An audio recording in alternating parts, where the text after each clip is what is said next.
Alright, we're back. It's go time.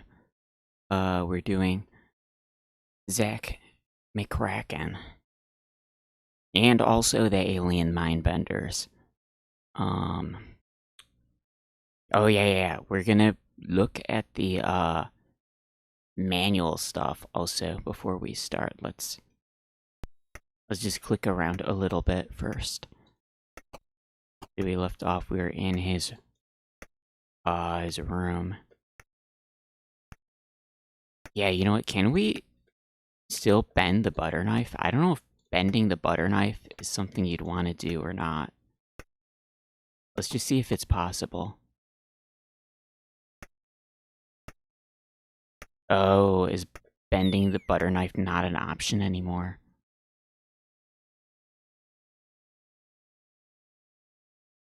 I accidentally had him jump in the hole. Oh, what happens if he goes back down here? I guess the guy is gonna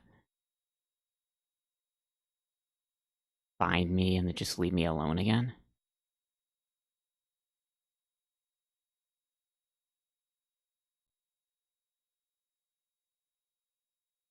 I guess if we restart, I could save like $1,000, canceling my phone bill instead of actually paying it.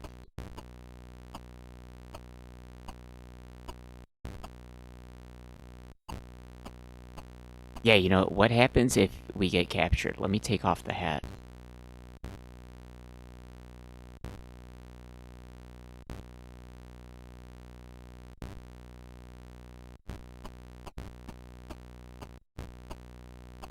I'm assuming we're gonna be locked in that room.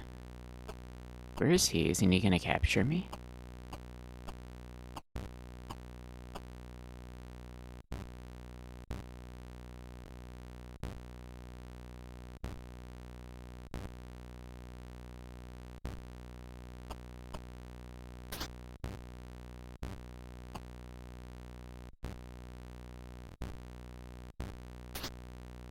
Well, he's probably gonna capture me here.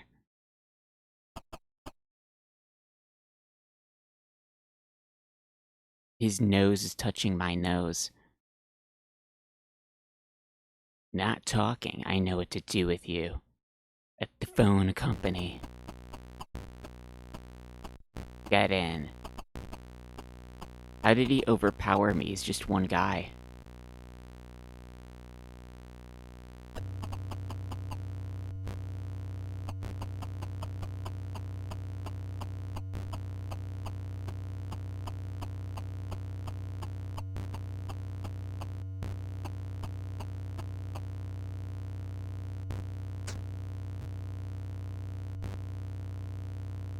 Oh, he didn't take away my stuff?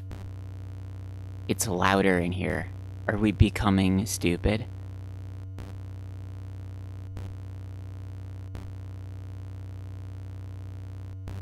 Sleazy tabloid reporter abducted by space alien.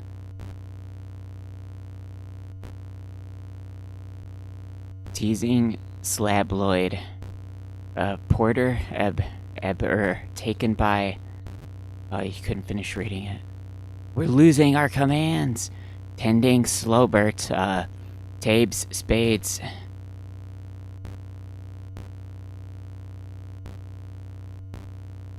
Sleeble Didab. Oh, I'm becoming so dumb.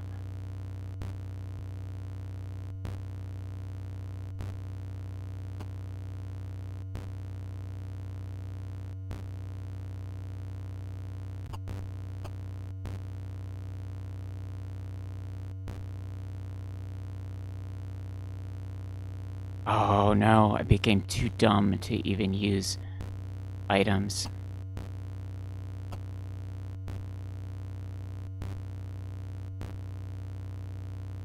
I think that's it. We're finished. We became maximum dumb. The prisoner's lost his mind by now.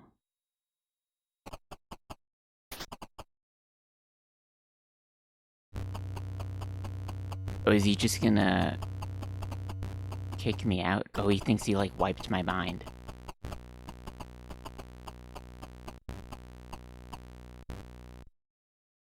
Ugh. was about to sneeze.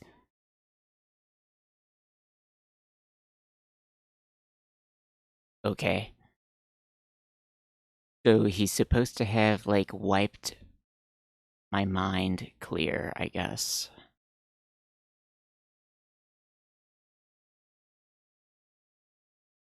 Oh no. How do you recover? Maybe we have to go to sleep to recover. Oh, he's feeling better.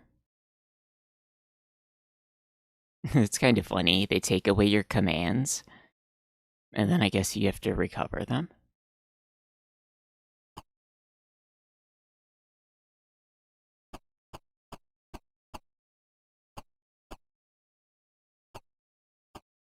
Oh, we got back what is and use. We got back read. And that's kind of a funny thing to do.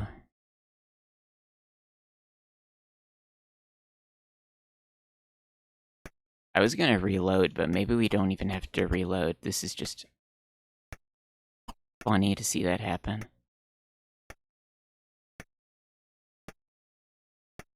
Get a rest to recover his commands.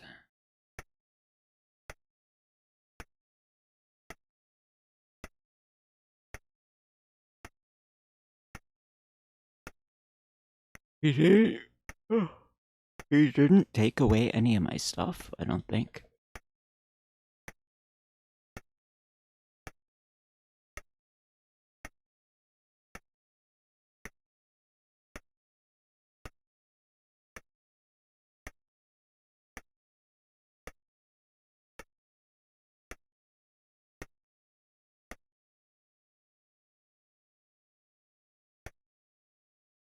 We've got 11,040 big bones. Back to normal.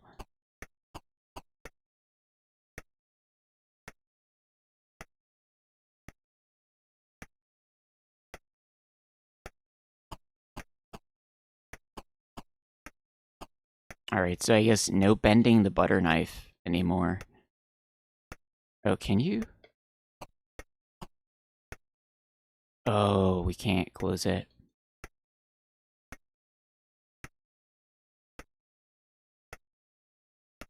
Yeah, I guess if we need to bend the butter knife, we could just always just restart the game.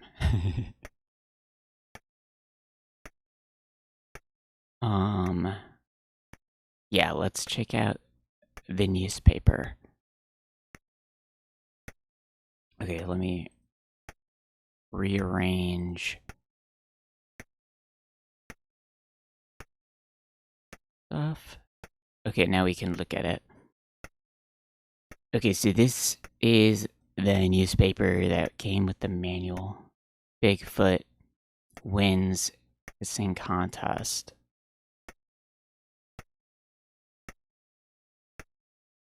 From this world and beyond news, holy men seek God on the golf course. Furry freak in forest frenzy. There's a squirrel. Did the squirrel get arrested? I don't think so. Brain-boggling beings crossing everyone's wires. Stupidity epidemic. Phone company. Space alien. Oh, there he is with the hat. So I guess the reason they wear the gigantic hat is because their eyeballs are up here.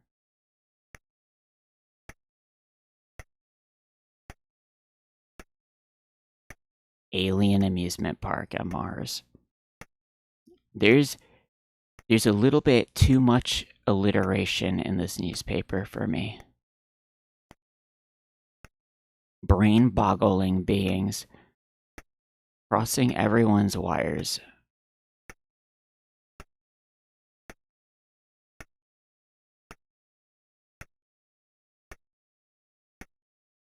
"40 all-time greatest melodies."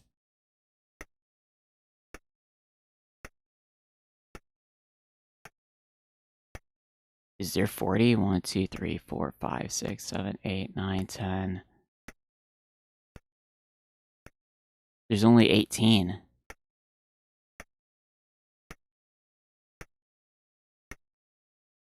Companies reaching out and touching people everywhere and leaving them with the IQ of a turnip. They're really space aliens. Mysterious force emanating from phone lines has the power to turn rocket scientists into mush for brains morons. Representatives refuse to discuss large-scale lobotomy. Irrefutable rumors that they're actually space aliens have taken control of this irreplaceable institution. I'm positive they're from outer space. Says Dr. Raul Equinox, a noted Peruvian paleontologist. Picking the phone company for their takeover is definitely the right choice for them. According to Dr. Equinox's extracurricular extraterrestrial activity began in 1947, around the time of the first UFO sighting. Once they completed their takeover, they've begun sending 60-cycle humming sound over the phone lines. The synapse sizzling signal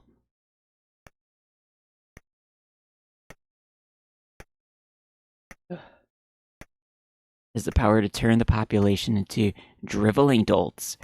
Anyone who's near a phone or phone line is sure to be affected by it. So it's like it radiates.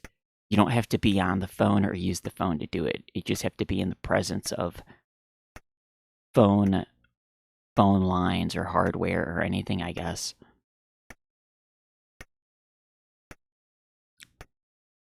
Dr. Equinox points to the events of the last 50 years to back him up. Hasn't the world become a stupider place to live in? Look at what's taken place since 1947. There's been McCarthyism in the 50s, the cancellation of Star Trek, the popularity of bell bottoms in the 60s. Whoa. Watergate, pet rocks. That's pretty dumb. Washable leisure suits in the 70s. Rainforest destruction, baby on board stickers.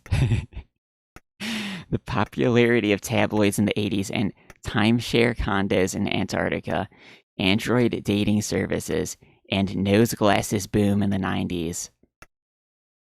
The nose glasses boom, huh? Gotta hang up these long distance operators before they completely disconnect us. Scramble's son tries to kill parents with eggs. We have an egg in our inventory.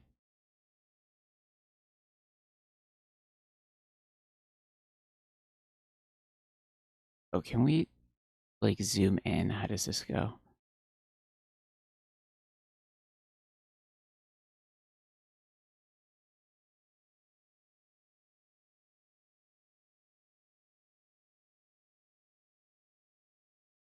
Okay, that's zoomed in a little bit.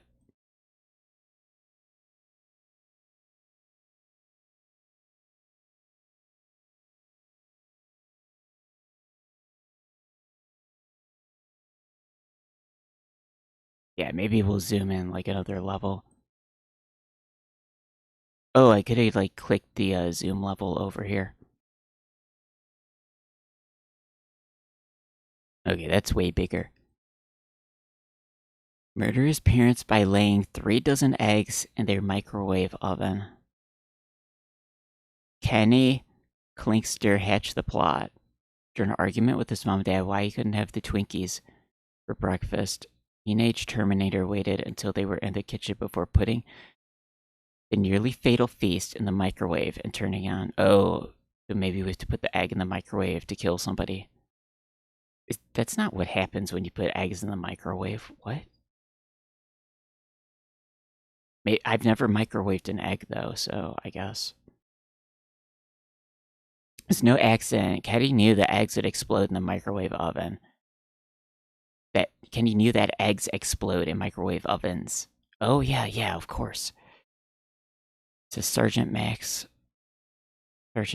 moniker. His scheme had worked.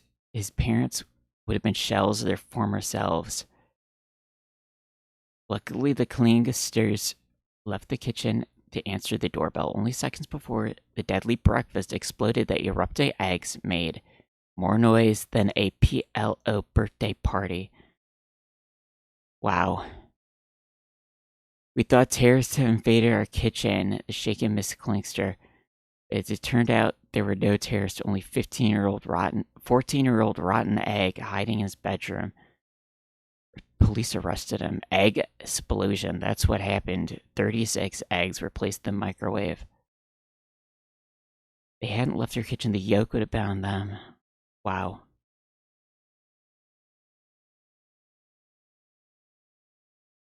It's only a matter of time before currency and coins become extinct. That's because the popularity of cash cards forced dollars and cents the way of blue whale, ozone layer, the $5 candy bar. $5 candy bar. What? There are a few examples of the bang of this brand new buck. The US Mint has stopped printing money. One employee. She's doing her nails a lot these days. Eucophobia, the fear of germs on money. A insomniac. Oh, yeah, whoa. Oh, wow, she's got like ice cream sundaes. Wow. I haven't put like the cherry on top of an ice cream in a long time. Wow, so good. I have some glasses that are shaped like this too. I usually almost never use them because like, well, to be quite honest, you could fit way more ice cream in like a huge normal bowl than one of these. You know, like you can't like stir it around and stuff. It's a lot of the space is like heavy glass also. It's a little bit of like a optical illusion. You can't fit that much ice cream in here. Like most of it is like up here and over here. Yeah, the cherry is good. I like the maraschino cherries are pretty good. But yeah, I mean it's fun to use sometimes. Like a bunch of them were above like the oven and the stove in a cabinet, and like over time of cooking stuff, you know how like oil goes in the air, and so these glasses were up there and they just accumulated this coating of like oil on the outside. It was crazy because they hadn't been used in such a long time. And it's just where they were sitting. I guess like even though they were in a cabinet, like the oil, I guess from like frying bacon or whatever. Oh yeah, I've got a couple of those long stirring spoons too. Anyway, we were reading the important article. Money is a gross national product, says Dr. Max Shylock, expert of the subject. One pocket clothing has suddenly become the fashion rage. Wait, one pocket clothing suddenly become fashion rage. Nobody's carrying money these days. You don't need 4 pockets. The fashion expert Mel N. Aulia. A cash card is a lot smaller than a big wad of money. You can always find out what your up-to-date balance is by looking at besides the currency bulge. Not only unsightly, it's unfashionable. I used to have cargo pants. I would wear cargo pants all the time. Because, like, you know, max out the pockets, you know? You have, like, wallet, phone, put, like, your big camera in one of the other pockets. But all my cargo pants, like, I guess they started wearing out. I'm not sure I have a good cargo pants anymore that I like. I might have thrown them all away. If I do have one, it's like in the back of the closet somewhere that I haven't looked.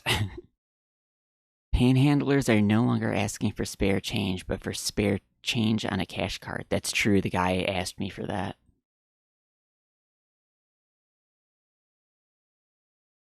Eat as much as you want, whenever you want, with the amazing zip open tummy diet. Oh, is that what she got? Who was that guy? Saint something or other. He has like the hole in his stomach. Oh, I gotta look up his name. Hold on. Man with hole in stomach. I'm sure that'll bring up his name. Alexis Saint Martin. I like that guy.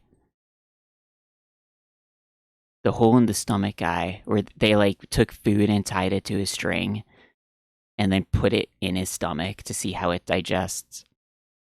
Cargo pants are the best. Yeah, you gotta have more pockets.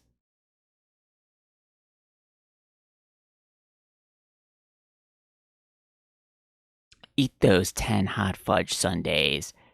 Throw that exercise plan out the window. Become the slim, sexy, shapely person you really are. It's no sweat with the incredible Zippo Tummy diet, the program that makes fighting fat a whole lot of fun so you can eat pounds of goodies. Wow. Okay, here's how it works. I'm checking, is that still captured? Yeah, okay. Make sure the window's on the capture. Our surgeon placed a Velcro strip. That's not a Velcro strip, that's a zipper. Velcro strip right across your stomach. After you eat, say 10 hot fudge sundaes, you can reach into your stomach and pull them out. Eat them as many times as you want. Or maybe the Velcro is on the stomach, the zipper is on your skin. That's gonna be messy. Especially yummy the third time around. I don't know about that. Since you always remove them from your stomach, they can't turn into unsightly fat. You'll still enjoy all the sensations of eating, the tasting, the chewing, the swallowing. The only difference is, should I be running the game timer while we're reading that? I'm gonna do it. I'm starting the game timer. We're technically doing game stuff reading this.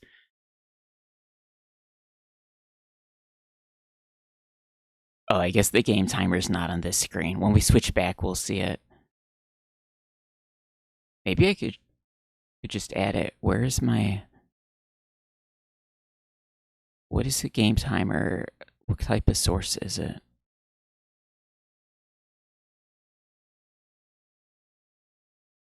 Screen capture, window capture.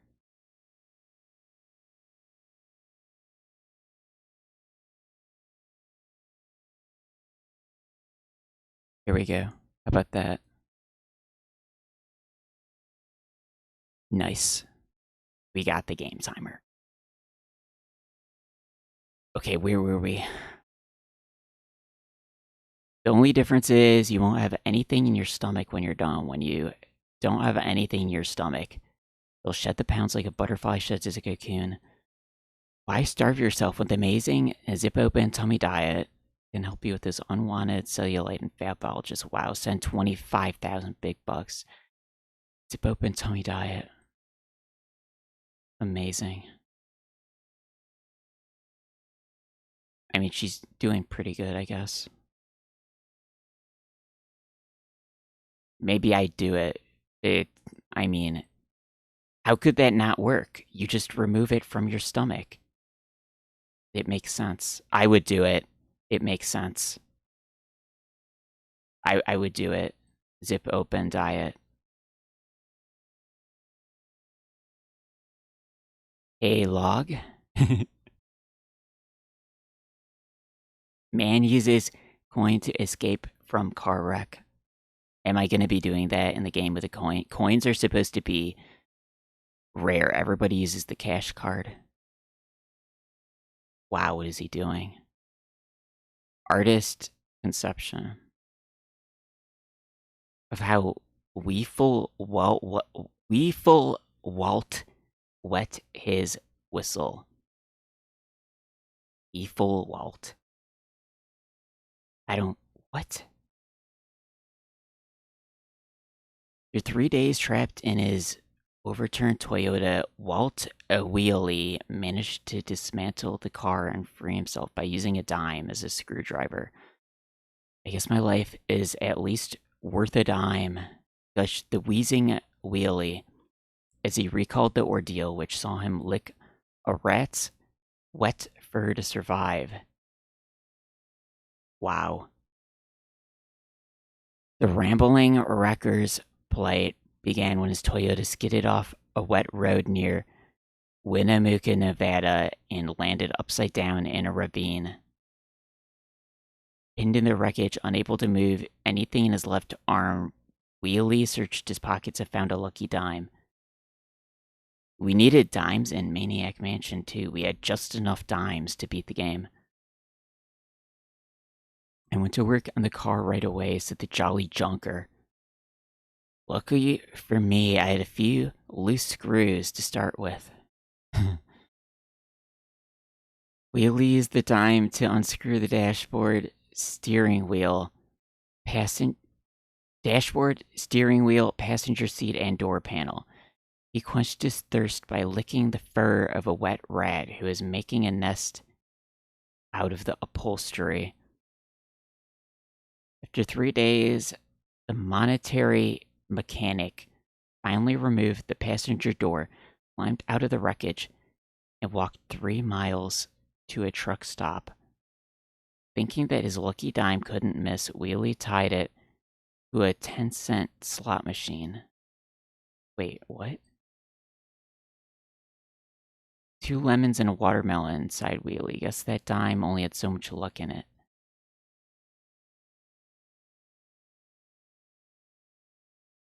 Alien amusement park found on Mars. Wow. Oh, that's the big face. Look at that. Oh, is that what the face on Mars is? I see. It's tremendous fun. Live mice. Whoa.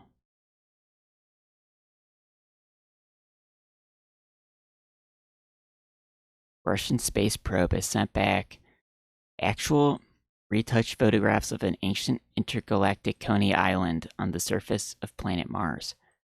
Oh, there's the face. Base on the face of Mars, Martian monolith smiles for the camera of Viking 1 space probe in 77.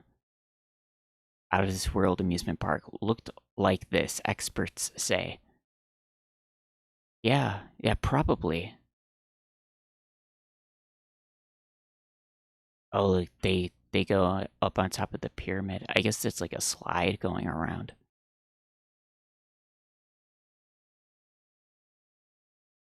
It could be like that.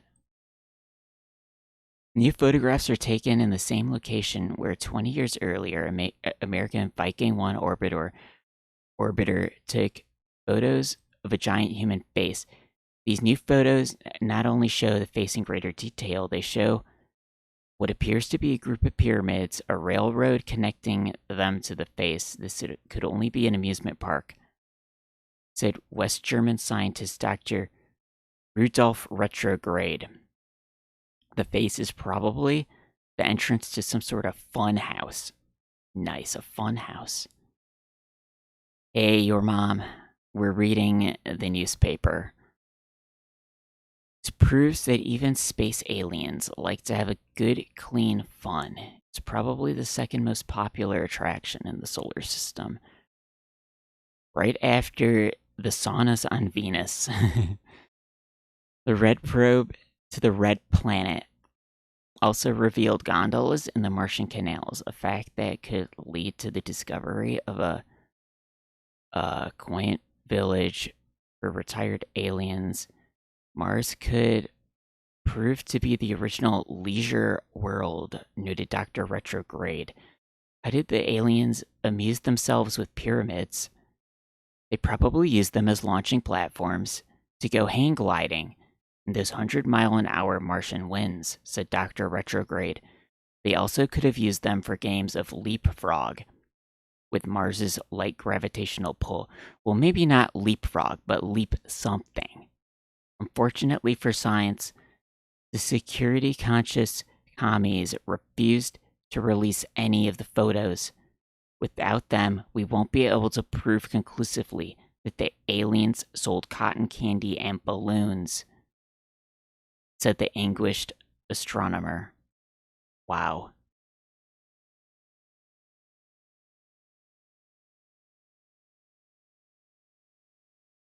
There's still like we're halfway through the newspaper. There's still a lot.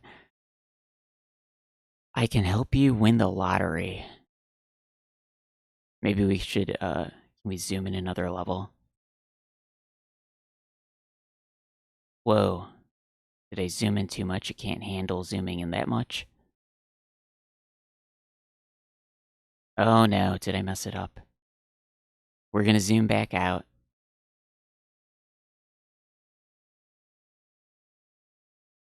I'm sorry, I didn't mean to zoom in that much.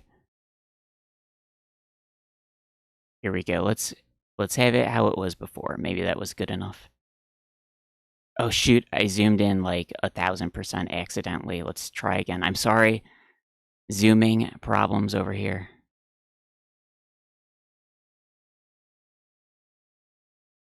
Is it not loading these now? What's going on? Maybe I should reload the whole thing. Hold on, I'm gonna lose it and open it again. I think it crashed.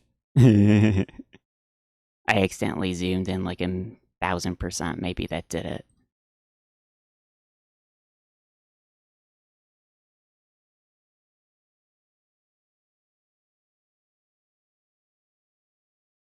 I had the zoom at an okay amount. I shouldn't have messed with it. But this was like... This is about what we had it. Okay, we're not messing with the zoom anymore. I am Count Lars Lartzinger. You may not know me in this country, but I am known around the rest of the world as the man who has made people rich beyond their wildest dreams. Why don't you dream your wild dream right now? What would you do with millions of dollars? Buy a house, car, motorhome, baseball team, lifetime supply of beer and potato chips. Go fishing for the rest of your life, or just dump it all in a bathtub and roll around in it. Good dream, wasn't it? But once you know the secret to winning the lottery, won't be a dream anymore. I want to know. Let me tell you what my life was like before I was told the secret. I was so poor I had to live in a milk carton. I was so poor I had dirt for dinner. I was so poor the only job that I could get paid me a penny a year. But then the secret came into my life. I then proceeded to win 89 lotteries in 89 countries. How everything changed. I am a man of such immeasurable wealth, it is hard to measure it. I'm so rich, instead of water, my waterbed is filled with 400-year-old scotch. So rich, I live in the house that I built with bricks of pure gold. I'm so rich, I have my own baseball diamond that I built out of real diamonds. All this can be yours too. Riches, cold cash, dough, moolah, wealth, simoleons, buckolas. They can all be your new friends once you know the secret. Why am I passing the secret along to the world? Because the old Moldavian dwarf who gave it to me said I had to, that's why. Okay. I'd rather keep it to myself and make even more money, but he made me promise not to do that. I'm offering you this big chance to win the lottery, win big, win it all. Why wait for tomorrow when you can have everything you can get your greedy little paws on today? Just send me $25 and the secret is yours. It's a small price to pay, a trifling pittance. But if you got to invest a little money to win big money, why? Because the laws of the secret say you should never get something for nothing, so I had to charge next to nothing, okay? Got that? So get out that checkbook, break that piggy bank, look under the mattress and send me 25 bucks, or better yet, send me your cash card, and I'll promise I'll only debit it $25. Then when you... Do you think he's actually gonna tell you the secret? You have to send him your cash card. When you want to know the secret, you can sit back and wait For all the incredible wealth to rush into your life like a tidal wave. Of course, you don't just have to sit back while you're waiting. You can also watch TV or read the newspaper. But believe me, you'll soon be wealthier than you've ever dreamed. And all this comes with my personal guarantee. If you're not a richer person in 30 days, I'll give you your money back. Send $25 to Lartsanger Enterprises. 2837 Scamma Way, Bucksalot, Missouri. 47856. Okay, count me in. Rush me your secret, and I'll see you at the tables in Monte Carlo. Wow.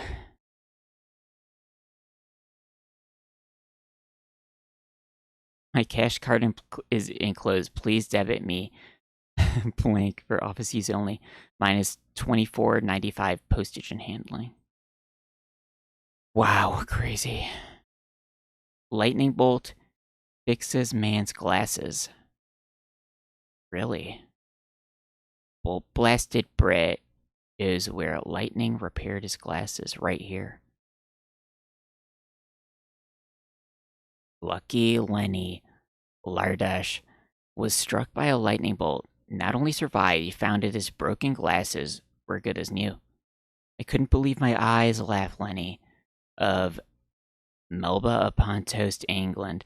I guess that's a sign for me not to bolt my food. What? A sign for me not to bolt my food? Before his electric encounter, the witty Brit was so poverty-stricken he couldn't afford to have his cracked head ornament replaced. Cracked head ornament replaced. But a walk in a thunderstorm changed his outlook in a flash. A lightning bolt hit Lenny right in his metal-rimmed magnifiers, knocking him out. When he came to, he found that he was unharmed. The formerly fractured lenses had fused. There wasn't so much as even the tiniest crack, said Lenny, who couldn't help but crack a smile. Okay. Is that a good way to fix your glasses? Bigfoot wins kissing contest.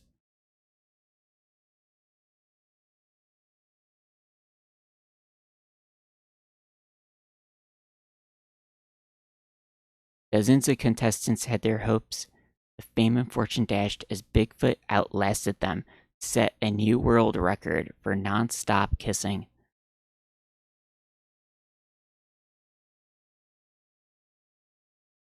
The necking Neanderthal took the $25,000 prize with an 18-hour, 22-minute lip lock. His lucky partner, Ursula Muldoon, a wildlife service inspector, said Bigfoot got the idea from a newspaper discarded by a camper. He's gentle for such a big guy, but he kisses real different, said Muldoon, who will spend her half of the prize on reconstructive dentistry. Sort of like a warm, wet coconut. After his hair-raising victory dance, the puckering primate found the strength to kiss all the judges and most of the journalists. For finale, the smooching Sasquatch jumped straight up to the ceiling, and hung by his lips for a full 5 minutes. Oh, nose glasses on more honkers than ever. Nose glass wears in the millions. Oh yeah, look at that. It's going up. Oh really, like 5 million nose glasses in 47. Yeah, look at that. It's 30 million people wearing nose glasses. Steadily increasing. But it seems like sometimes it decreases.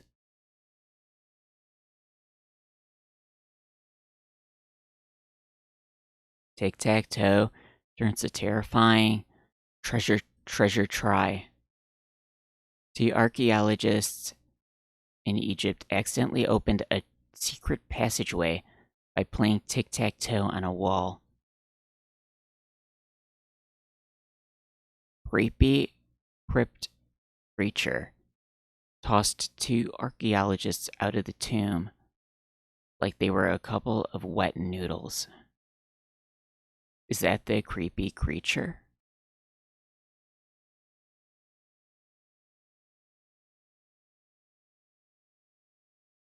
Just as the just as the delighted digsters were making their way to a tomb full of treasure.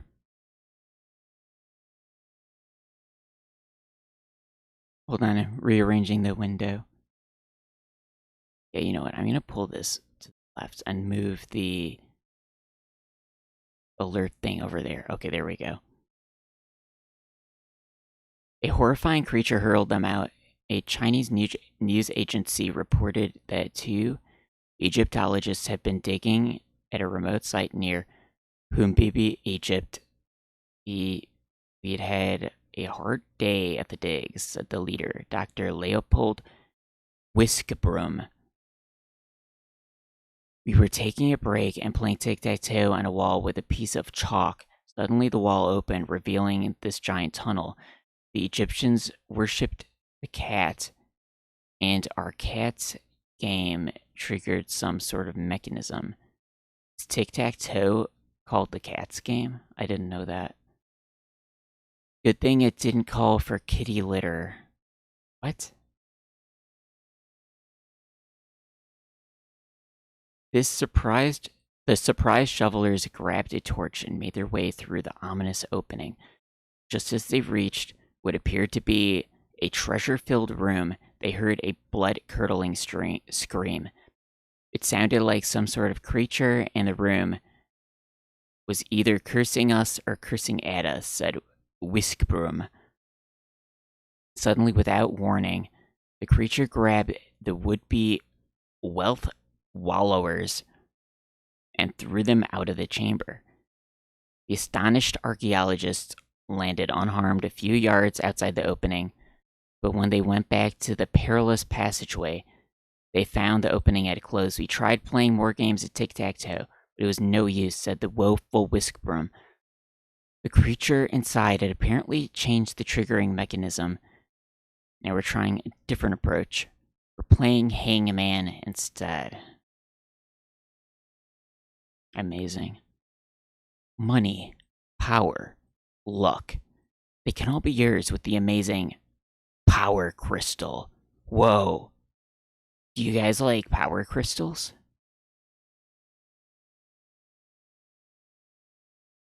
But it's like on a keychain.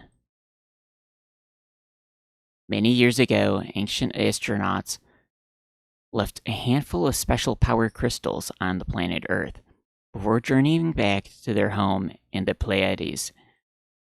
These crystals were only to be used by the special, fortunate, deserving chosen ones to bring good luck, cure dandruff, attract wealth, win at bingo, increase popularity, remove unwanted body hair, find true love.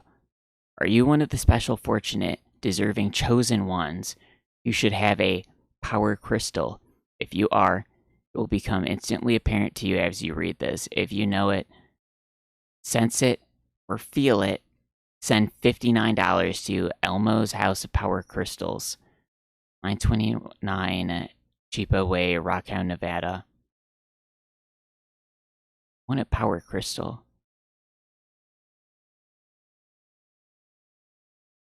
Wow. Draining disease takes many strange new forms. Oh, it's about airplane maybe.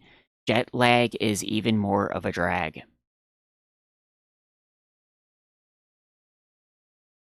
Scientists may have cured the common cold, but no cure is in sight for an even more common ailment. Good old jet lag.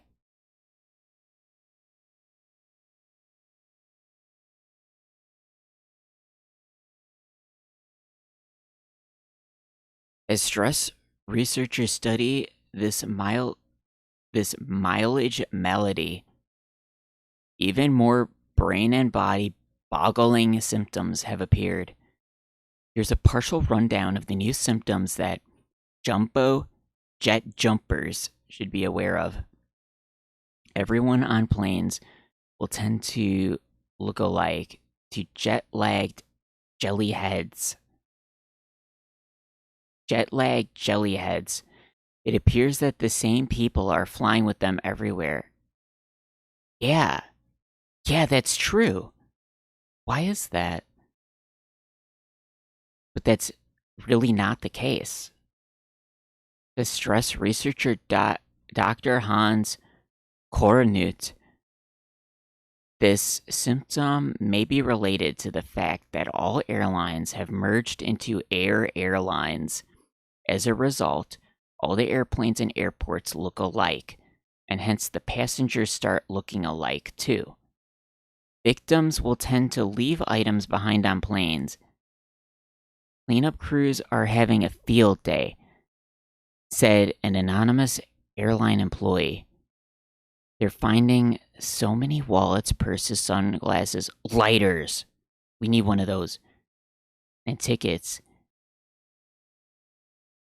It's like the shopping spree on Wheel of Fortune.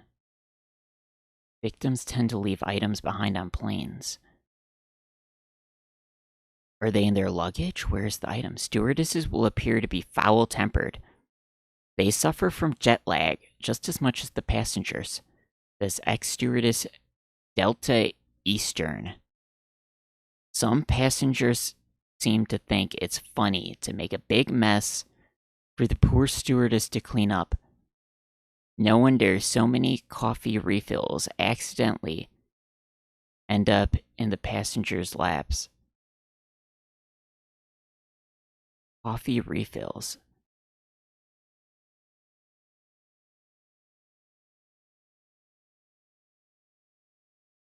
Are we supposed to...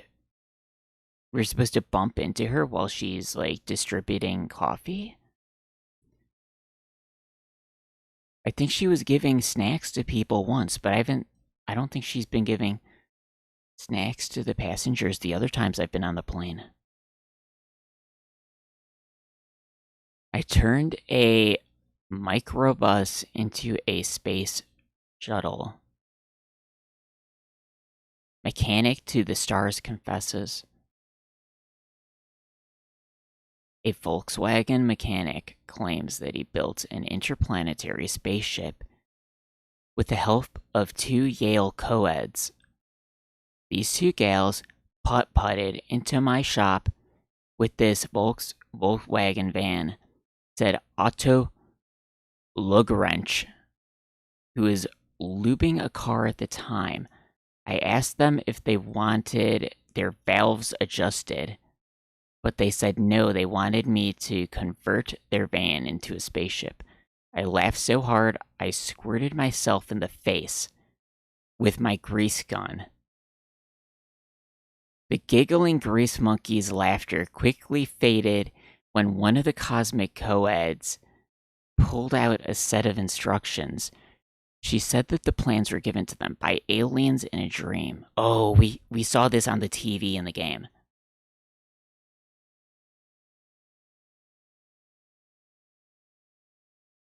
Now, I've seen some foreign car manuals before, but this was the foreignest thing I've ever seen. Oh yeah, he's got the Groucho Marx glasses, right? Yeah, we're wearing those in the game. They're really great. After studying the instructions, Otto found that he had everything he needed in his shop and quickly went to work. Lucky for me, the gum machine was full, because the instructions call for large amounts of it. The gum machine? The sword-jawed service stationer toiled round the clock on the van, assisted by the comely collegiate cuties who somehow found time to make 2 spacesuits. It took us about a week of ratchet thrashing labor to finish everything, said the ornery Otto. All in all, it was quite a wrenching experience. Finally, they decided to take the van for a test drive. We started it up thinking we were going around the block. Next thing I know, we were going around the moon. The galactic gals landed the vibrating van back on Earth, thanked Otto, and took off. Sometimes I wish I had gone with them, he sighed. I'll bet their mileage is out of this world. Wow. Would you go with them in the spaceship? Yeah, look at that. That's the Sphinx. We can fly to Egypt in the game, so maybe we'll see the Sphinx. What's the secret word? Jail. Or maybe even death. That could be the punishment for the students who changed history with the giant Groucho glasses. No word on whether they plan to disguise the 3 pyramids as Harpo, Chico, and Zeppo. He's like pointing to it. It's funny. Tour the Bermuda Triangle, just $99. It's the ultimate get away from it all adventure, vacation only from Divine Wind Tours. Will show you our Bermuda Triangle, the swirling, it's a little bit hard to read it here. Shimmering waters, phosphorescent crystalline glows, the vanished ships and planes, all while our instruments spin away madly like tops. One trip to the triangle and you may never go back home again. It's that exciting. In fact, we guarantee excitement or your money back. Send $44 for our free catalog to Divine Wind Tours. $14.99 Breezy Street. IOK, the Bahamas.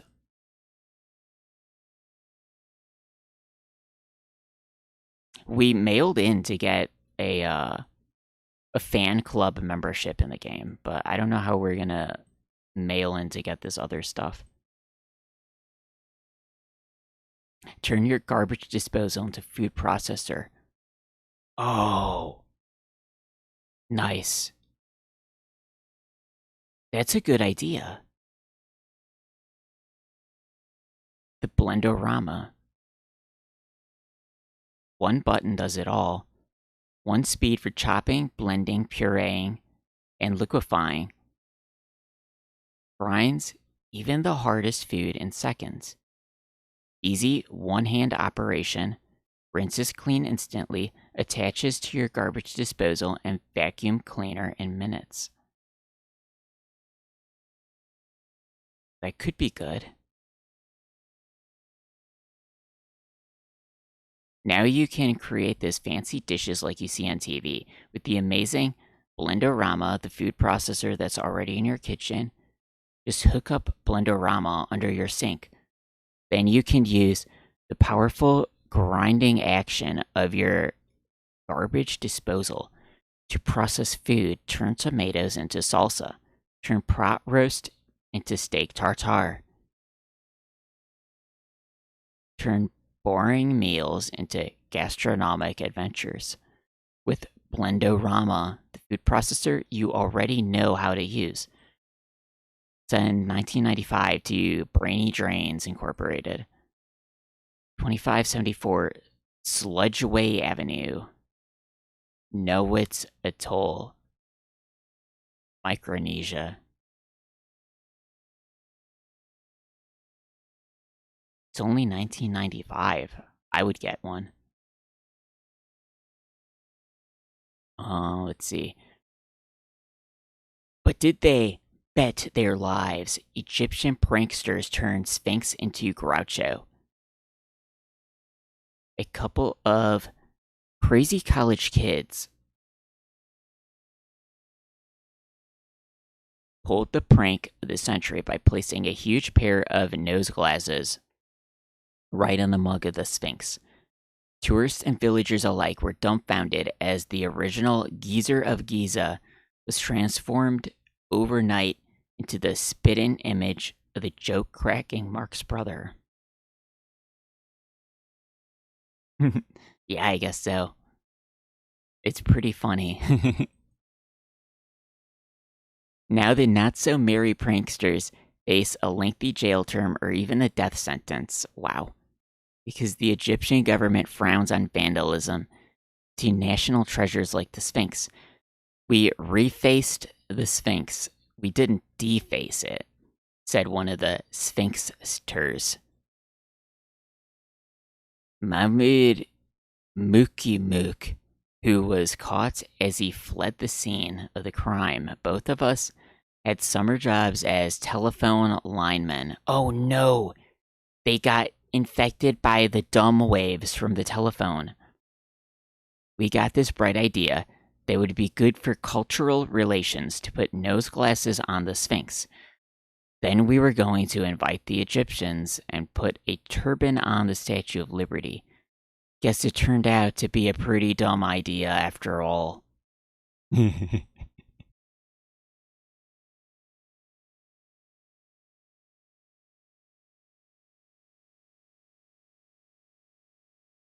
Golfing guru and slicing shaman. Oh, we have a golf club, and we have a book about golfing in the game. Holy men seek God on the golf course. A Nepalese guru and an African witch doctor claim to experience a higher form of consciousness by playing 18 holes of golf. The devout duffers meet regularly at golf courses around the world, amazing onlookers with their mystical feats and incredibly low scores. They don't even need a golf cart. They just float around the course, grumbled teed-off caddy Lance Lugalot.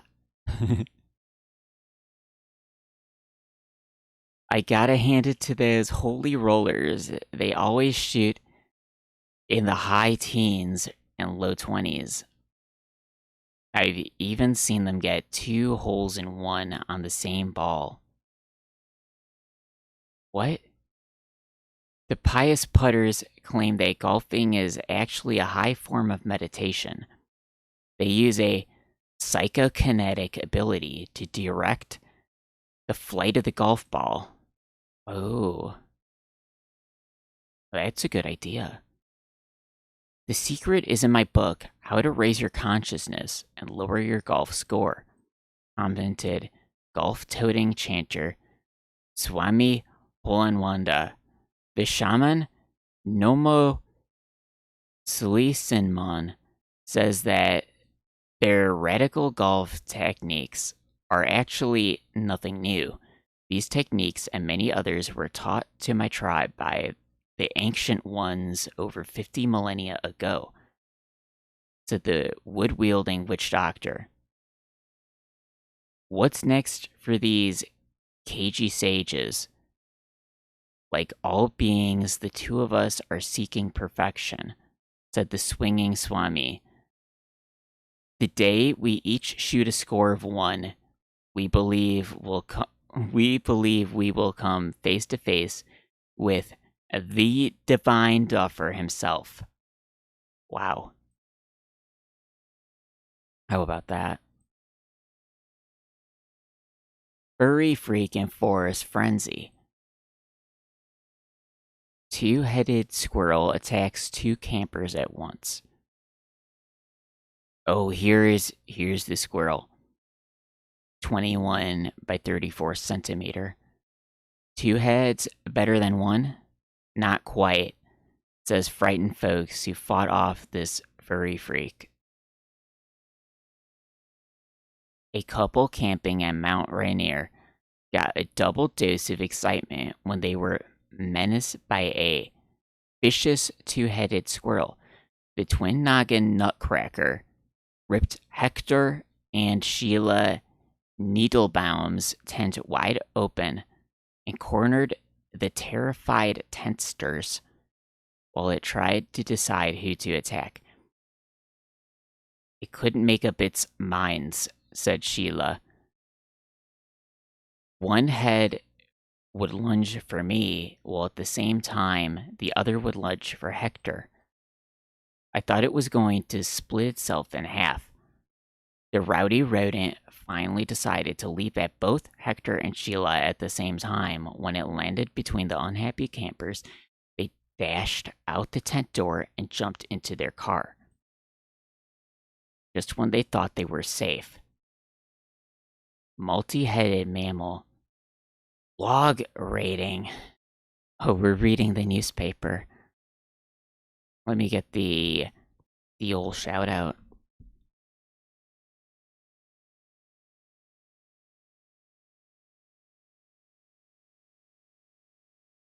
Alright, did I get that? There we go. Nice. There we go, that's Log. He's doing Baldur's Gate 3. And he was I think he was watching Record of Lodoss War for a tiny bit too. I saw a little bit. Yeah, welcome everybody. We're reading the newspaper.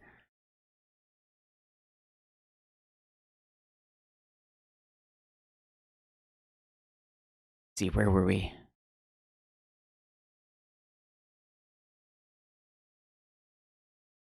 Okay, rowdy rodent. When it landed between the unhappy campers, it dashed out the tent door and jumped into their car. I think I hear the cat's bell. She's on the move somewhere. Maybe we'll get to see the cat.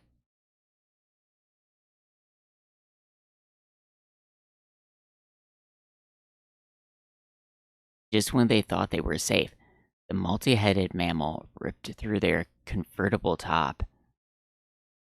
As Sheila looked on in horror, the bushy-tailed bully bit Hector's hairpiece with one head and his earlobe with the other. Whoa. Sheila grabbed the Siamese squirrel by the tail and threw it out the window. Then she rushed poor Hector to the hospital. After all, I didn't want him to come down with a double dose of rabies. double dose rabies from the squirrel. Hey, Kalindo.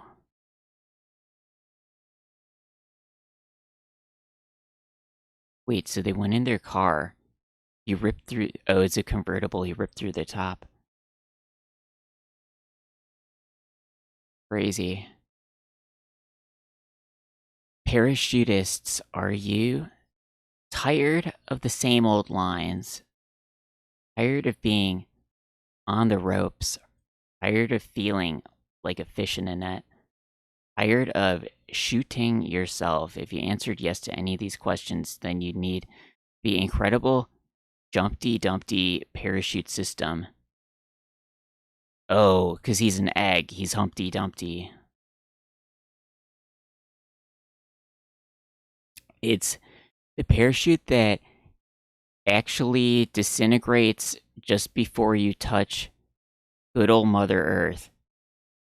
Say goodbye to untangling and packing your parachute in lines after a jump, or getting stuck in trees, church steeples, and power lines, or having a parachute drape on top of you, otherwise known as shooting yourself, or the unsightly nomad look. Instead, Jumpty Dumpty's sonar device detects when you're about to land. Then parachute pack and lines all dissolve instantly. No muss, no fuss, no cuss. With Jumpty Dumpty, you're gonna hit the road with your feet on the ground. Send $12,999 to Rip's Shoot Emporium, 4982 Flappo Way, Terry Falls, Montana. We can't. That's too much. We can't buy that.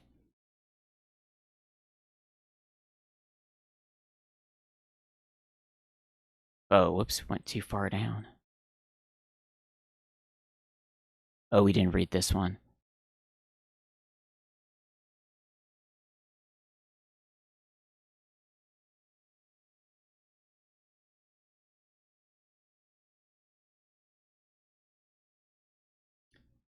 Gondoliers sing for rescuing dolphins. Oh, I hear more jingling bells from the cat.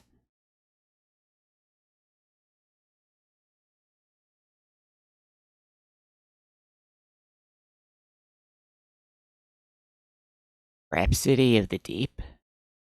Gondoliers say they sing for these friendly flippers and not for tourists. Visitors to Venice swoon under the spell. Oh my gosh, there's so much alliteration in this newspaper. The spell of singing gondoliers, unaware that their majestic melodies are actually meant for the ears of dolphins.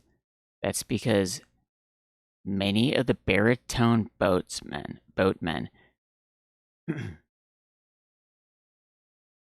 oh, I thought I heard the cat. I was looking for her. I thought she's over there. I guess she's still like looking around at stuff. Many of the baritone boatmen who have fallen out of their boats have been rescued by these magnificent mammals.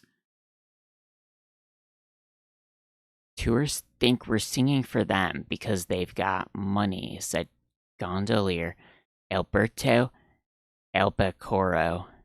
But the truth is, we're really signaling the dolphins where our gondolas are in case we lose our balance and fall out. Alberto himself was once rescued by the playful porpoises who nudged the gurgling gondolier to safety after he bailed out of his leaky boat. The singing gondolier was a nice romantic image, said the vocal Venetian, but we're only doing it because it's a lot better than becoming fish food. In fact, half the gondoliers these days can't even carry a tune, but they sing away anyway. Okay. Achieve higher consciousness and lower golf scores. Oh, is this again about the golf guy? Oh, that's him. Yeah, look at that. So he uses psychokinesis to direct the golf ball when he hits it.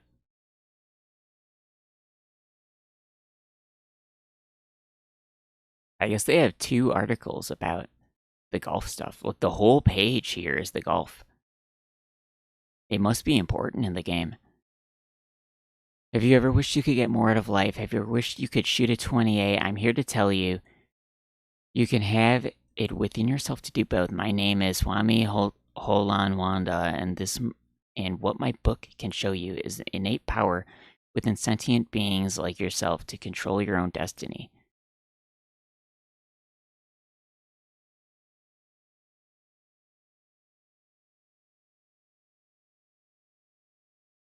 Yeah, look at that. Wait, what's going on here?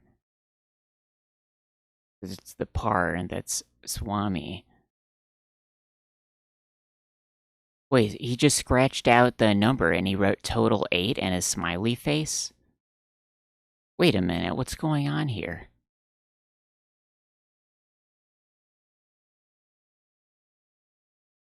Within you resides a higher self that is all-knowing, a higher self that can help you bring out your fullest potential of your entire being, a higher self that can show you why your putting technique stinks. It's all in my book, How to Raise Your Consciousness and Lower Your Golf Scores. It will show you how to get in touch with that higher self within.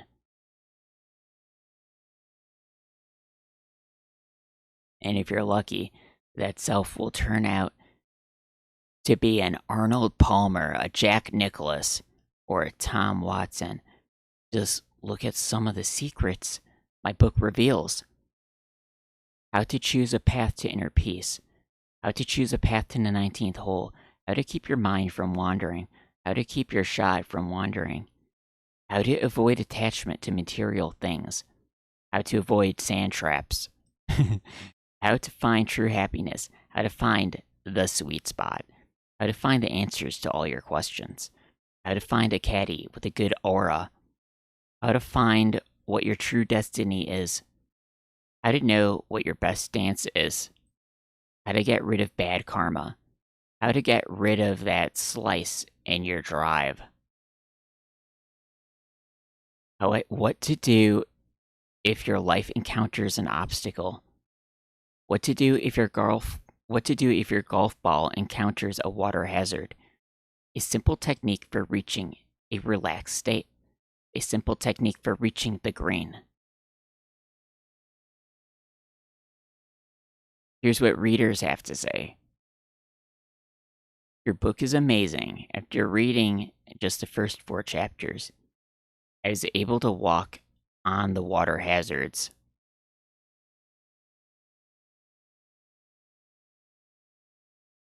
Now, when I play golf, I don't select the right golf club. The right golf club selects me. I especially enjoyed the chapter on how to clean your karma and your golf cleats. Almost ninja golf, but not quite. We tried to read the book in the game. We have this book in the game so far, but when I try to read it, my guy says, I'll read it later." After reading your book, I went out and shot a 24 using the other end of the golf clubs. Using the other end of the golf clubs. What? I read chapter 1, then beat my boss by 40 strokes. He fired me. Then I read chapter 2 and realized I didn't need the job anyway. More eagles and less ego. That's what your book has given me. Don't double bogey this chance. Read my book and keep your life and your golf game out of the rough. Send me only $9.95. I'll rush you a copy of my book and I'll rush you a copy of my book direct from my ashram in Nepal. And if you order now, I'll send you a golf tee blessed by my master, the late Swami Gorovwanda. Peace be with you, and may the waters of divine bliss flood the sand traps of your heart. There it is, that's the book. It's at $42. Wait, didn't he say, he says $9.95 here. Now it's $42? What? Did it say a different price like earlier? Let me find the other golf article. Oh, it was over here.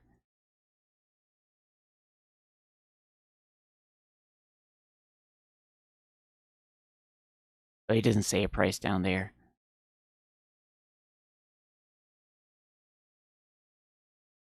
Wow. How about that? Hey, Motor City Fool.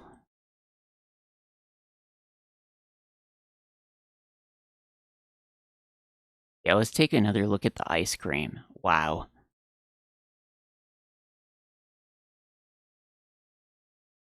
Yeah, we wish we could get the ice cream.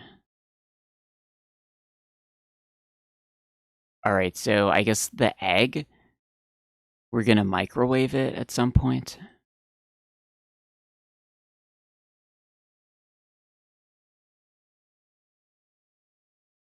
Jeez, wow. Okay, that's exciting. Let's finally get back to the game. Wow, crazy. Alright, that only took us like an hour to read the newspaper.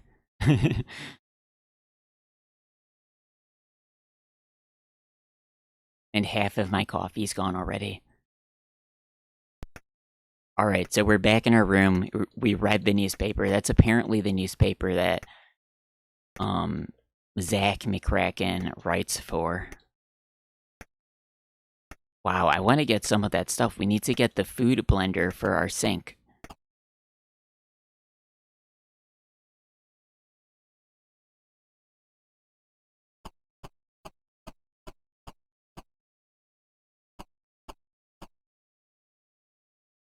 Did we lift this couch cushion?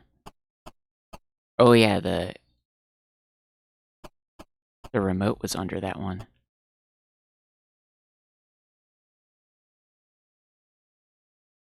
We can't close the shades.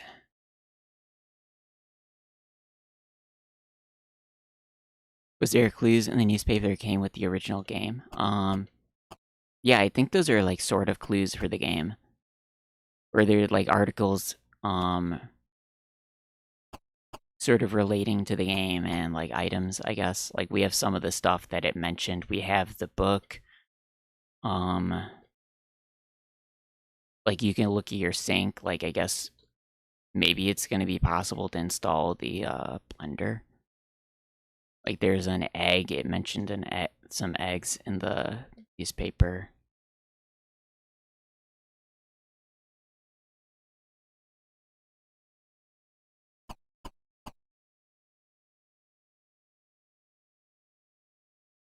All right, so we need to. I was trying to cause a distraction on the airplane, but it talks about like spilling coffee on the airplane to make a distraction. I don't know how to do that. But I think that's definitely what we have to do, because we need to get a lighter, and it mentioned a lighter on the airplane.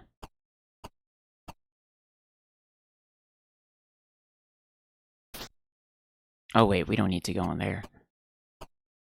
Actually, wait, if I walk in there, is he gonna let me behind the counter?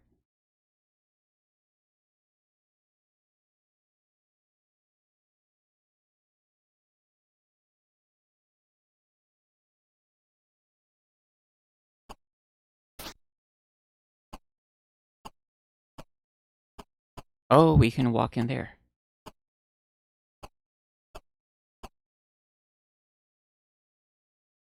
Interesting. Okay, we don't need to go there now. Is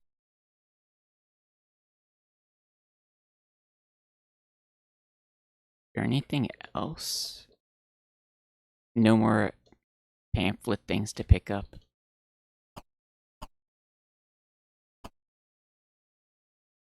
Oh, he says, see, he thinks that I'm an alien, I think. Because we have the disguise. People who wear Groucho Marx glasses are aliens.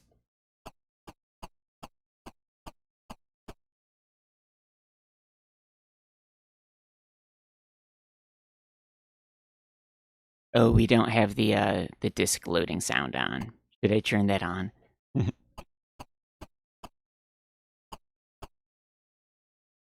We had it on yesterday due to popular demand, but I don't know. Should we always have it on? I don't know. This is as far as you can go over here.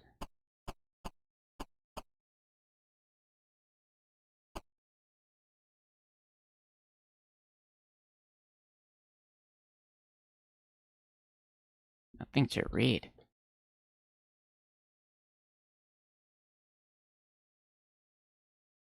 This is the Society for Ancient Wisdom. I guess if we get an artifact, we should put it in there. I don't know why we would do that.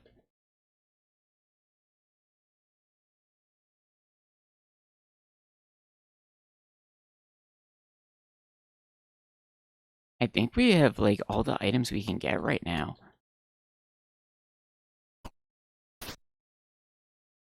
I feel like the next thing we should do is try to make a distraction on the airplane so we could get the lighter, maybe.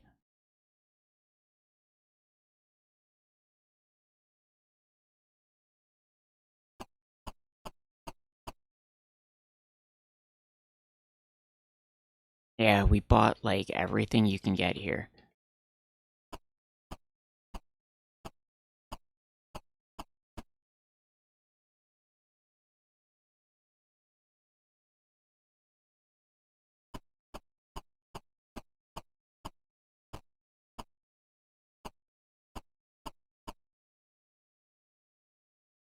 Alright, I guess we're gonna fly to Seattle. Hopefully we can do whatever you need to do on the airplane.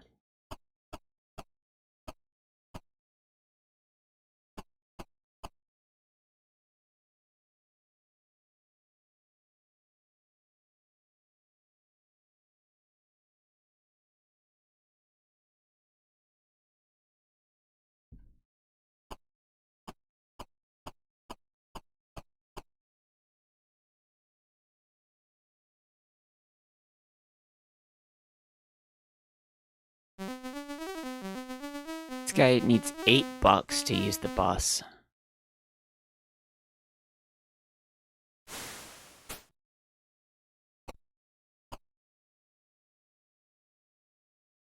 But we must be like the only person who ever uses the bus. Where he's like our personal bus driver, I guess. Where's the cash card? Oh, there it is.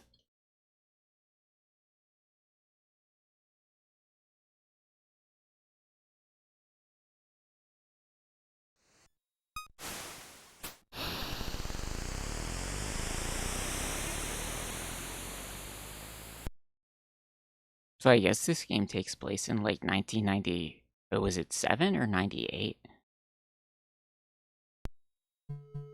I guess they were going for like 10 years in the future.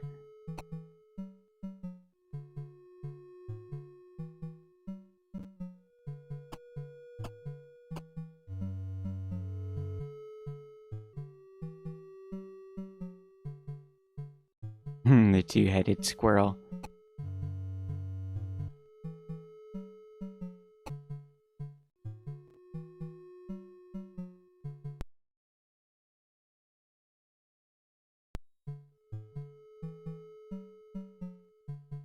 We can pick the other places, but the game keeps reminding you that you should go to Seattle. That must be important.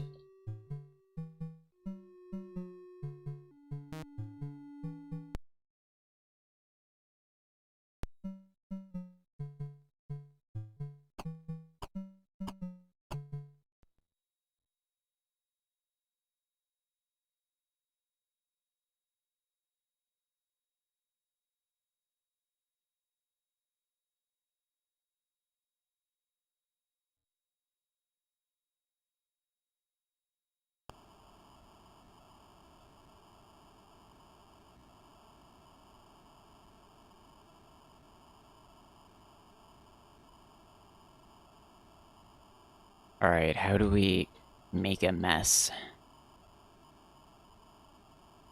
Oh, what kind of coffee do you drink? It's like medium dark roast.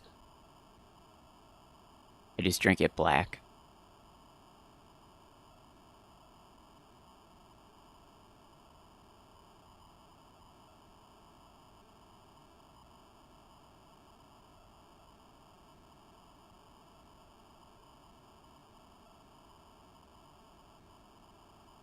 Can't like spill the fishbowl. We're carrying the fishbowl with water.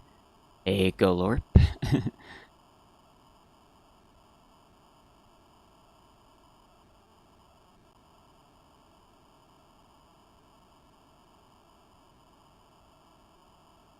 I was thinking, like, clog the toilet with toilet paper, and that would make a mess. But I don't think it lets us do that.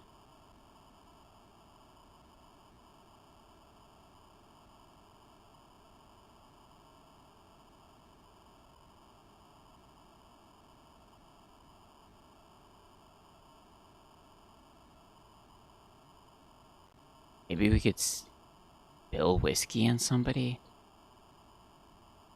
I don't know if these passengers aren't like... They're not like interactable objects, I don't think, because I do what is and it doesn't say anything.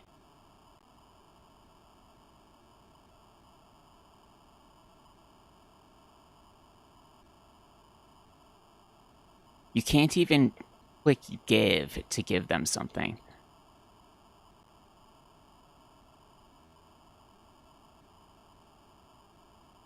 Maybe we had to do it the first time when they were passing the peanuts out.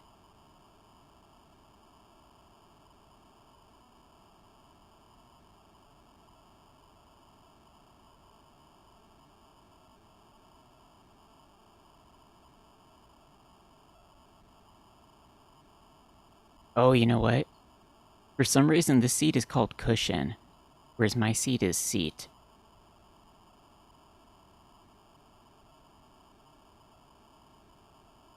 Back to your seat. Oh, wait, actually, there's... The microwave oven is there. What if we microwave the egg? I don't think we can get to the microwave oven in time.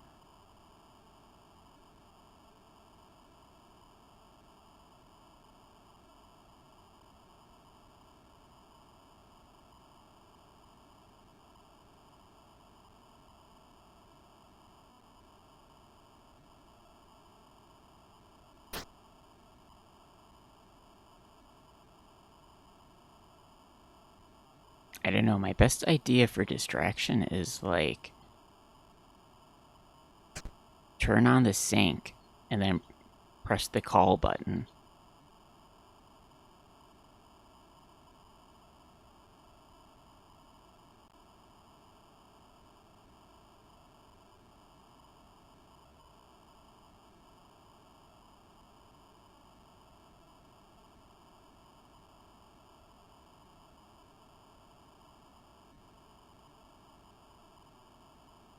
It's hard to click on stuff.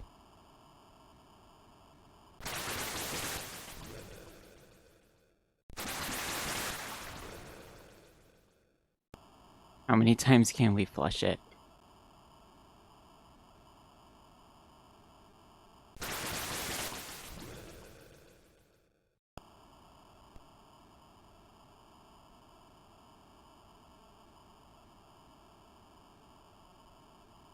You know what, let's press the call button and get her over here. Let's see what happens.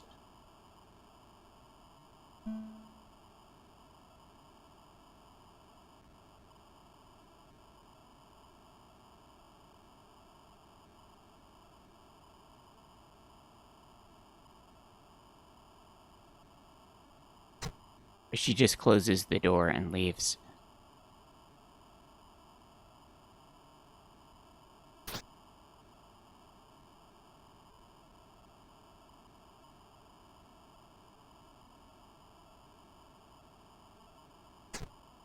It turns red when you're here. How does it know somebody's in here?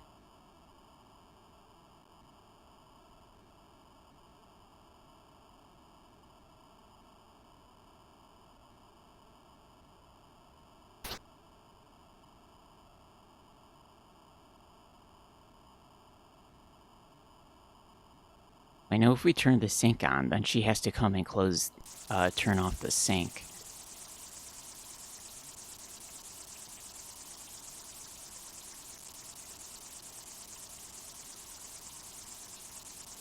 That could clog it up. That's what I want. It's gonna overflow. Oh, nice. Okay, good. Okay, we have to clog the sink, not the toilet.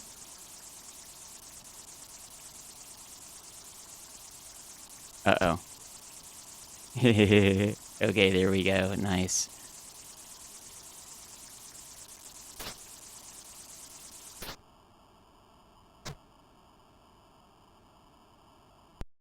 Sabotage sink stifles screeching stewardess. Oh, he's talking about thinking of a headline. Oh, let's steal his luggage. Oh, he's gonna get mad. Maybe there's a luggage over here we could steal.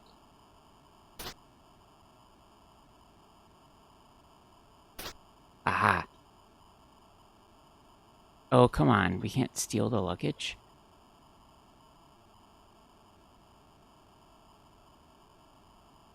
What's that? Oh, there's an object. That's the lighter. Okay, nice. That's exactly what we need. Should we microwave an egg, too? Oh, she's already coming here.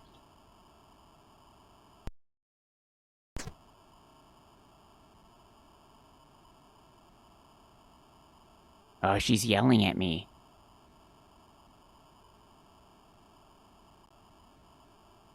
Did I lose my toilet paper?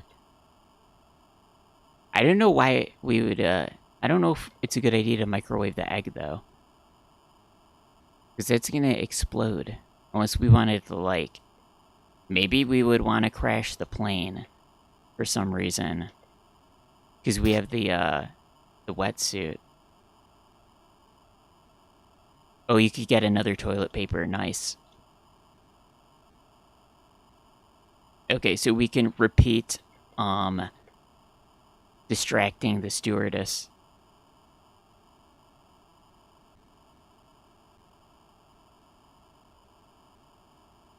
Yeah, we got the lighter. That's what we need. That's good. I guess you can't steal their luggage, because I try to click to steal somebody's luggage, and it says that he doesn't want to do it.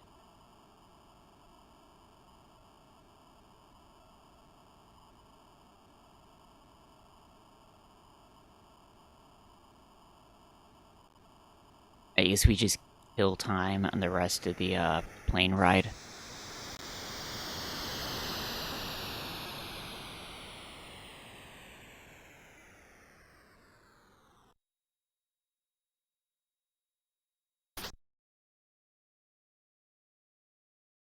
Yeah, why would they put the microwave oven there? It has to... I'm thinking that we have to, at some point, we're gonna cause a distraction and then microwave the egg.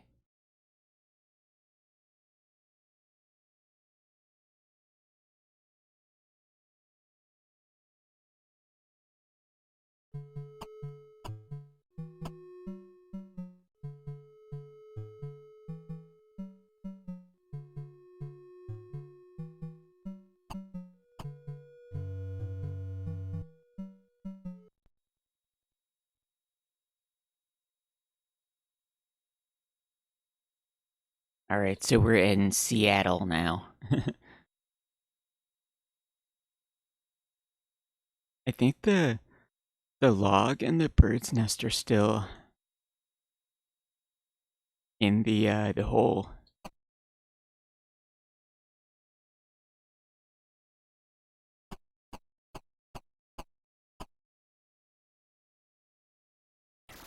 Nice.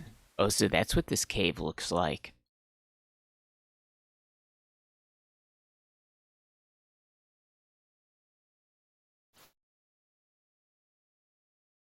I guess it's not a log, it's a branch.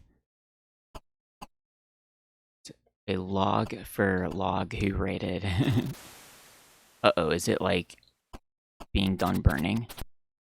Maybe I should save. Maybe this is like a limited time scenario.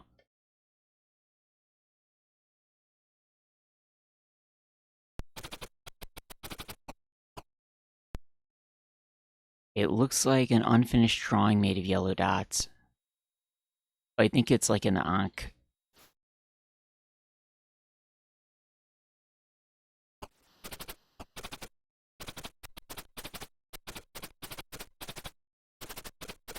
Doesn't want to get bit. So am I just supposed to see it? Is that enough?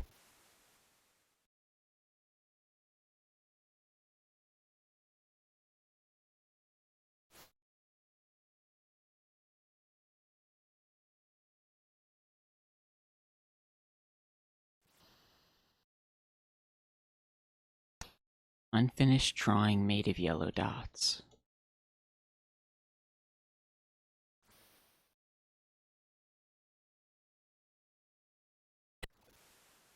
Oh, let's use a yellow crayon.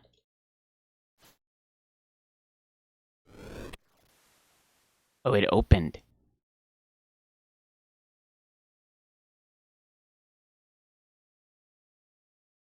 Where did we go?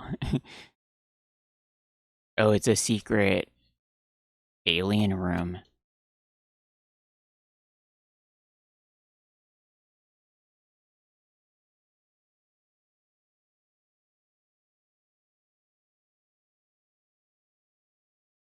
The pedestal. The fire changed color. I was worried that the fire was gonna burn out.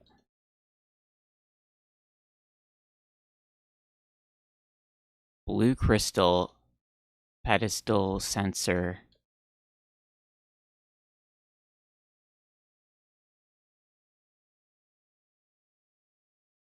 And a platform. You know, I'm gonna do a quick save over here before we start doing stuff.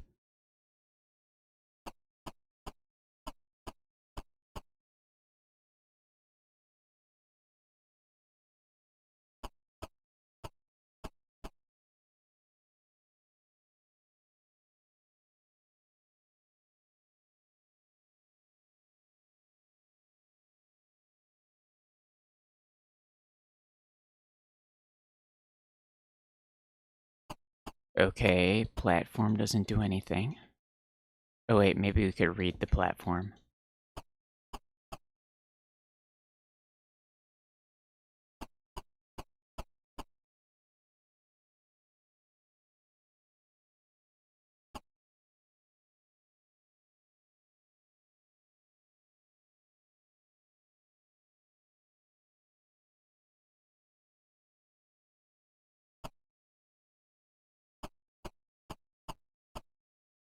Okay. Push the sensor. It looks like a button.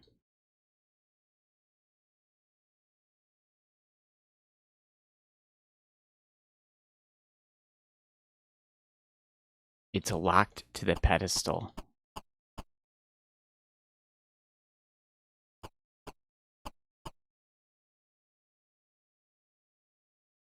Hey, Zephyr. Oh, really? Your favorite Commodore 64 game? Nice.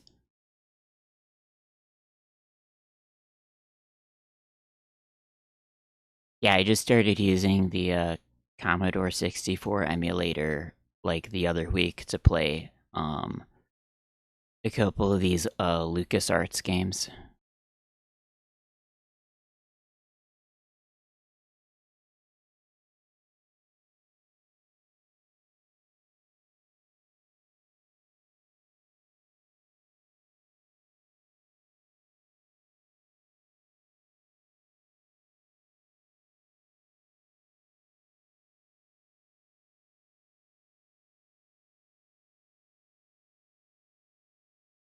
Weird.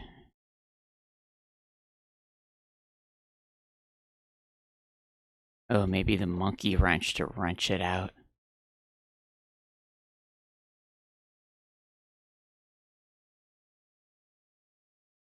Whizball and Paradroid. I haven't heard of those. Whizball. That's a funny name.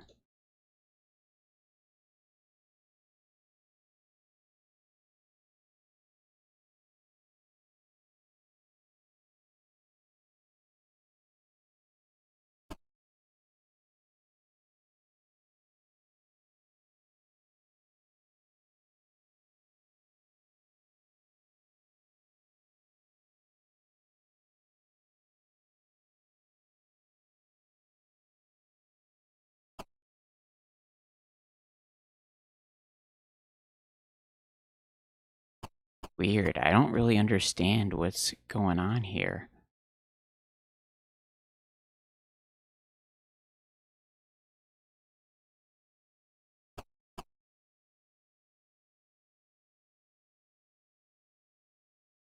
Oh, he took the cushion in his inventory? Oh, I still have the cushion.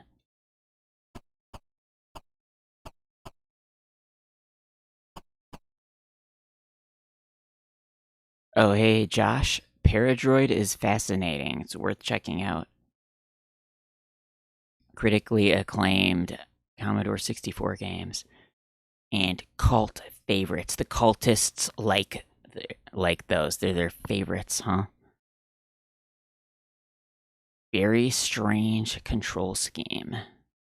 You'd never enjoy it. I know others who feel the same. They're big fans.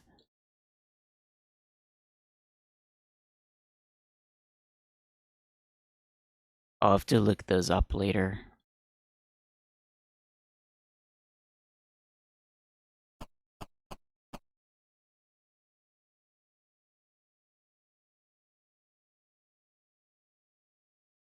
Wait, is that a...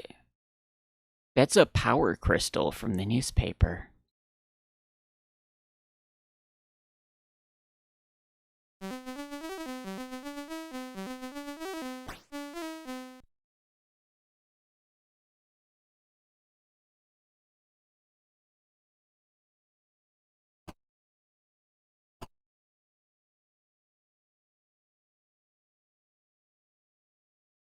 Sensor. What is a sensor?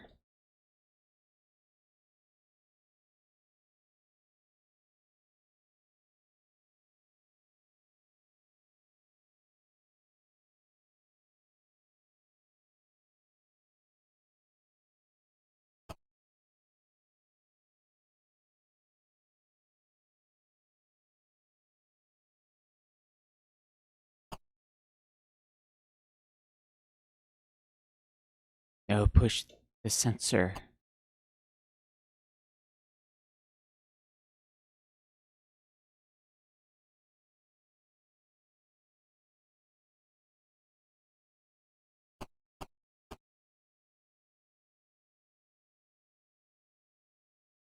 There's a platform over here.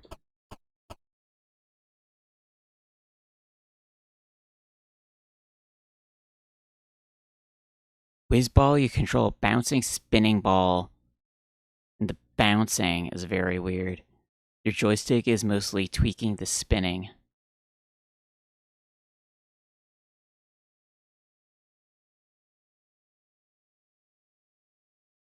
You unlock things to control it. It's a mechanic.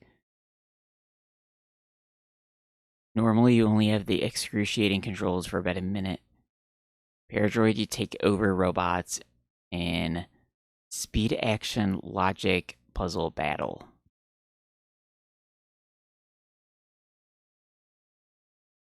Sounds weird.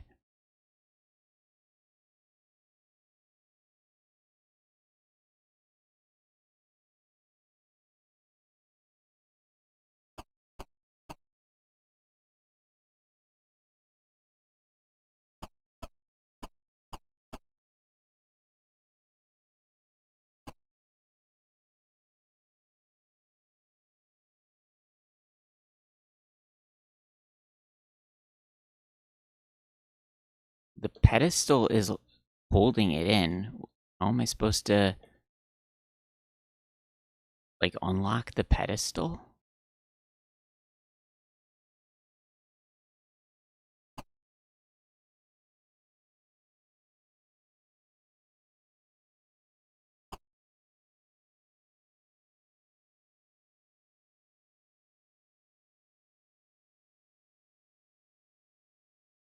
Oh, you can't use the whiskey on something. Oh, he's drinking the whiskey. It tastes awful.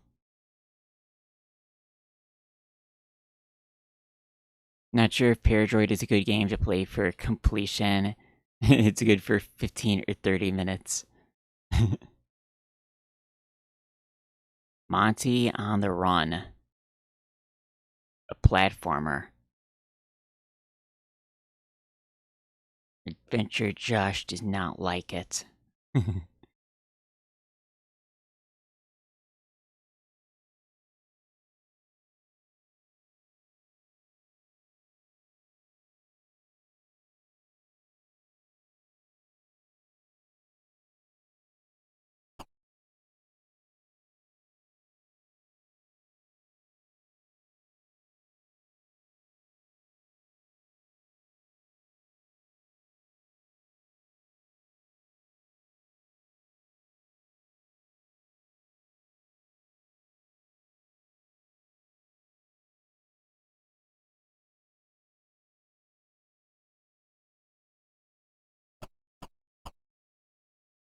What exactly is going on here?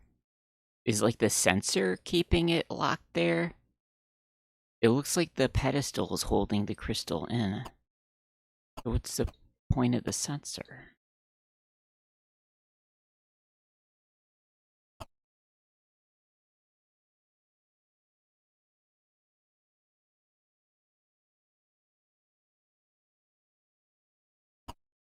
Oh, you can't just turn it off?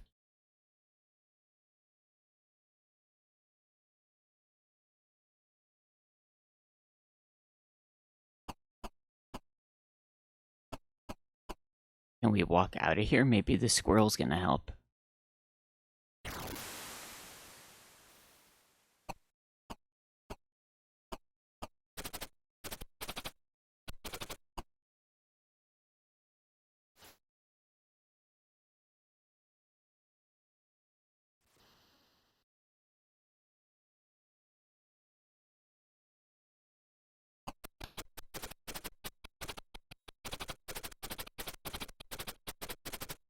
You added squirrels guarding it. Do I want to go in there? The squirrel nest.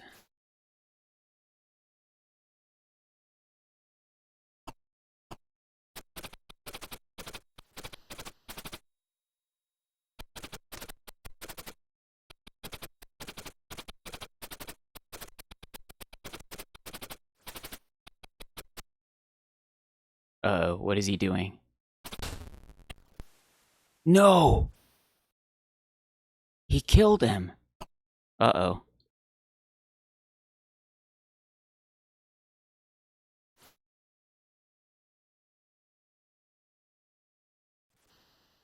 Oh shoot, you guys have been typing a lot. Hold on.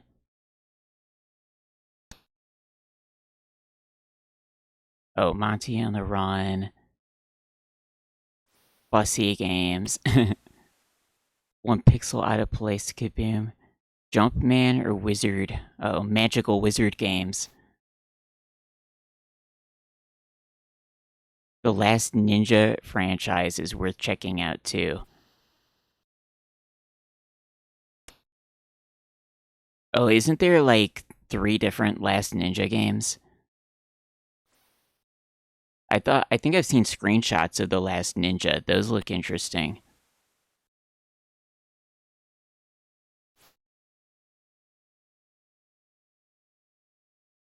Yeah, I have it saved, like, before doing this stuff.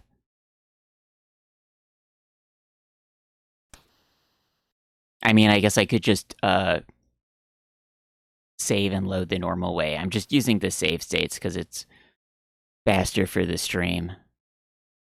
I mean, you could just save and load on the disk anywhere, anyway. Although I guess, like, the save states being faster, I guess it affects how often I'm gonna load, I guess. Maybe I shouldn't be using the save state then.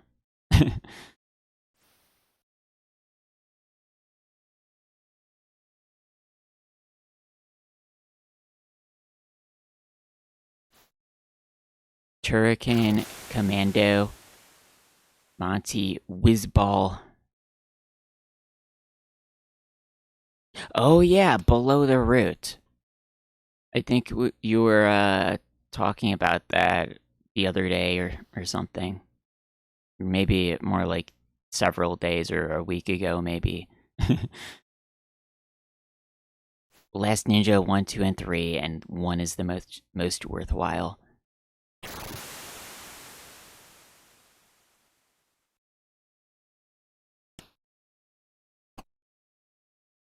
Too bad I had to kill the squirrel. Oh, we got something.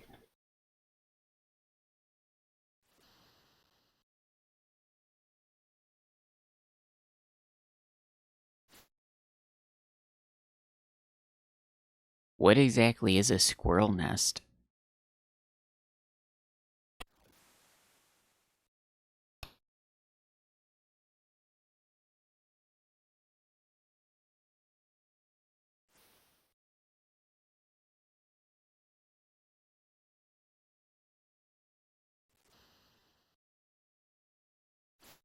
Do we put it in the fire? Oh no, I just burned it. Well, that was not good. Maybe it's like you could use the bird nest or the squirrel nest to burn. And now there's nothing here.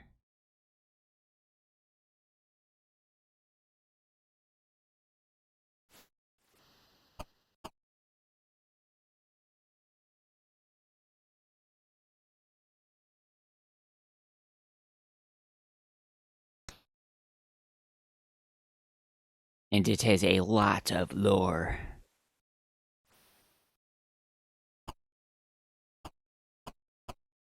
Time to start the lore dumping.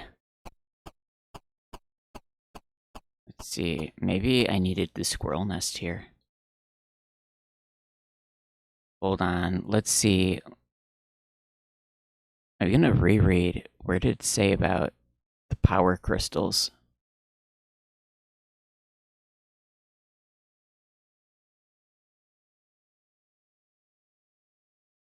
Maybe that's a power crystal. Ancient astronauts left special power crystals. They cured dandruff that you can win at bingo. Remove unwanted body hair.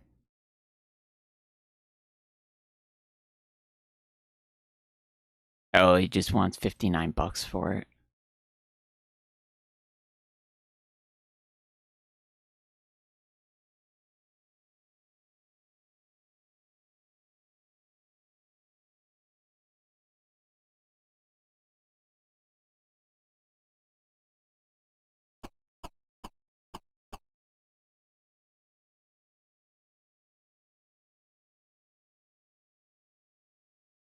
Yeah, maybe we use our cash card in it.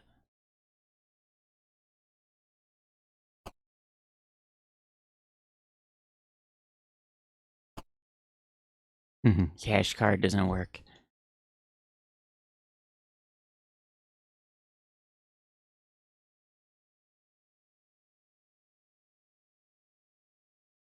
Someone said about Maniac Mansion there's a hack that adds mouse support. Interesting.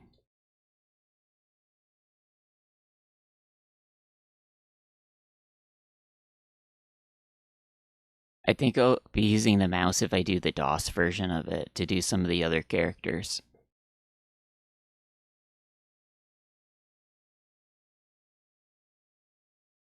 Can't we just hit it with the golf club? Come on.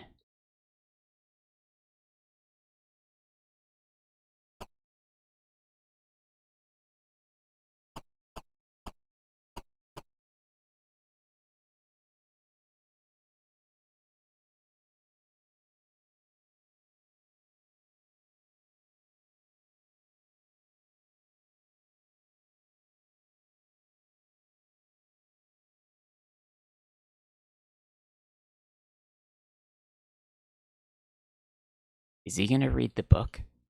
I'll read it later. He never wants to read the book.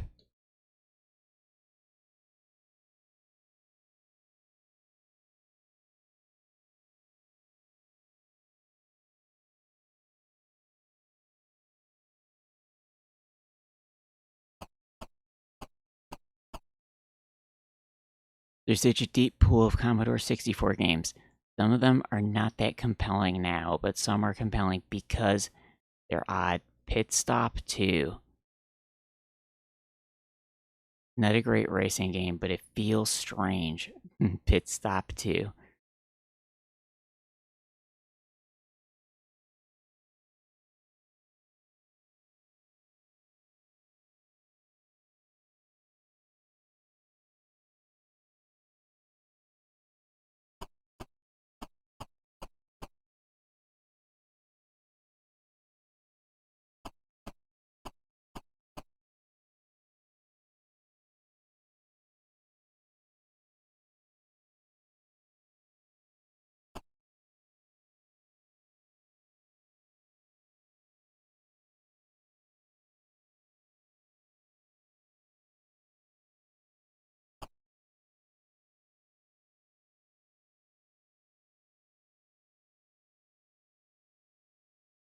Locked to the pedestal.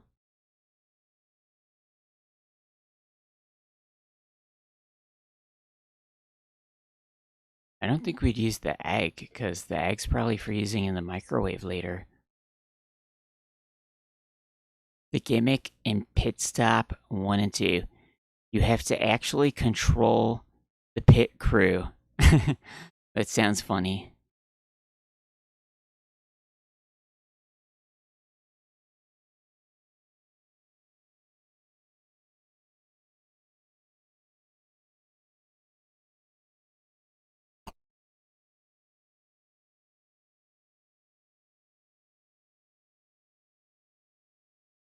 Use the butter knife.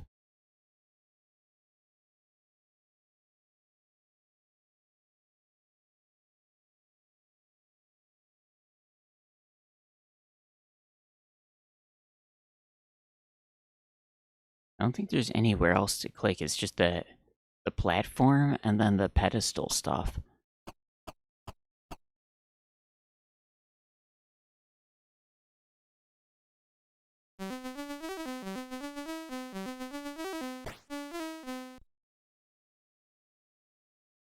It was an Epix classic from maybe 1984. Endless list of kind of mid games that are curious, like Dragon's Den.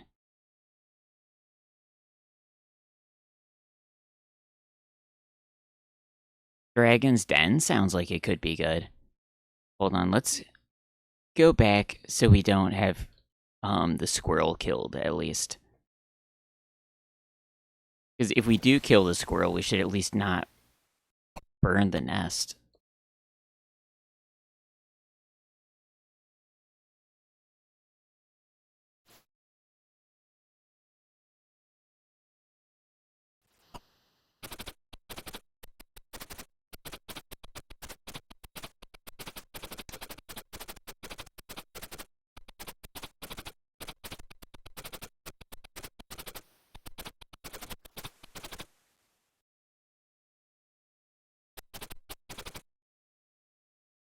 He wants to be left alone.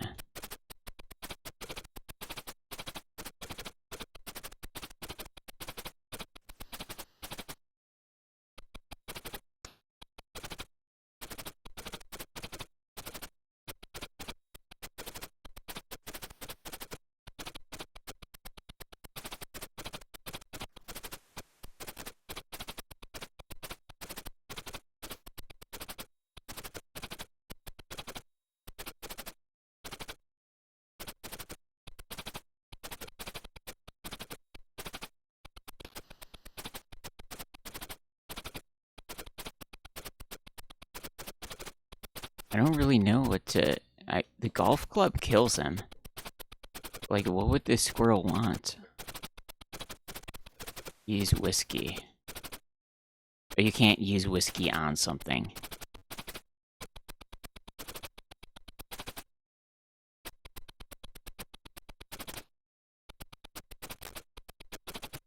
Dragon's Den sounds like an exciting name.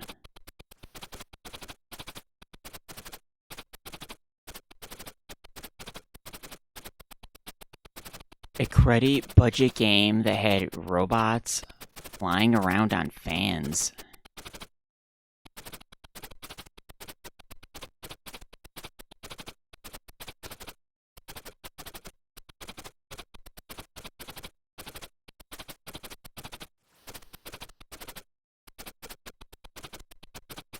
Oh, maybe a US Gold game?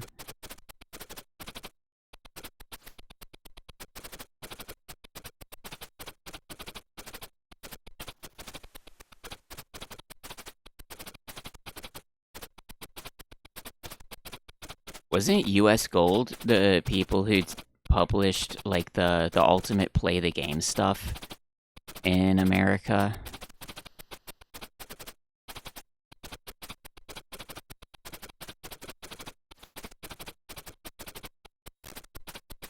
He wants to be left alone.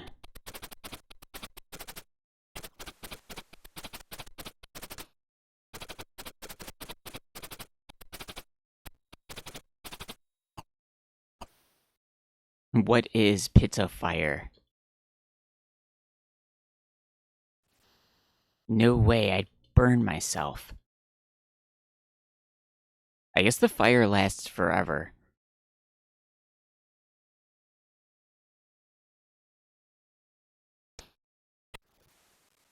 Can we turn the fire off? Turn on Pit of Fire.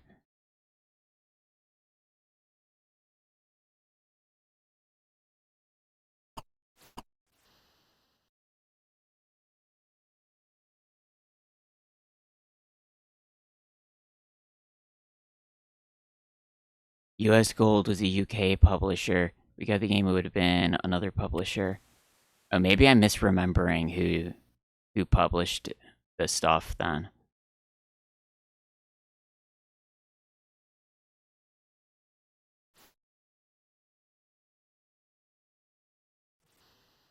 Pirates could have brought games over from the UK release. They'd have to NTSC fix it.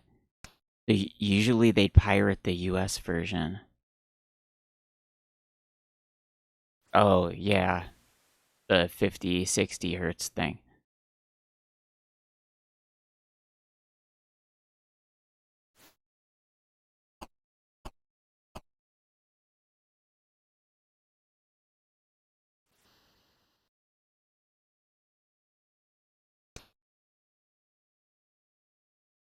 Yeah, I thought maybe it was like US Gold with the Ultimate Play the Game stuff. But maybe I'm misremembering. I don't know. Monkey wrench, rope, wire cutters, and duct tape.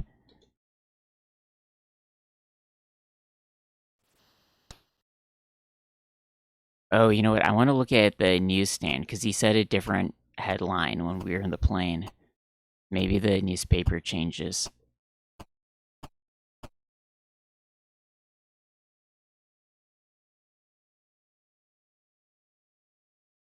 US Gold bought a stake in the company at some point as well. Oh, of Ultimate Play the game. Yeah, because then they changed to the Ultimate guys changed to Rare.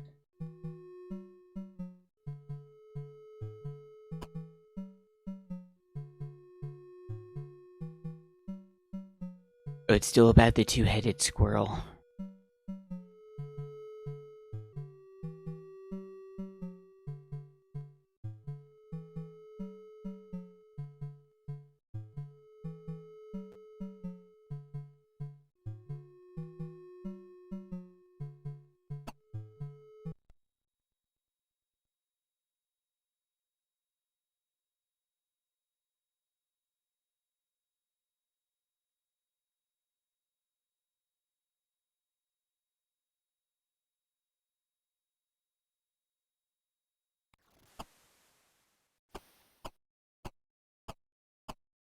Well, we could try getting the squirrel nest again. Maybe we use the squirrel nest. I mean, the squirrel's evil. He's been, like, biting people and giving people double rabies. Maybe the squirrel's gotta go.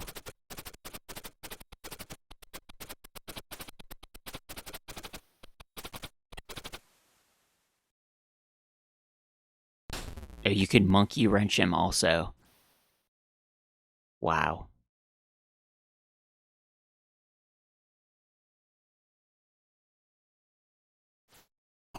Too bad I had to kill the squirrel. I had to do it. I didn't want to. I wanted to give him peanuts so he'd leave, but the stewardess doesn't want to give me peanuts anymore.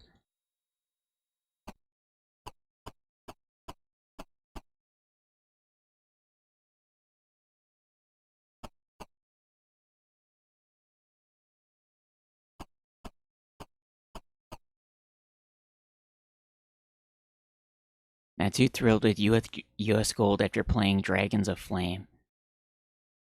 Oh, did US Gold have something to do with Dragons of Flame?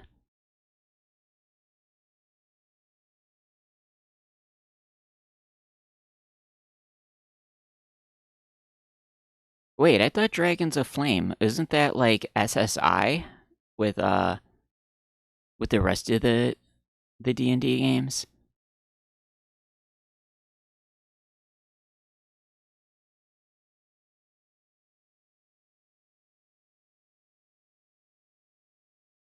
They shipped a fair number of stinkers in the budget. They struck gold now and then. Wikipedia article, Dragons of Flame is confused, mixing up credits for various ports.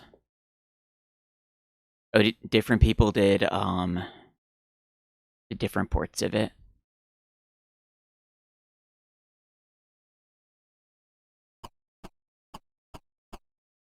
I know, I think like Pony Canyon did like the Famicom versions of some of them.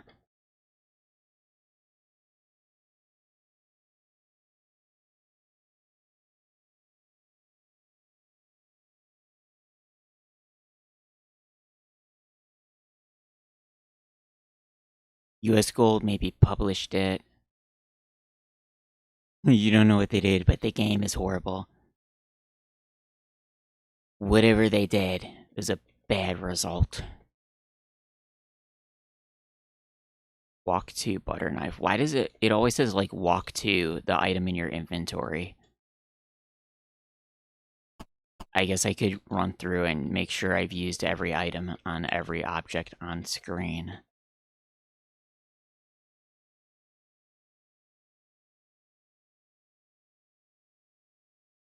He doesn't want to light it on fire in his hands.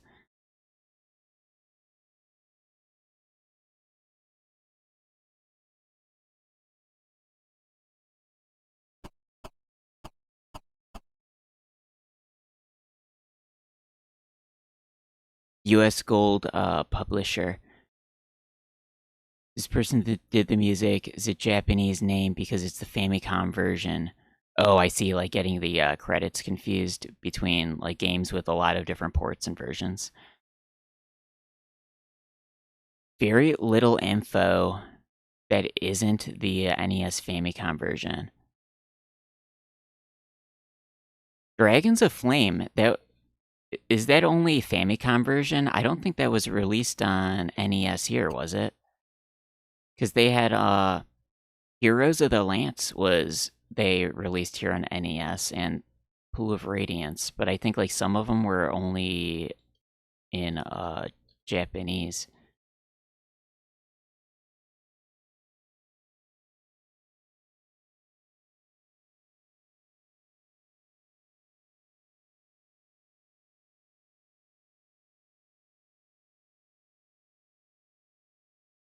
Looking at the list in Wiki, they had many more hits than misses. Solomon's Key, Leaderboard, etc. Gauntlet, good conversion.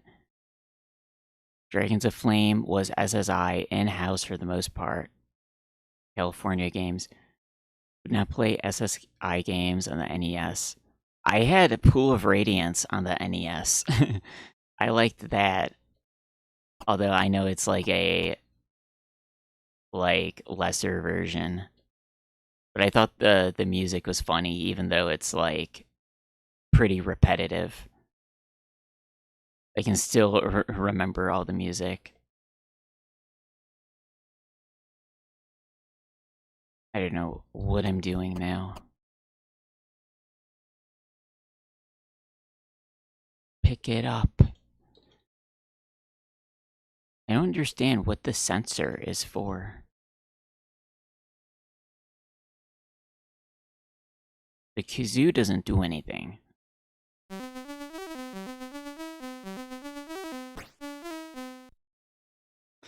But I wouldn't play Heroes of the Lance or Dragons of Flame at all. I had Heroes of the Lance on NES, and I think I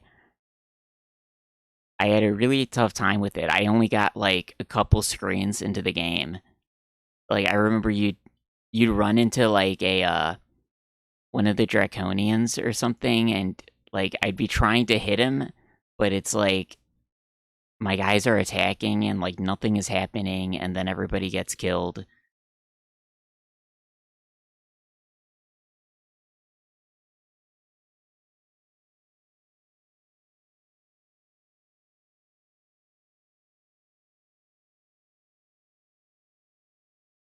Maybe we have to take off the nose glasses.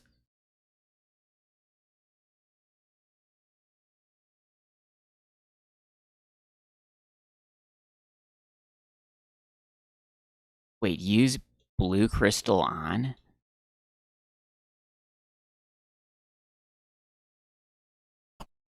You can click use it and it says use on.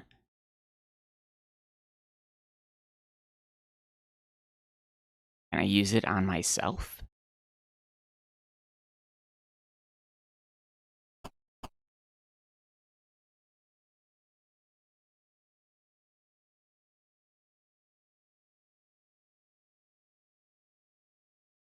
Maybe you can only use it once it's in your inventory and not locked to the pedestal.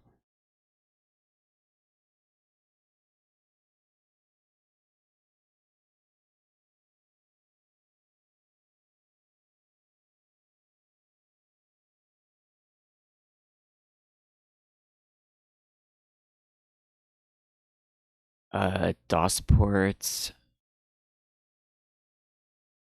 of SSI games. I thought the DOS ports were the good versions.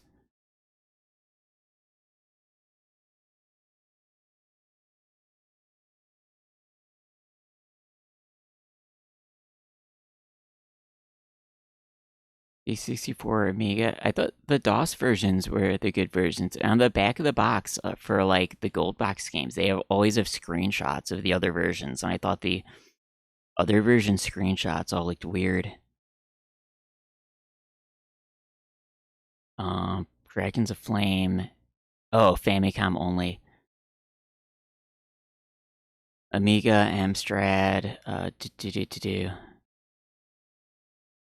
Oh, maybe most of the gold box games that I'm thinking of are like by the 90s then, and I'm not thinking of the earlier ones. Oh, the FM Towns, the Japanese computer.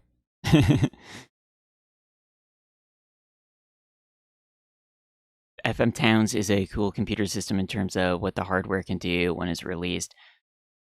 Last gasp of Fujitsu making a computer that isn't just IBM PC.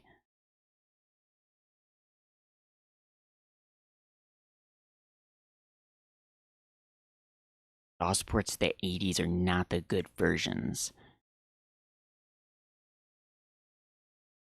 Interesting. I like DOS. Use the fishbowl on the sensor.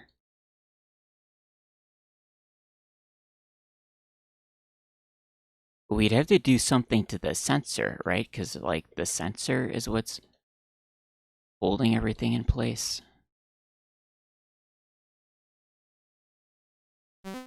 No, don't use it. I want to use the kazoo.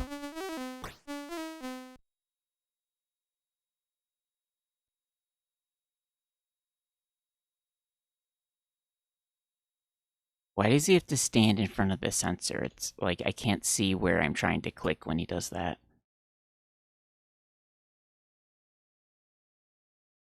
Use remote control. What? I guess I chose the right channel. Okay. Oh, because it's a sensor. Like, it's gonna receive the infrared signal.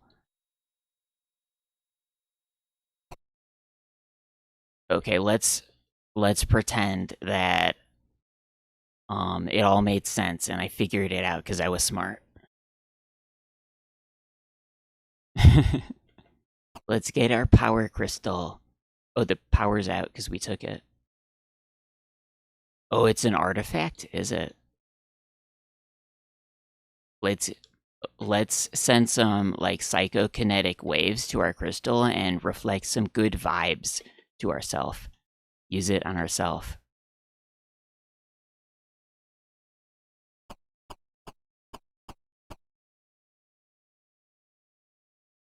Meditate with our crystal on the platform. Oh, something's actually happening? Oh no, is he gonna die from radiation poisoning? I'm dead, Amitai. I made a big mistake.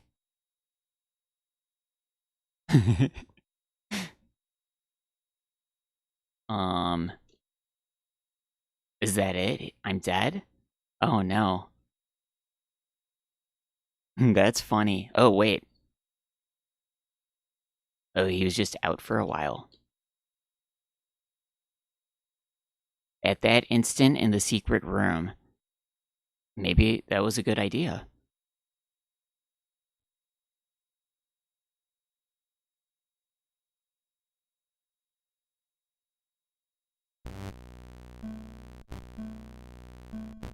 Yeah, I can kind of see how it looked like the TV sensor now that I think about it. Part of the device has been discovered and tested. We taste tested it. Just recover the artifact at once. I've got to deposit the artifact in the Ancient Society mailbox. Oh yeah, the disguise. Oh, is that where they put their hats in the cabinet?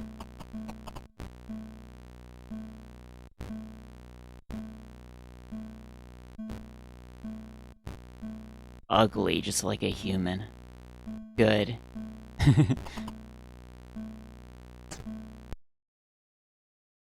I guess we have killed the squirrel, though. I don't know if that's good or bad. I mean, we got the squirrel nest out of it, so we're, like, up an item. Oh, shoot, he's after me. I took my hat off. No! Why did I take my hat off?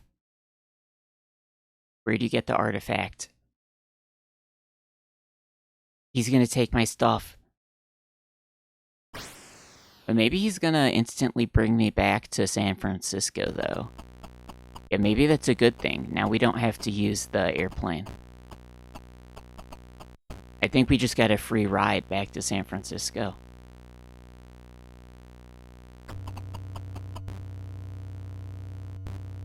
Oh, he took it away.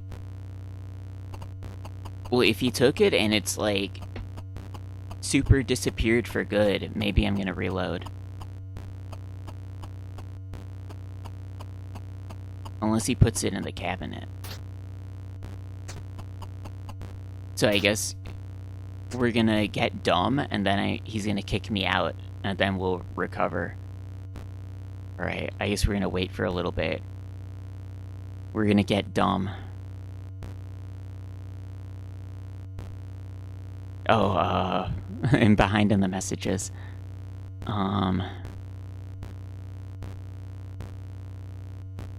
Art quality implementation, pool of radiance and DOS, biggest fall in terms of keyboard mapping. It's minor quibbling compared to other games. Is the DOS version of Pool of Radiance not like the main version? I've always thought of the DOS version as like the Pool of Radiance, the best one. Oh yeah, TV sensor.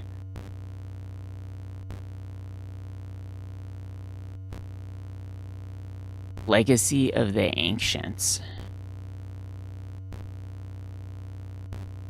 CGA graphics in a 1989 game. Hold on. Screenshots at Moby Games.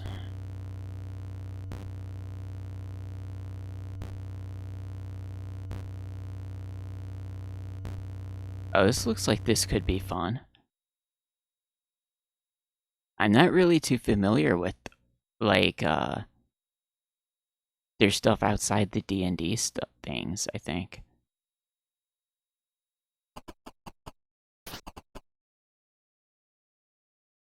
Legacy of the Ancients.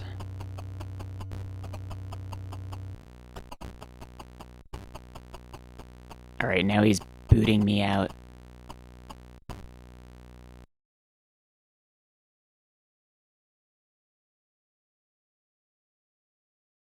And here's the Lance review. Looks like it's from 1984. In-house team didn't build the skills fast enough. Maybe they're busy porting madly. The things, most of the good DOS games they didn't write, just published. DOS version definitely isn't the best one. That's the Amiga.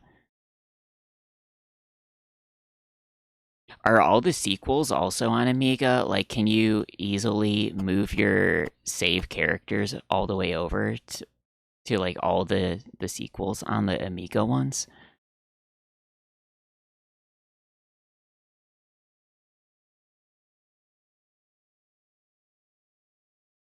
Hey, you took my secret power crystal.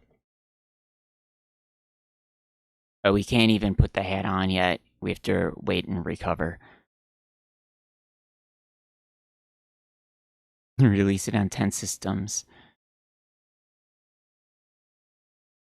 Early SSI games feels like they were developed for Amiga and ported to everything else. Interesting.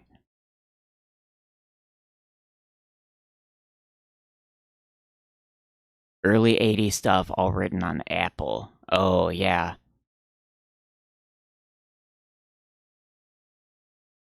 Yeah, 1988 Pool of Radiance.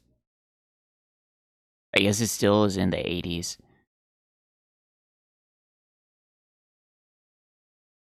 And the thing, Apple II era ending by the mid-80s. Oh, okay. Platform to target, platform to develop on, but it kind of took a while to go away. When are we going to be able to put on the glasses and hat? Oh, why did I take my glasses and hat off in the cave? That was a big mistake. I didn't know these aliens were going to suddenly show up.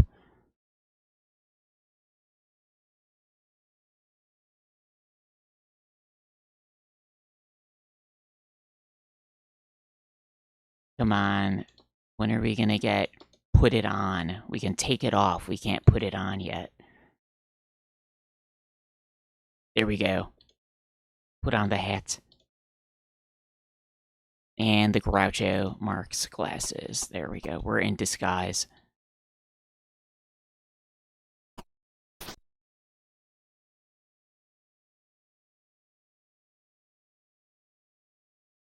Oh yeah, your mom's play all the RPG project.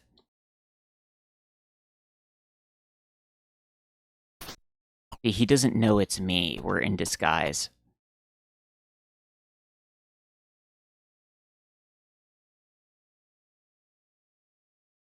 The era of every game being on 8 different systems.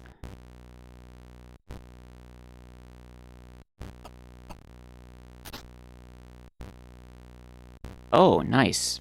So we got the artifact back. I think that was a good thing because we didn't have to pay for an airplane ticket.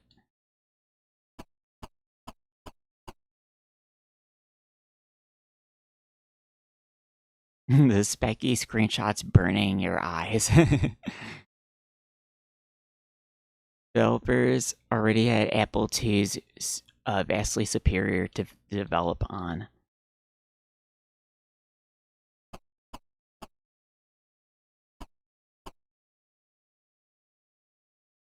I guess we should deposit the blue crystal. Let's go in our house and use the crystal or something before we deposit it in the ancient society's mailbox.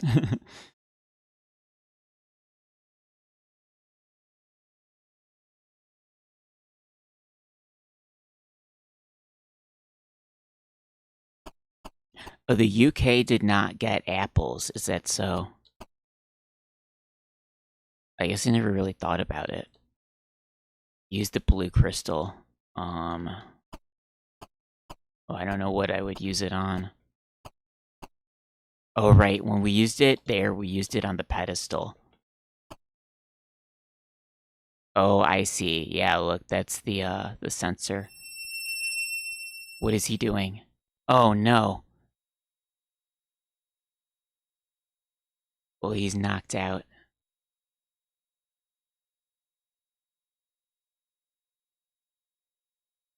What exactly is that only because I used it on the TV, or could I have done that anywhere? Maybe I could click use the crystal on anything, and it does that.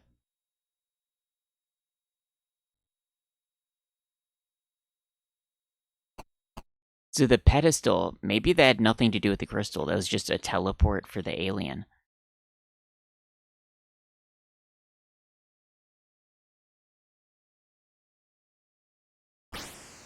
What? They're breaking into my house.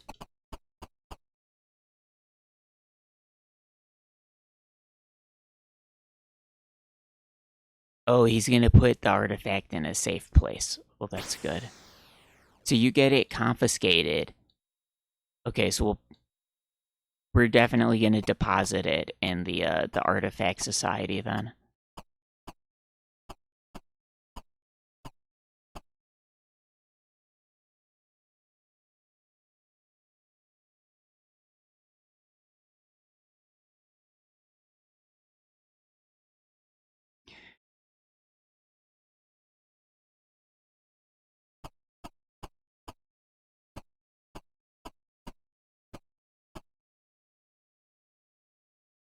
Other side of the coin, monopoly, lack of innovation, lack of competition.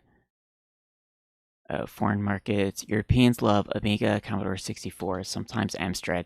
In America, people aren't that keen on that. There's some Commodore 64 love. Yeah, I'm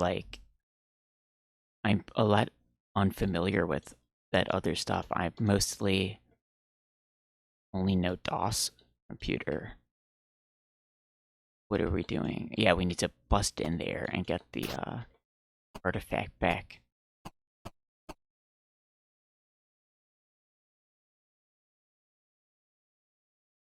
By late 80s, they're more well-heeled shop and developers typing in IBM compatibles. SSI isn't that well-heeled. I don't know. Also, depending on what kind of game you're writing. Pool of Radiance kind of outdated in 88. Then they used the Gold Box engine for 5 more years. Oh yeah, that's right.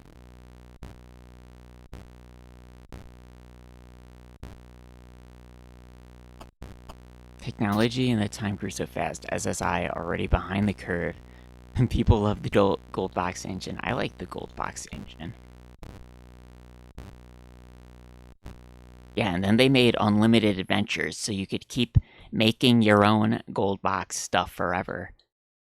So the gold box adventures don't have to end ever.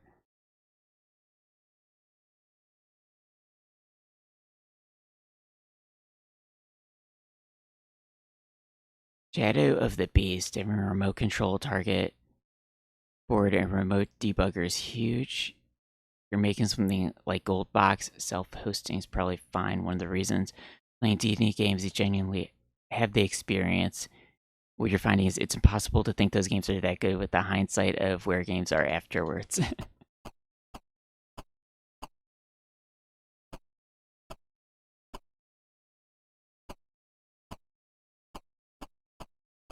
Yeah, I remember there's like a lot of definitely there's a lot of tough fights that you have to reload a lot in the gold box games because like if you fight beholders, like they shoot magic stuff at you like 10 times around and it's like you just have to pray to God you're not going to get disintegrated.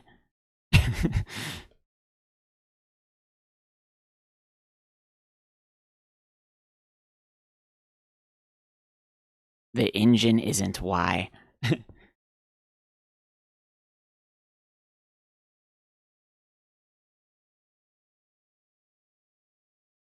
I guess we're gonna put the crystal in the drop box.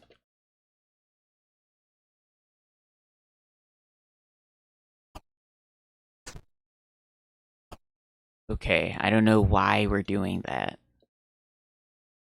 but I hope that it was a good idea.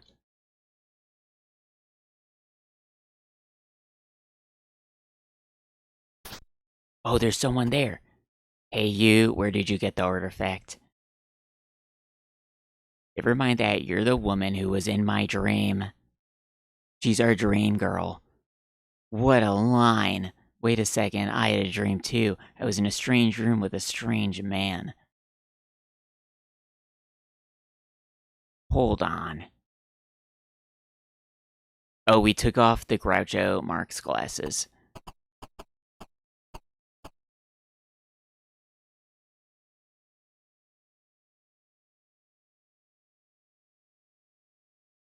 My two friends and I had special dreams sent to us by the Ancient Ones. You're the one they told us about. Give me a break. I see you're skeptical. You'll soon change your mind. In the dream we shared, we saw a strange device which we must build. Is she talking about building a spaceship? What is this? That's it. The blue crystal you brought me is part of the device.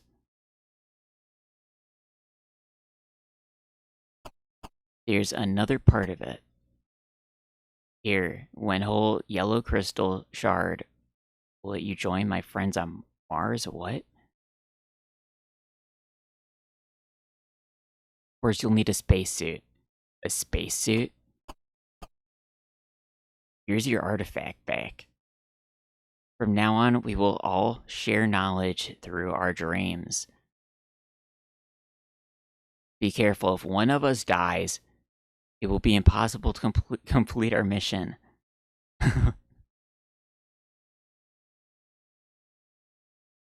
Switch? Oh! We got the other command. It's like New Kid in Maniac Mansion. There's 4 kids to switch to? What? Annie, Melissa, and Leslie? I like Leslie. Put inside one. I am way behind on the messages now because it's crazy cutscene and exciting stuff. Put inside one.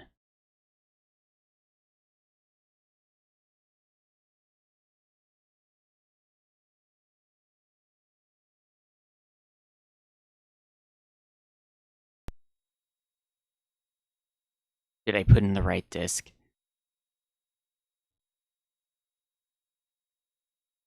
I think they mean side 1 of disc 2, because disc 1 is the boot disc. We have more cutscenes. The landing site on Mars.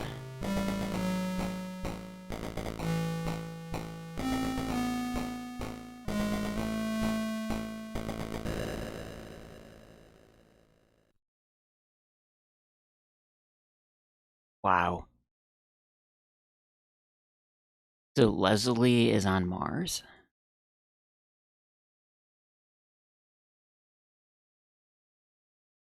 I guess she's the one we saw on the TV.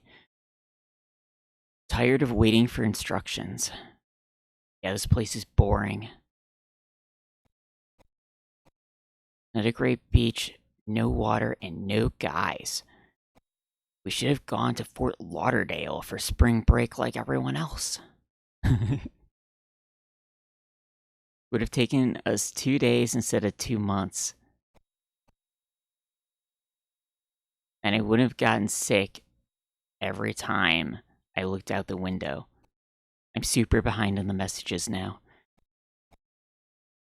Yeah, in zero gravity, it sure was a mess. Okay, let's pause. Hold on.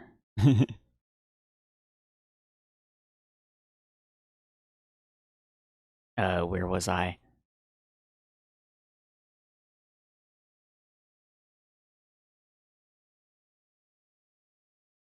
Pool of Radiance Curses Azurbans didn't necessarily enjoy any of them, but people say it only gets worse from there.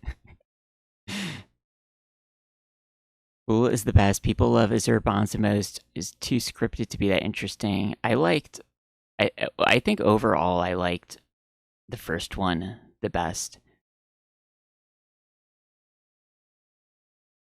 There are games that do scripted way better. First edition D&D is terrible system.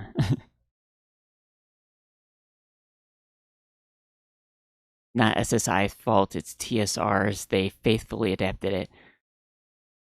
I fundamentally do not accept that as an objective take. It's better if you have a DM. I think some AD&D elements do not suit the games well. It's not good from a video game. This has to be program standpoint. More or less forces min-maxing or you just don't win. Oh, right, yeah, I think I definitely just pumped everybody up to, like, 18 stats. I mean, like, they let you do it, so, like, why wouldn't you do it?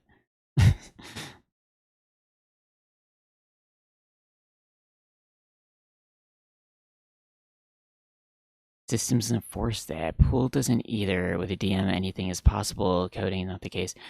By the time you reach late in the series, it gets very min-max required. Yeah, I think, like, if you make other, like if you made, like, halflings or dwarves or something in the 4th game, they probably start off already, like, max level, and they can't really level up anymore, I think.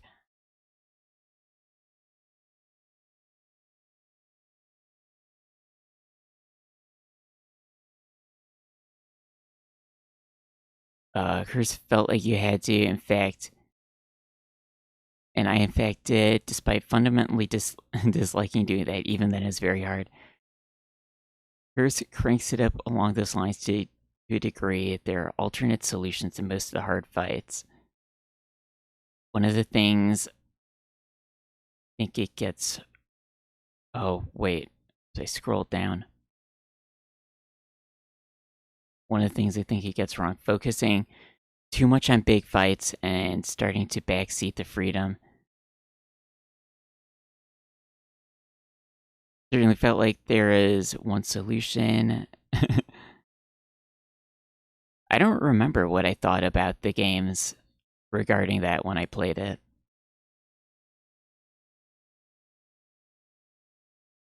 In Pool, it often feels like maybe I should fish around for options, and Curse doesn't really feel like that.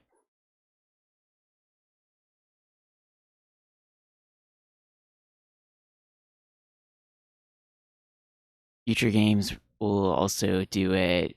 Secret Silver Blades goes even further down that road. I liked the huge, like, areas with the connected maps and Secret of the Silver Blades. but whatever, get through them. Doesn't even have the random encounter caps. They were random encounter caps. Oh, you skipped the graveyard. Oh yeah, the graveyard is a mean place.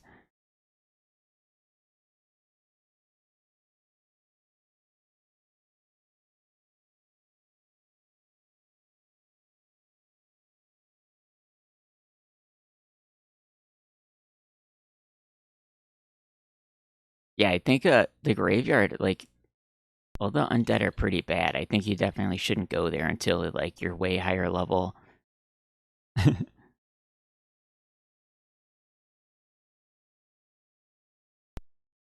As early as cursed with non-humans. You start at level 5, there's some race class combinations that can't get higher than that.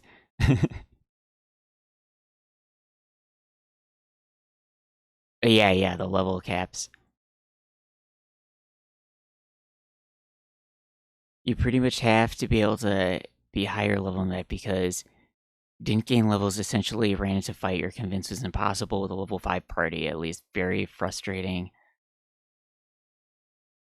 Yeah, I guess they thought that like the level caps would be like a good like restriction for the other races being multi-class and things like that, but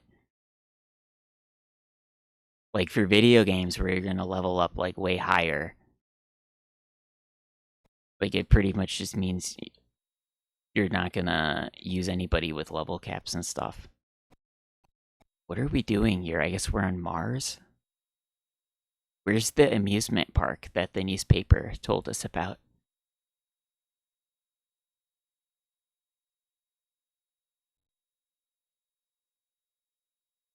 Yeah, because in Pool of Radiance, everybody's like lower level, so you're not gonna hit the level cap so much. So probably like having fighter mages and fighter mage clerics is better when you're not hitting level caps.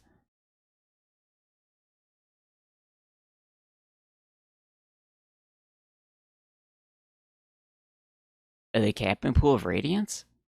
I'm pretty sure you could hit like level 6 or 7 maybe. Because I think the spells, there's could you only go up to like level 3 spells? Maybe there's like scrolls for level 4. I'm not sure.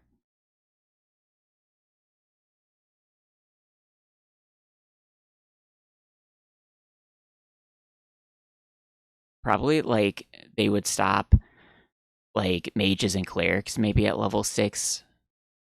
Probably they would let thieves go to level at least 7 maybe. I don't remember. I'd have to look it up again maybe. Oh, this is a door.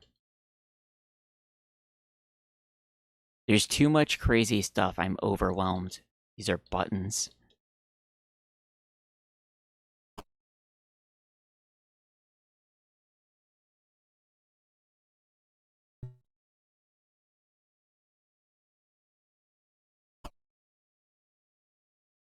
Oh, she can't reach it.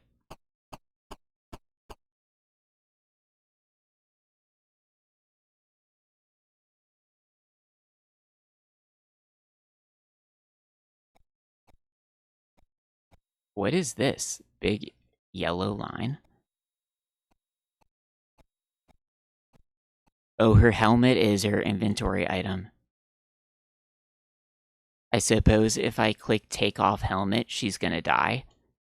You know what? We should do a save. There, I quick saved. Okay, take off the helmet.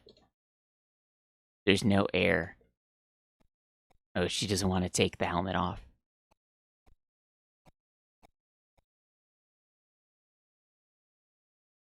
Wow, there's too much stuff suddenly in the game. I'm overwhelmed.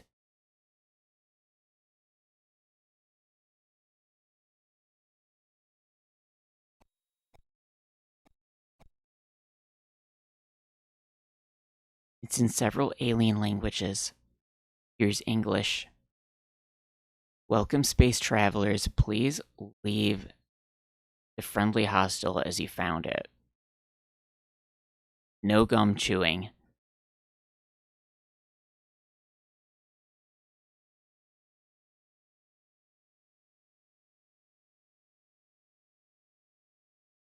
Oh, age-old argument whether it's good balance or not. Some people think it is, obviously, including Gygax and company. They decided to make a series where you climb to level 25 forever and not alter the system.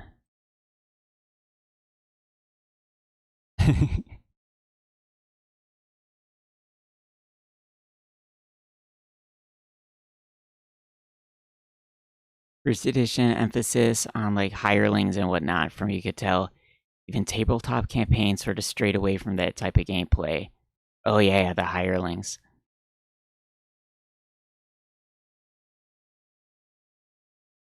'79 Dungeon Master Guide. There's tons of hints in there, kind of suggesting you should min-max even in tabletop.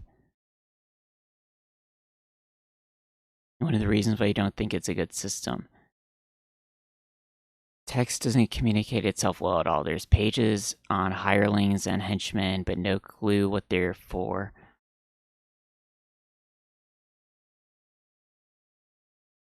I don't think, like, when me and my friends played D&D back then, we never used... Maybe we, like, filled out the hireling spot on the character sheet with, like, a couple things, but I don't think we ever used them in, like, anything, like, actually in the game at all. The button doesn't work. What?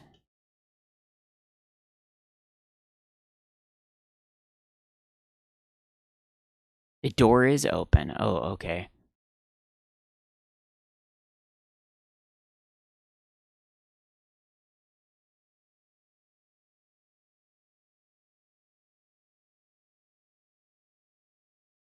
No system survive its players. Impossible for creators to do the time kind of testing anticipation of things that millions of players will do in a short time.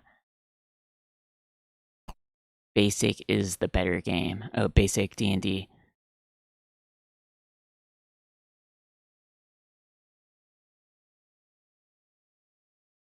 Old school D&D. The one to go. Air for the systems is over. Like, you can play them, but who's equipped to run that way anymore?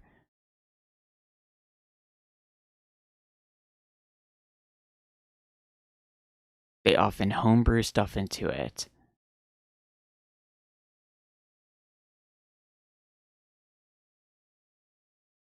Lamentations of the Flame Princess.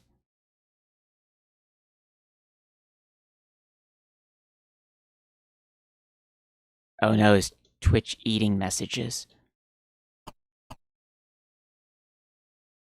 Sometimes on, like, Firefox, it disconnects to chat a bunch. But that doesn't really matter so much now that I use Chatterino more.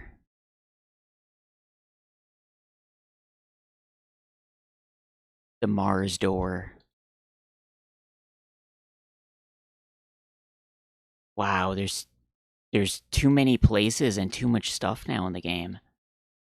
I'm overwhelmed. Now we're on Mars.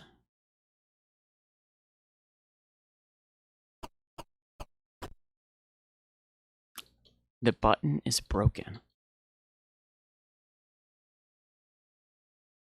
Don't be a space goof. Always wear your space suit. A reminder from the friendly hostel. Take it off. There's no air.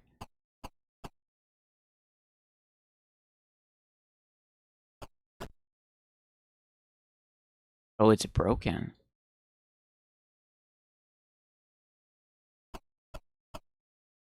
It's screwed shut.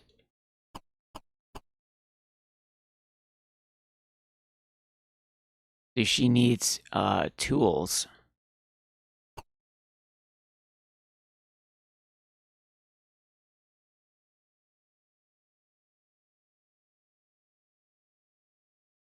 Participate in a first edition game where you literally don't fudge any rolls and roll for everything exactly as the book recommends. It would be a disaster, maybe a funny one.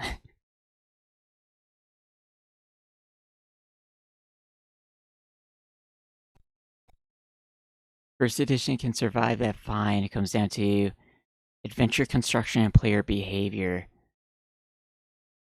People will die, but that's not a disaster. Second edition seems to be mostly just fixed first edition. Yeah, that's kind of how I feel about it. Like super first edition. Wow, there's like way more stuff over here. A tram. Oh, this is like a rail line. Oh, this is the Mars monolith, huh?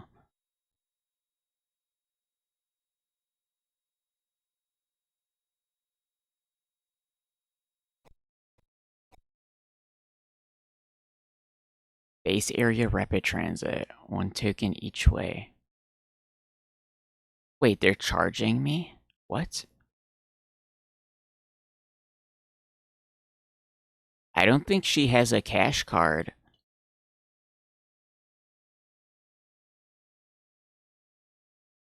What about Melissa? No, Melissa doesn't have a cash card either.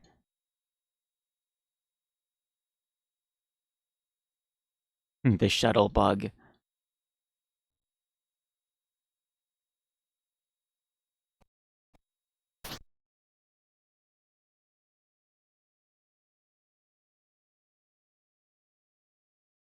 AD&D in general, too much clutter for anyone to keep track of. Casting segments. Spell components. Oh yeah, spell components. It would be really tough to cast spells if you had to follow all the spell component rules every time.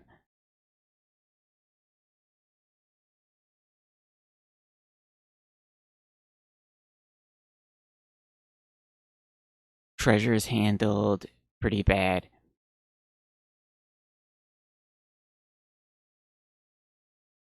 If you're hauling that platinum around, you're going to be unable to fight. The encumbrance concept. I don't think we did anything too much with encumbrance either. Radio controls. Meters. Oh, a boombox. The glove compartment. Okay, open the oxygen valve. Uh-oh. Oh, we were just getting oxygen. We have to refill our oxygen.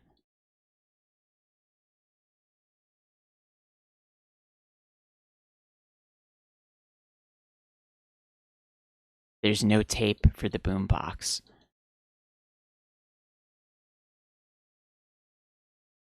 I see. We need a cassette tape.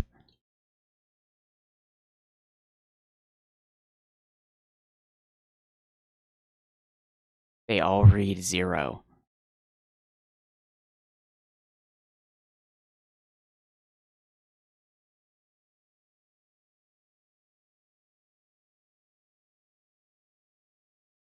I'm way behind. You guys are talking too much about D&D. Let's see. Hirelings carry the gold around.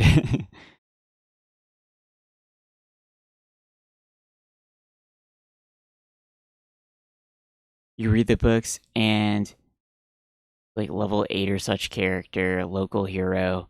Oh yeah. Yeah, aren't you supposed to like fighters are supposed to get like a keep and everything?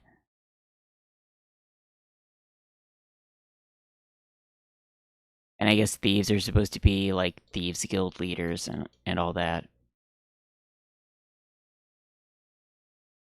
Medieval management simulator.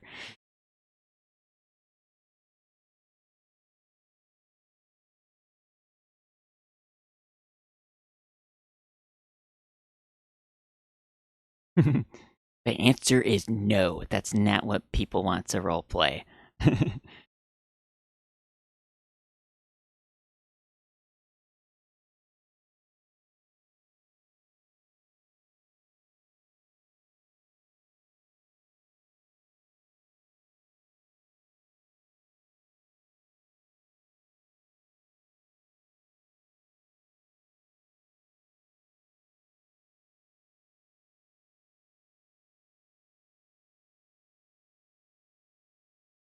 Time is showing people don't want that. Whatever they did, 70s, early 80s, you don't know.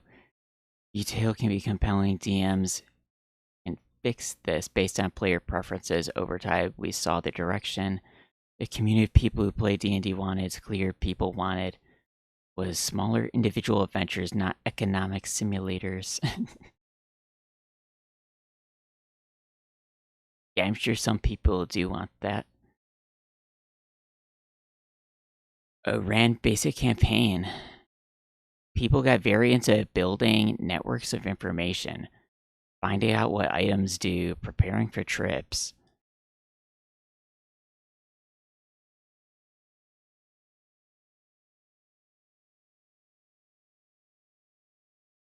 Interesting.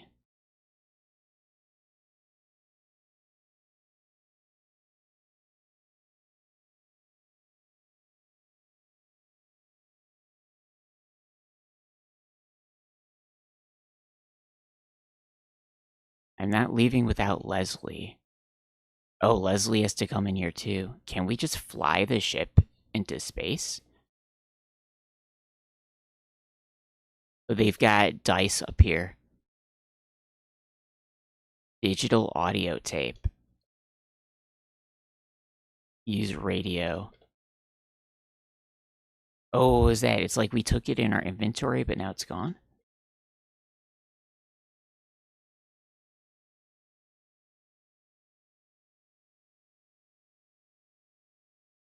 Oh, we put the tape in the boombox. This is exciting. Use it with the tape. Oh, turn it on.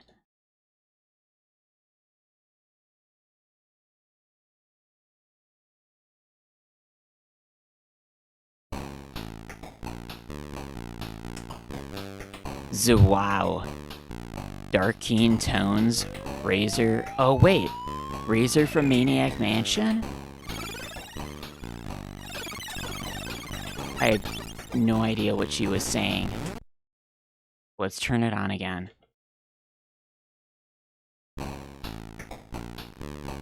She's not going to repeat the dialogue.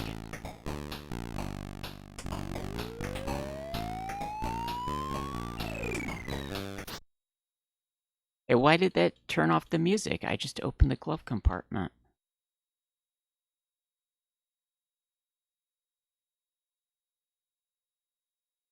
Oh, our cash cards. Nice.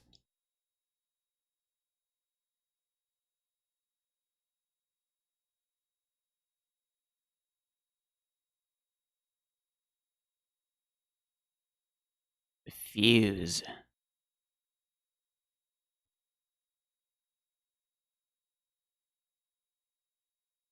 Should we be pulling the fuse out of this?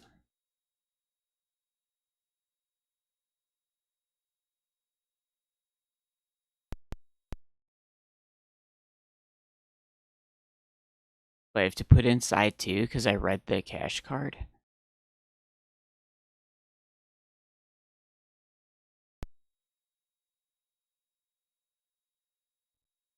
Leslie has $342.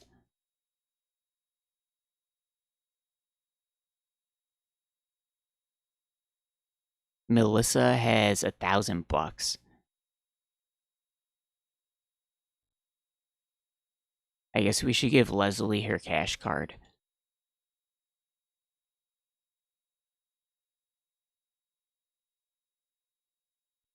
Use controls.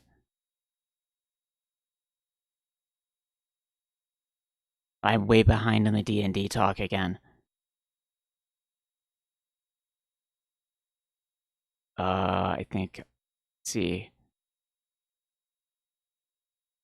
Conflating product change to will the players, and also that everyone wants the same. 4th edition is exactly in the direction you're proposing, but was largely rejected.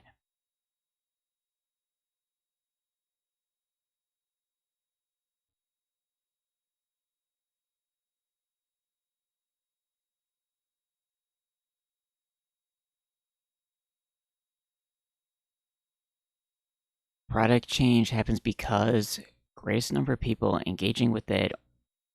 Failing businesses don't perform that way as much as you and I dislikes it. That's the reality we live in.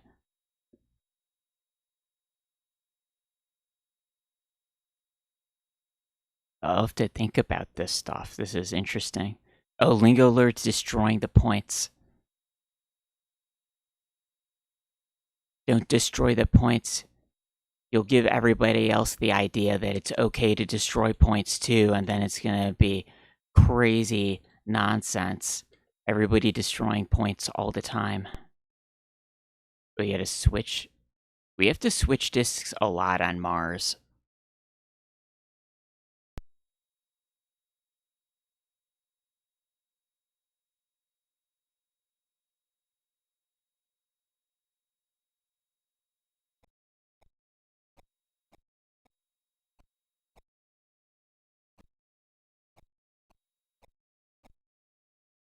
Oh wait, Leslie's in there. Maybe we should just have Leslie come out of the building.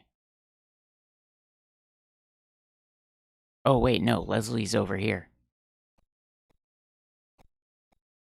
Okay, Melissa, give Leslie her cash card. This is it. This is exciting. Oh, we have to switch disks again to read the cash card. We've been on Mars for like an entire hour, and we're just trying to give the cash card to Leslie. Okay, so this was Leslie's cash card.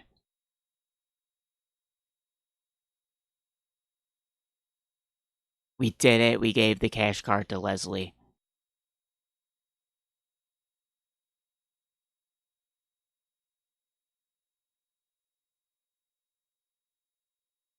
D&D statement, play however you want. But you have to have group consensus.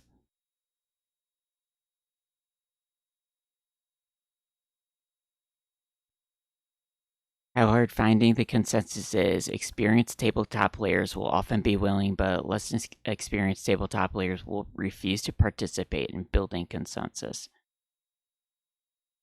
Embrace the destruction of points, it's inevitable, Lingo Lord. No. Ah, oh, if only there's a way to get you guys to stop destroying the points. Can we just wander off on Mars?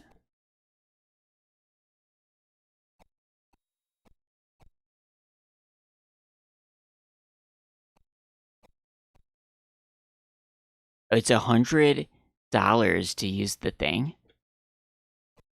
I don't know. I don't know if we should waste. They don't have that much money. Like a couple trips on this tram or whatever. There's a slot. How does this go? You know what? Let's save and then we'll see what happens. Okay, she's got 1,100. A lunky Lenny Loose Jocks to Lenny in Space vibes. Is that a real thing? I haven't heard of that.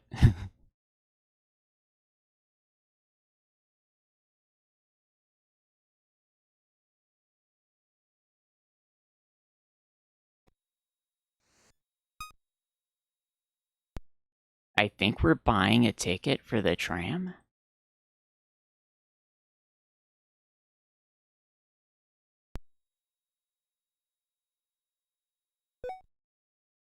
A token. Oh, we got it. We got the token. One-way fare. I have one of them. Oh, doesn't that mean we should buy two?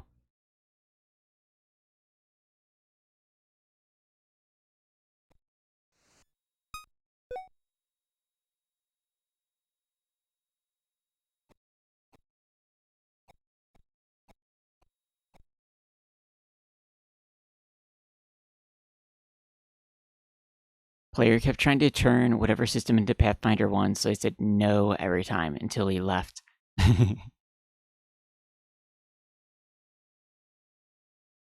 Win by outsmarting the villains or the DM. Most players just want to see big numbers. I like big numbers. Use tram with tokens. Never got very far. You had a VGA version.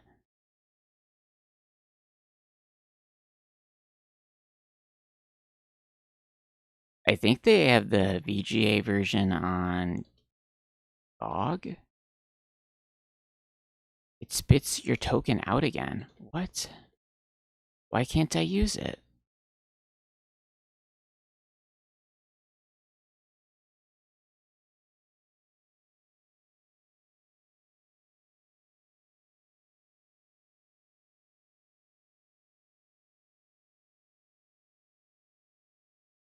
Maybe it's broken?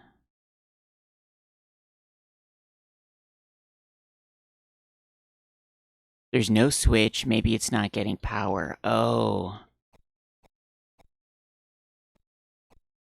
Oh yeah, this building doesn't have power either.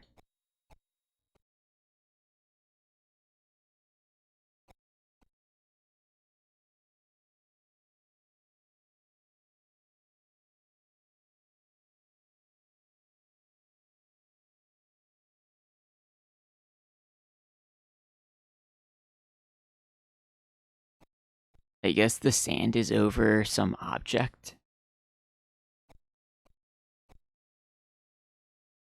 D&D occupies weird ground where bulk of its rules are about combat. Combat, very uninteresting part of play. Frustrated with less D&D grip, started to seem impossible to die.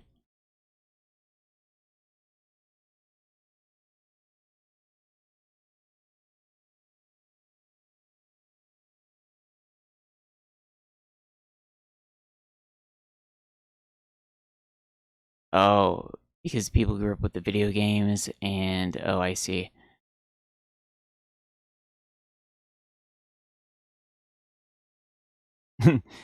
Lingo Lord likes big numbers, mega points destruction. Well, I hope you never destroy the mega points. That's would be terrible. Don't destroy that many points at the same time.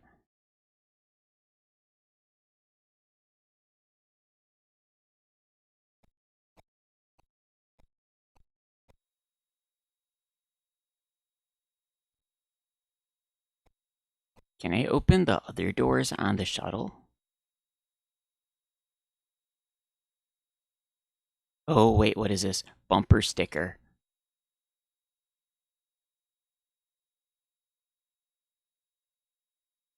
Oh, that's tiny. That's like a couple pixels. We heart Matt and Ron. Okay. We got some important info.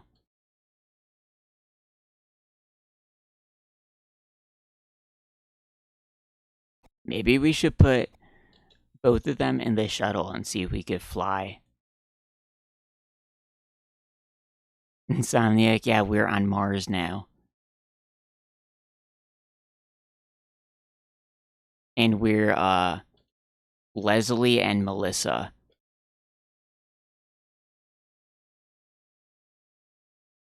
And we also have Annie, and she's back on Earth. Yeah, who's your favorite character? Is it Zach or is it Leslie or Annie or Melissa? Get in the spaceship. And we've got our cash cards on Mars.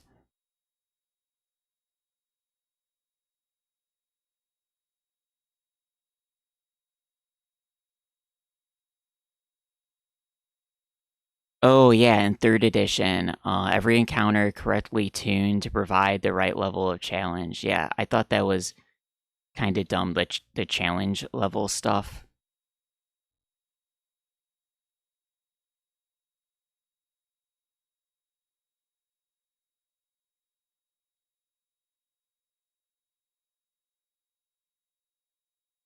Or everything was like a challenge rating for this or that level. Oh, was that in fourth edition too? I don't know anything about the editions after third edition.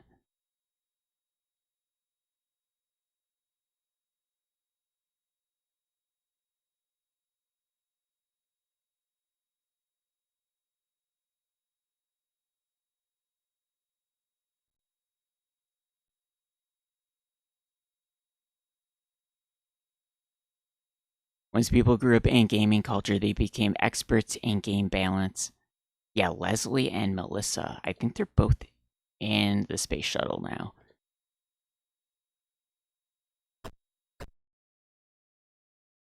It won't work with the door open. Oh, the door's open. Are we gonna fly in the spaceship?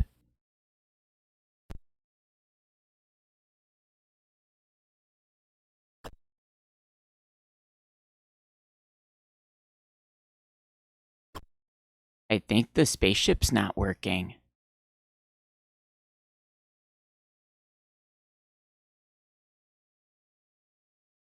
Use the radio. Why do you have to use the radio with something? Can't we just use it?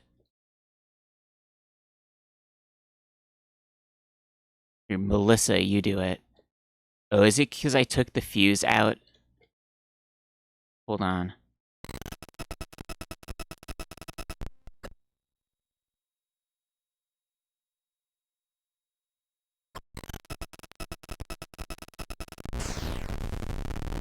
Okay, it's because I took the fuse out.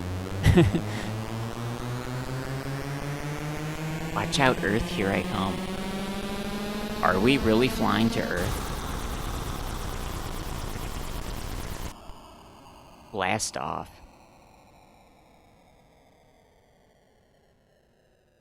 If I have a spaceship, I think that means I'm not gonna have to pay for airplane tickets anymore. Like, better get comfortable. It's going to be here for over 2 months. Oh my. Leslie took off the helmet, or Melissa, one of them. Yeah, Leslie's helmet is off. Are we really gonna be in the spaceship for 2 months?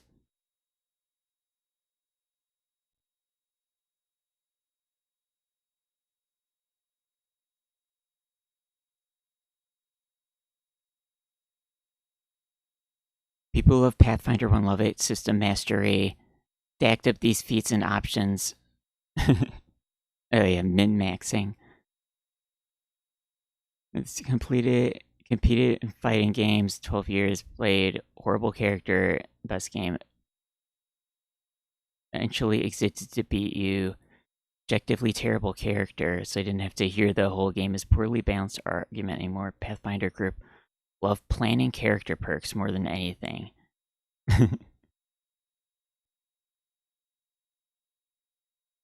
Third, fourth, fifth, Pathfinder 1 and 2, all doing the same thing. All system point perk mastery games.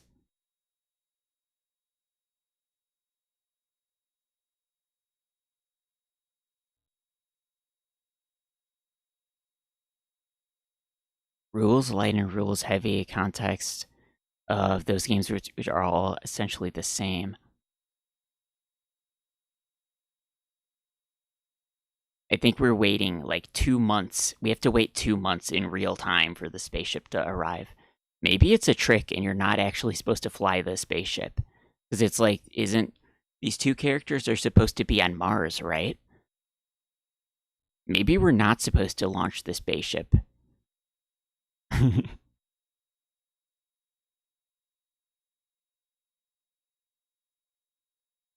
It's designed so the players never lose, barring extremely unlucky dice luck.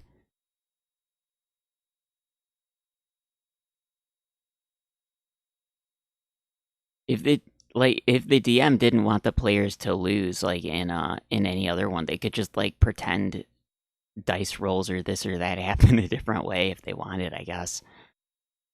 5th edition by the book, they were adventures created so you were in real danger before level 4 or so. You probably hit level 4 after 2 sessions.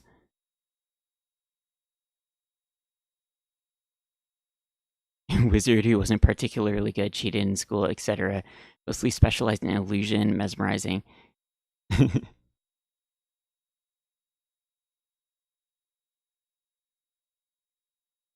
Let you down anytime you actually had to do something.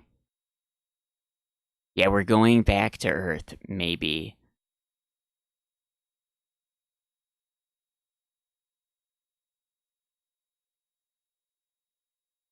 After they're basically playing superhero game. You have to fly back to Earth, can you travel elsewhere? They didn't give me an option. I think they're just flying back to Earth. I mean, the only 2 places in the game, I think, are like Earth and Mars. I don't know. I mean, I don't think we should go back to Earth, maybe, because Zak and Annie are on Earth. Wait, let's turn on the boombox at least. We can record also. I don't know why we would record. This is supposed to be Razor's music, I guess.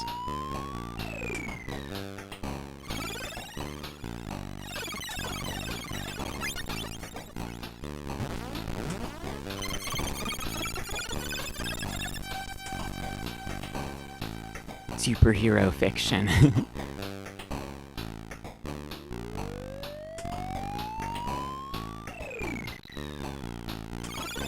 Magic the Gathering. I was never really into the card games too much. I think some people played, like in high school, they played Magic and Yu-Gi-Oh, I think.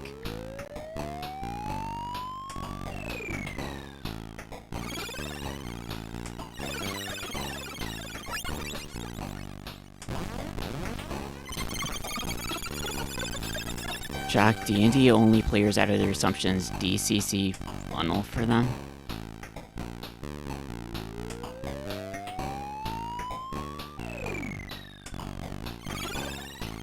Pathfinder players, also insufferable Magic players.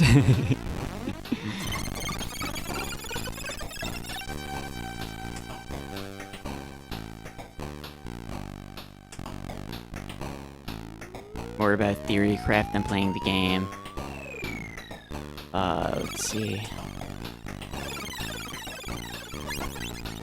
Dungeon Crawl Classic.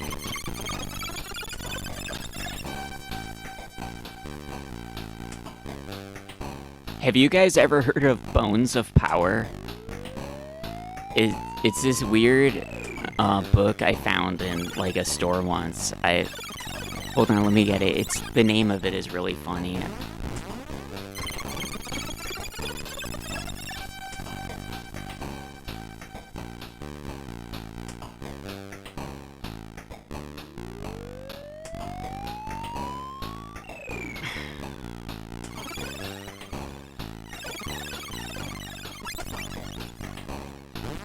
Hold on, let me switch to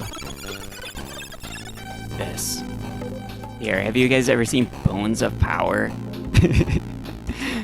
It's a really, like, thin book.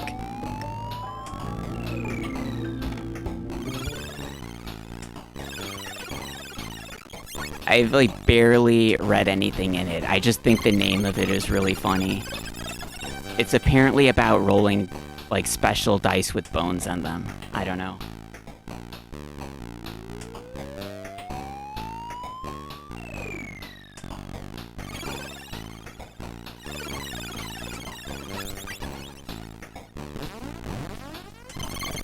Yu-Gi-Oh! King of Games.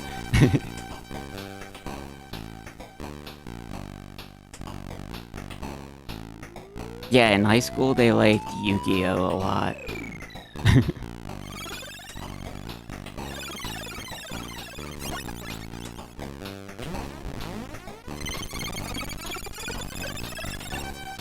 Proxies allowed. All you have to do is look up a deck someone else told you to make to win.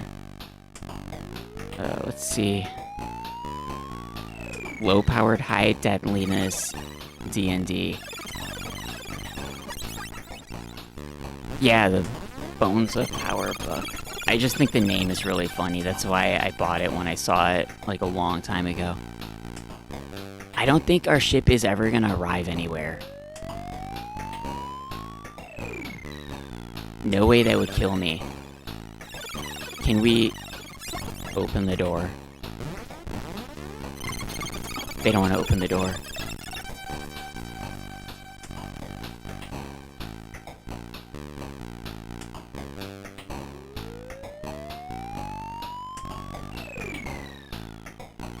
Oh, taking the fuse would kill them.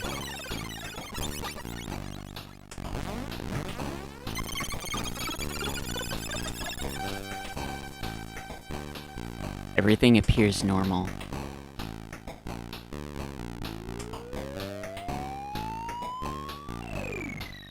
She took the entire boombox, and it's still playing in the inventory.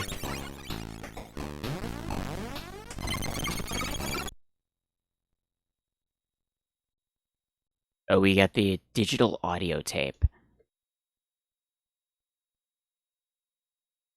So can we listen to it in the radio instead?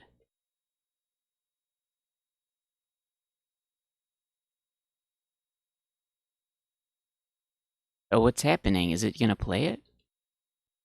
Oh, turn on radio. Oh, okay. We didn't need the boombox. We could play it right here in the radio. I guess you can also record over the tape on the boombox.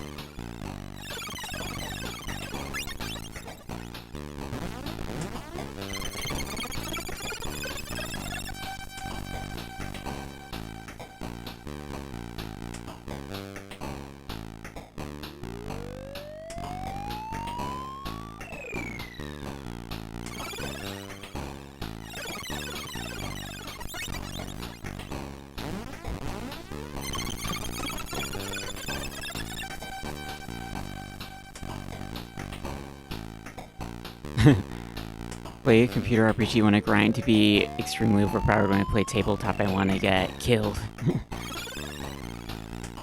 Smashing Bones in Saga.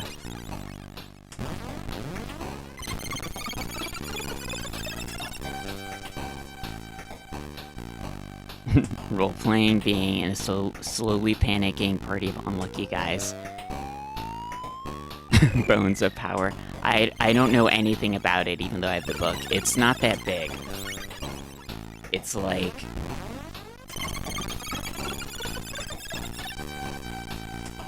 where's the page numbers?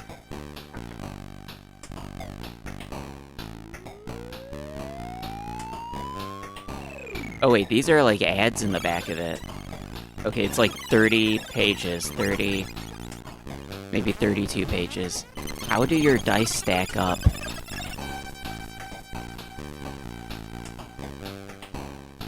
Oh, this is an ad for, like, super good dice.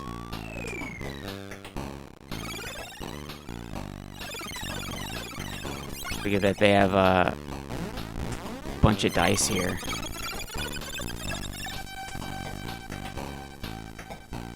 TSR official gems.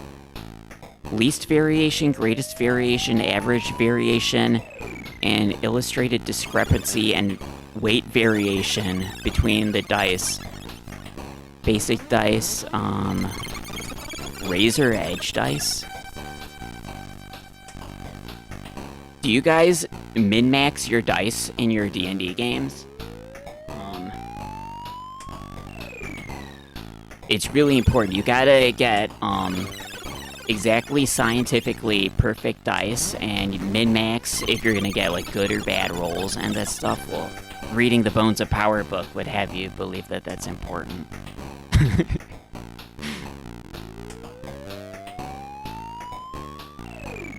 I mean, I think I've never thought about that with the dice before.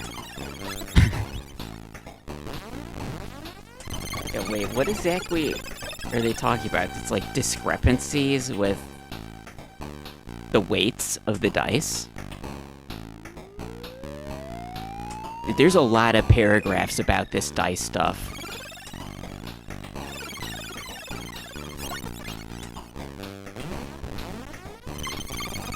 Oh, I see.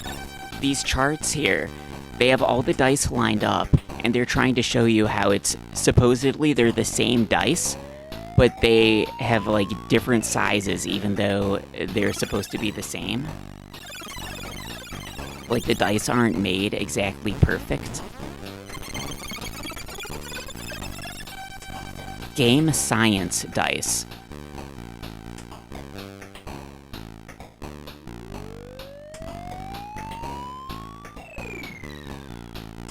Alright, well that's something. You know what? Maybe we should, let's use the controls again. That would kill me. We can't change the controls. Maybe we're stuck in space. You know what? I'm gonna reload. I don't think there's a reason to do that yet.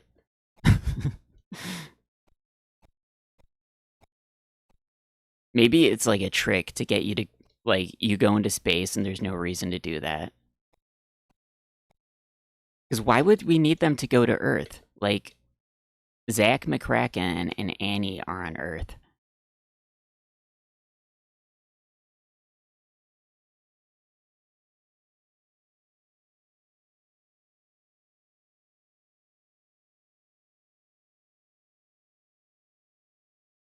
Yeah, Bones of Power. Wait, your mom can't find anything about Bones of Power. Naturally, you had to buy it. Are you buying Bones of Power? Oh no.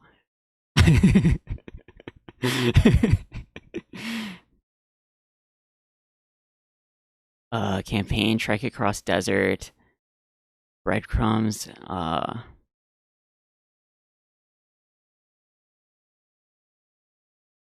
rare Bones of Power is very cheap. Supposed to come with dice. Yeah, I just have the book. I didn't have dice with it.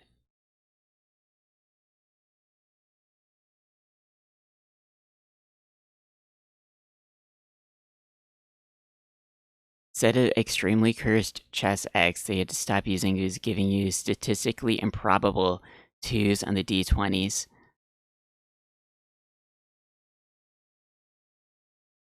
On some of my d20s, I took like colored markers and I colored in some of the numbers. Do you think is that cheating? Because it would imbalance the weight and wouldn't it make rolls on the other side more likely if you color in some of the numbers? Okay, let's get back to exploring stuff. I think we racked up like 2 extra hours on the game time because we were thinking about D&D and sitting in space listening to Razor's music. This is the worst speedrun ever.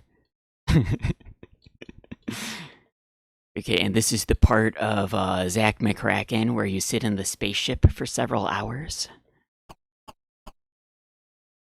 There aren't any drawers on the desk.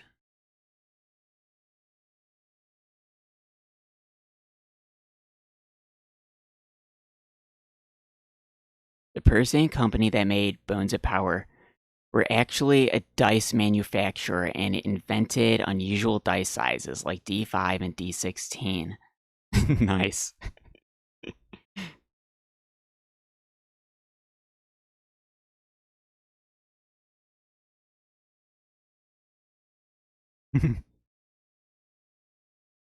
Wait, Bones of Power is connected to Zokshi? What is that?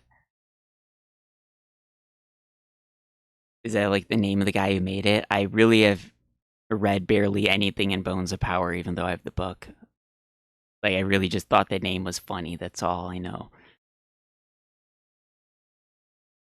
Translated from Vishtarian Scrolls by Bob Little.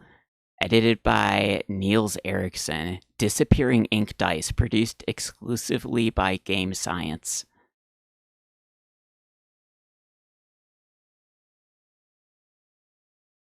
Oh, yeah, it says right here. It's supposed to... Your Griswold Grimm's Bones of Power packet contains the following: 1 white Vishtarian Resurrection dice, 1 black Kill Devil dice, 1 Bones of Power guidebook. I guess it's supposed to have the dice. Maybe they took all the dice away and they were selling only the books in the store I got it.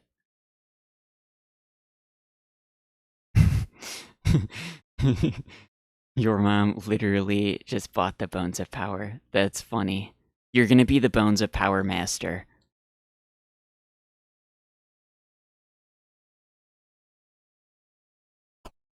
Oh, her cash card is over here. Everybody's got a cash card. Annie, balance 5,400 bucks. This is getting too complicated. Everybody's got their own cash card with money now.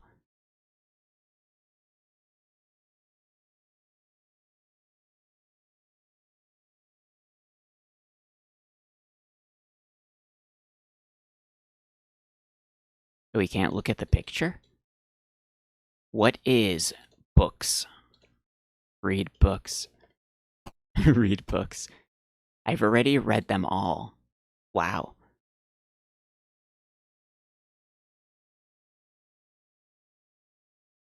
You put extra atoms on the numbers. Oh yeah, to imbalance the dice. Oh no, you're reporting me to the Dice Authority?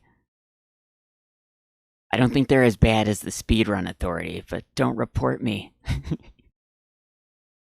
Report it to the Dice Authority.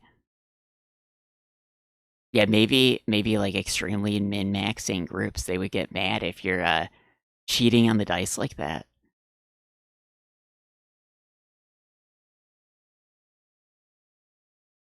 Dice Weight Authority. Yeti Skull. No, it's very fragile.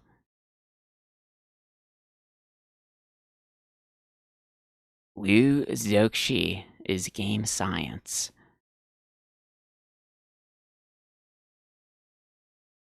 Invisible ink Vishtarian dice. I don't even know what that means. I mean, I guess it must be the 2 dice on the cover. Like, those 2 right there, I guess. I mean, it looks like they're basically just 6-sided dice with a picture of bones on the front.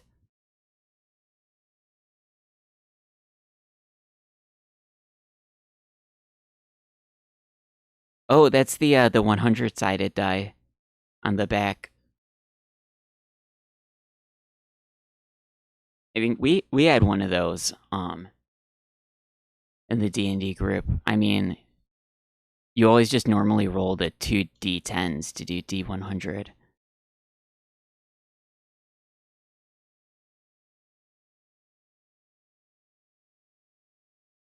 The weird Zochi dice when the inspirations or DCC. The dice chain. Oh wait. 1977 game Space Patrol.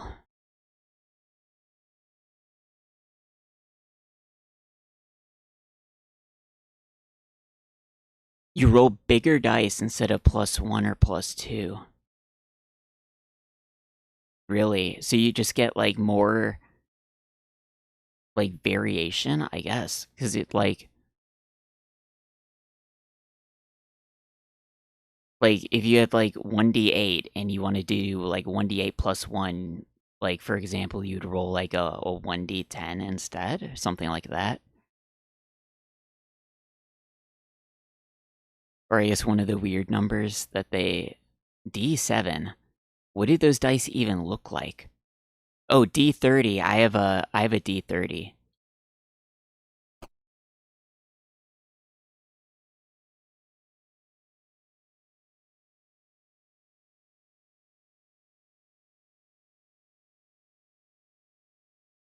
Oh, it's a drawing.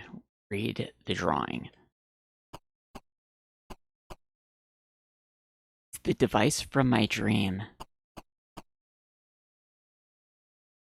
Oh, we only have one set of Groucho glasses. Maybe we could give them to Annie. Wait, yeah, stay Zach. Zach's got all the items. Oh, this is gonna be like item madness with who should have what item now. I just want to know if she could put on the nose glasses.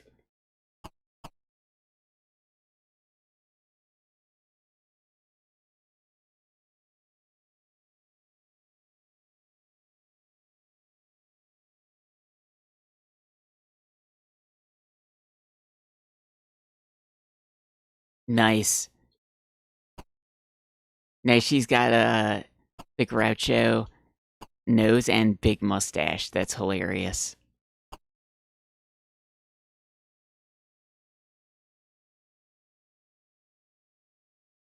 Oh, it's like on a it's rolled down from the ceiling on a pull chain.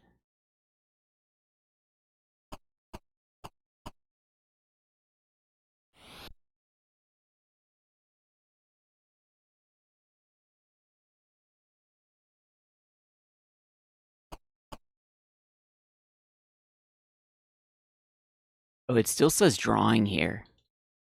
Yeah, I was thinking maybe there's a good book behind it.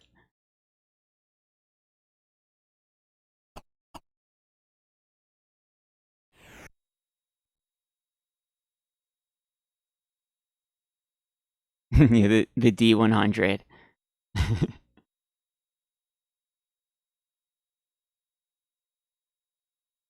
Yeah, it's kind of dumb. You don't need a D100. There's a few different designs for a D7.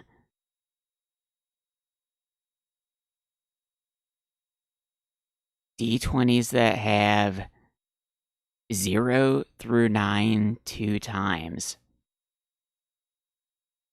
Why? What's the point of that?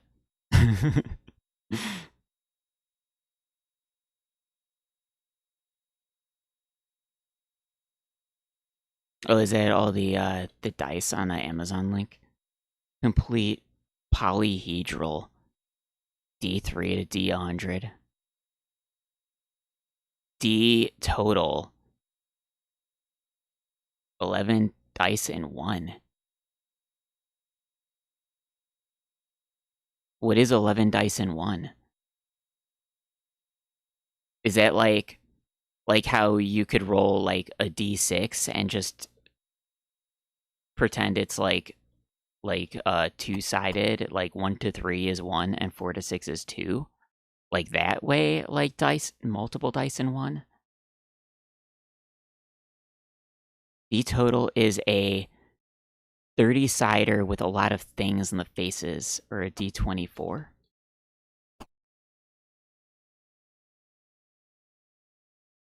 Yeah, that's what it said on the back here. Zochihedron.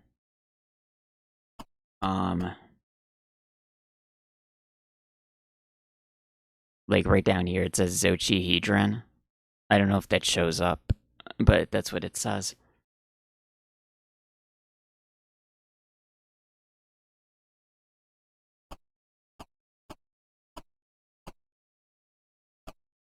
If you roll this die in this way, it is biased slightly. Oh, like secret rolling techniques? I guess you could be like good enough at rolling to roll the dice exactly the right way every time if you were like really good at that.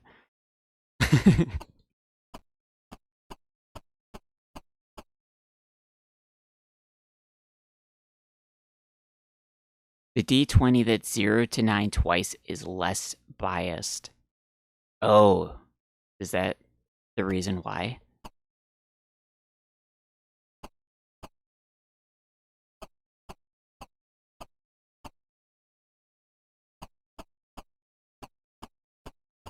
Oh, so the 24, it can double as like all the dice with like numbers you could divide it to. I see.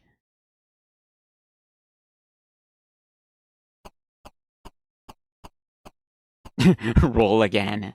Yeah, it could be any die, just roll again a bunch of times. Like if you roll 21 to 24, roll again. So it could be D20.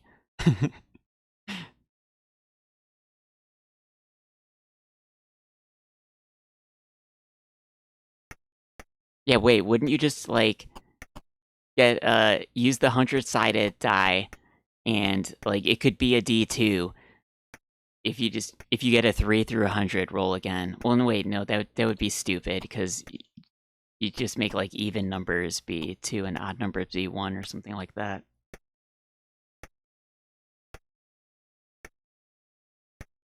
The big town? A dice shark. I've never heard of that. What is Annie doing? She's in Zach's room doing stuff. She doesn't want to go in his bed. That's funny.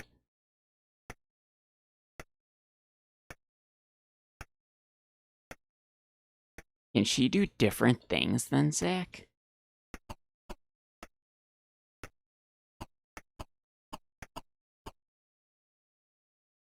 Maybe she wants to cook stuff. Because Zach did not want to use his stove.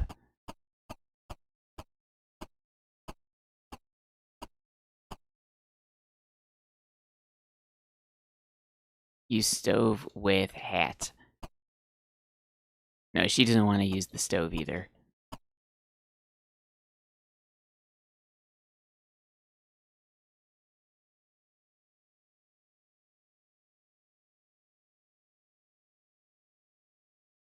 Oh, it's the movie's about dice manipulation.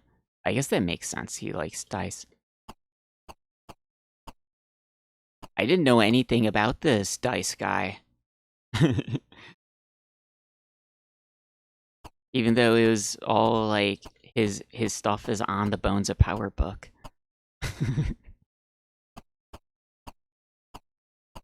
I'm not totally sure what do I want to do with Annie because like Zach has all the items already.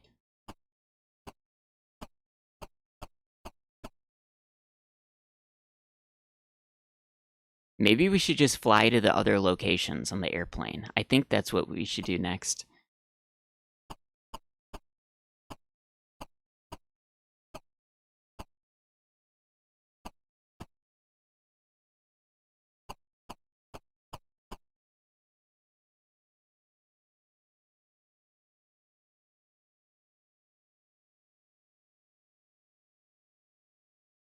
Like a honest distribution, accidentally, not a problem you worry about. The bias is not going to be large enough for you to care.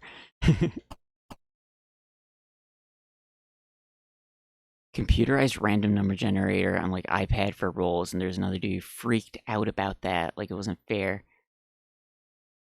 I have a dice rolling app on my phone. I think I like used it when playing board games or something once. We gotta give this stuff back to Zach.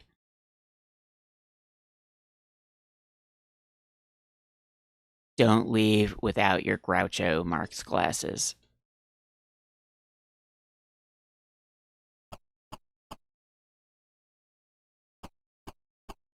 Oh shoot, put on the hat and glasses.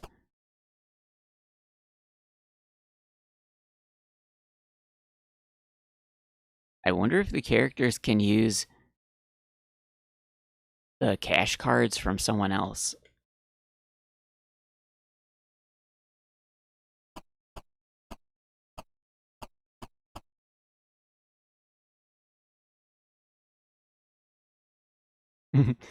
Maybe it isn't, like, how are you gonna prove it? A real concern cannot see if it's manipulated.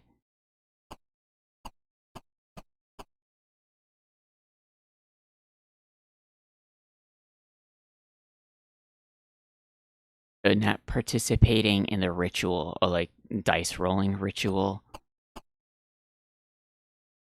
One use OpenGL and physics to roll the dice. That it was far less fair than basic random number generator. That sounds ridiculous. You know what? Let's save here before we start flying on the airplane. Oh yeah, you need to use the kazoo. You can't get to the airport without the kazoo. So only one of them can go flying off places. Oh, he didn't wake up.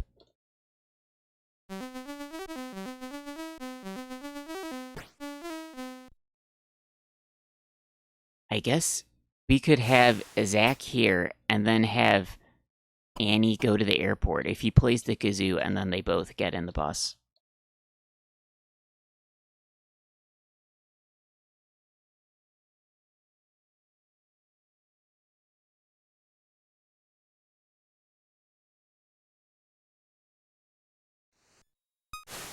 I wish we had the boombox with the tape cassette. We could take that with us.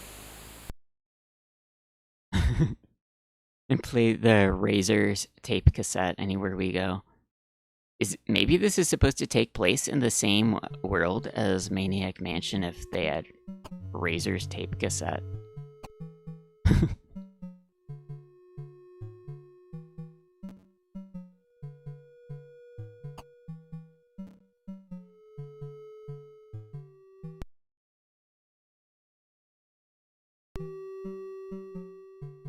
Oh, we can't pick Bermuda Triangle from over here. Maybe we should go to... Oh, these two are pretty far away. Maybe we should go to Mexico City. It's only $2.95.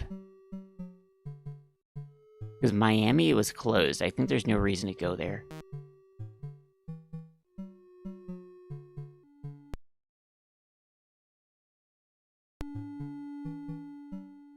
Oh yeah, we have to enter the secret code.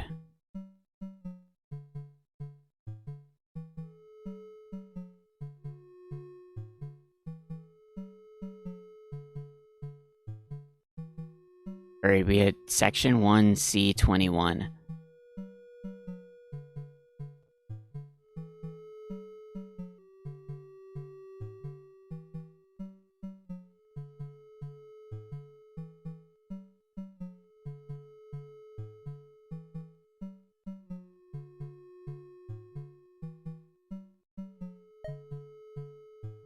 Are we gonna have to do this every time we fly anywhere?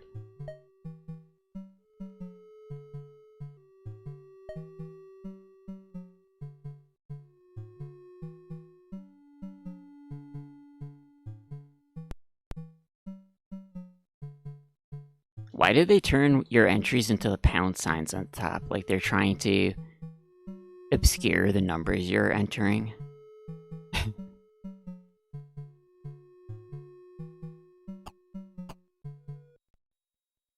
Oh, we're gonna have to sit on the plane again. Yeah, maybe you had to sit on the spaceship for a really long time, because when you use the airplane to fly anywhere on Earth, you have to wait in the airplane.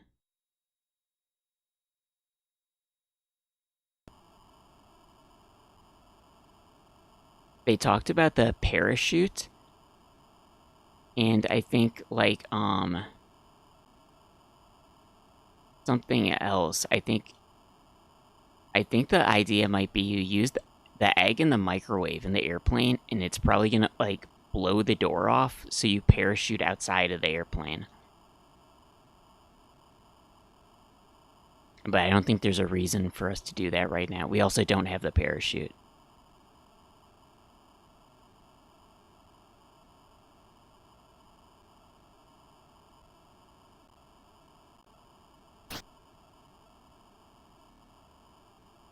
I like that the explanation for why all the passengers always look the same is that we have futuristic jet lag.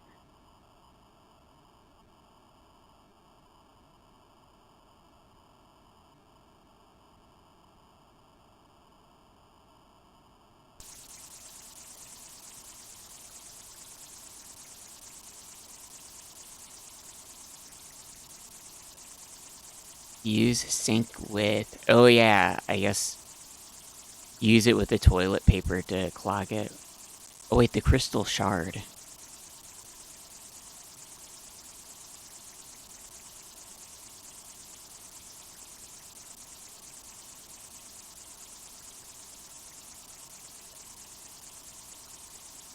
Oh no, what is he gonna do? Nothing's happening.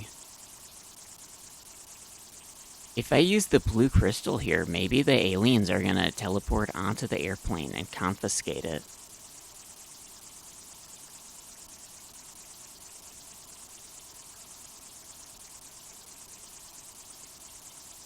Excuse me.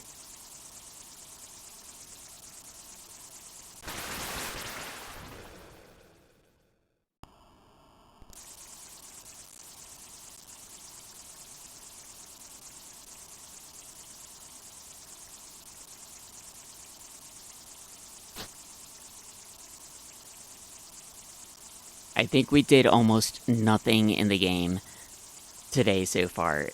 We've been playing for like 3 hours and 50 minutes, and basically, I went to the cave and got the blue crystal, and like that's basically it.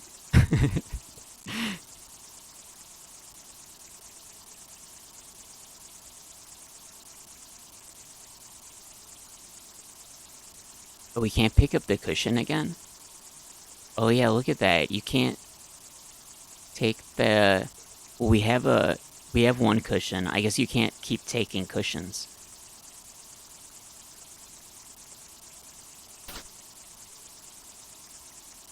Yeah, sounds like progress. I guess, like, in Maniac Mansion, if I didn't get stuck over there with the telescope, we never would have had fun microwaving the water and getting everyone to turn into a tombstone. Like, I guess it can be fun to get stuck. I just want to steal their luggage. Why can't I do that? You shouldn't be doing that, Zach. Get in your seat.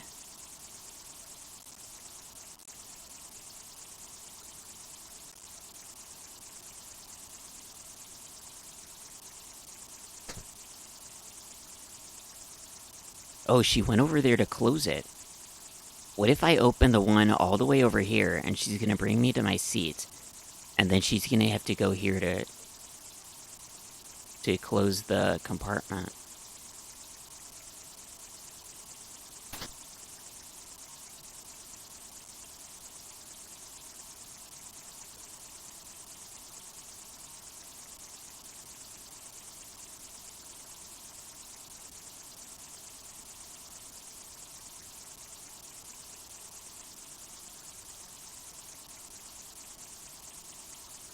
She's not amused at the guy wearing the Groucho Marx glasses causing problems in the airplane all the time.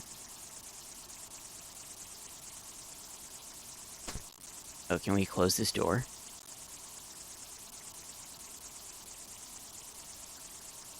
I depressurized the plane. Oh wait, maybe I could have used the microwave. Hold on.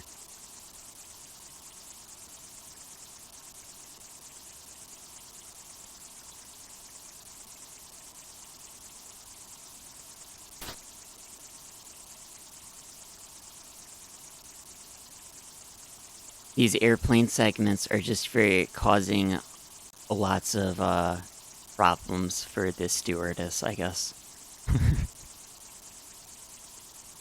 Okay, she's bringing us back. She's gonna have to close the compartment, and then we'll get access to the microwave.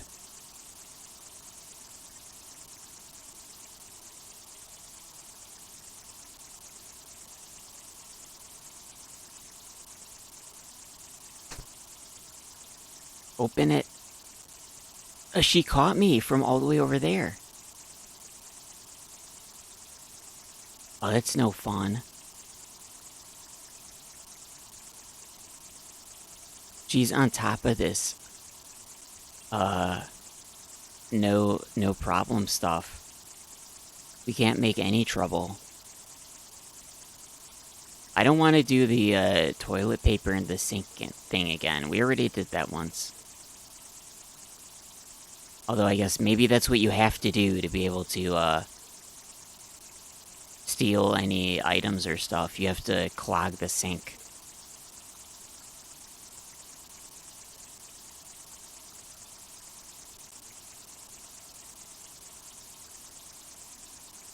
Is he gonna read the book yet? Oh, we're out of coffee. I probably finished the coffee hours ago, and I just reached for it. Yeah, he'll read it later.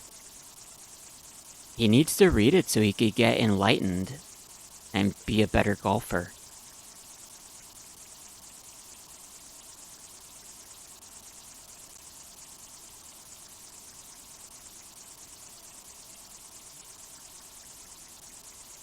Jeez, how long is this plane ride gonna be?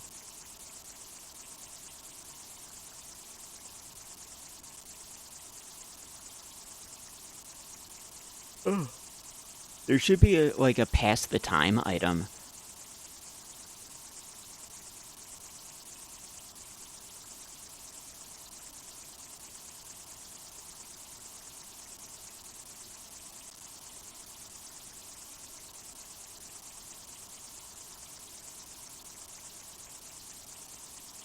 Who exactly is the microwave oven for? Does the stewardess microwave meals for people?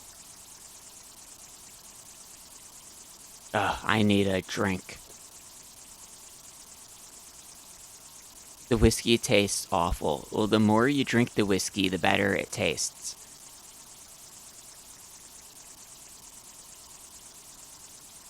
I don't think it ever gets used up. Oh, it looks like we're finally arriving. Frozen burritos. And the frozen burritos I've had, they're always like, there's too much of the shell on one side and not the other.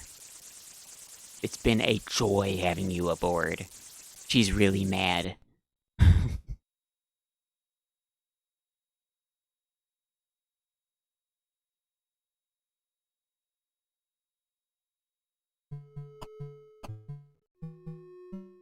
But let's see where they let you fly from here.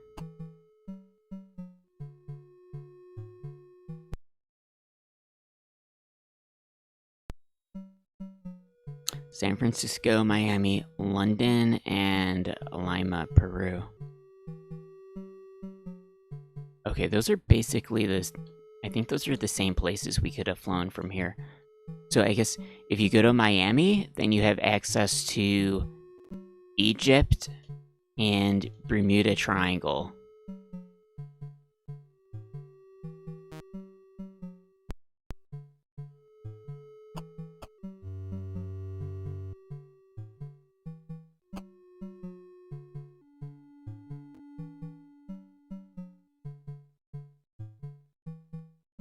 Last of the two-headed squirrels bludgeoned by bumbling fool. Uh-oh. Wait, is that the tabloid newspaper I wrote? Did I write an article about myself bludgeoning the squirrel?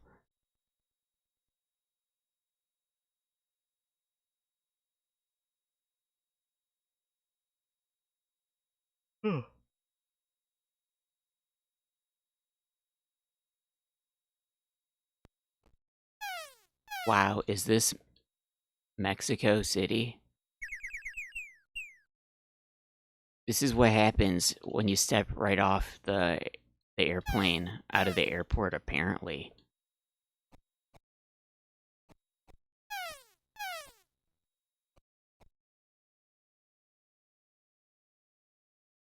Oh no, is this a maze? Oh no. It's over. We're lost.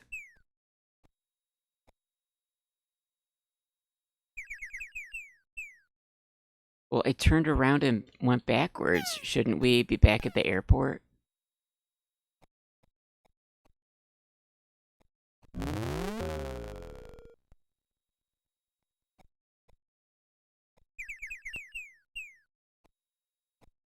I think there's wild animals here. This doesn't make any sense. I turned around and went back. I should be back at the airport. Put inside one.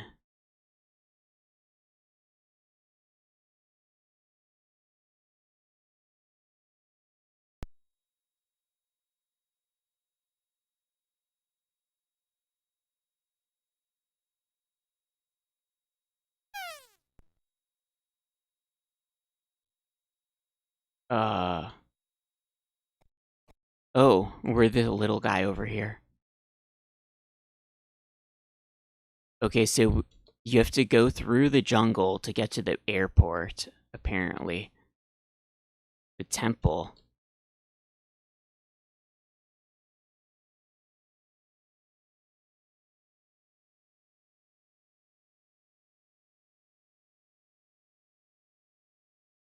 Oh, they're both temples.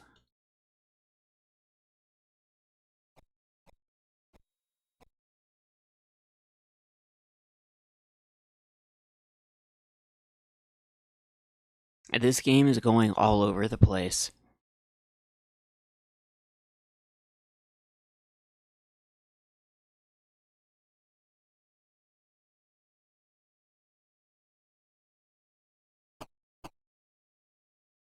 Oh no. I'm not in another labyrinth in the dark, am I?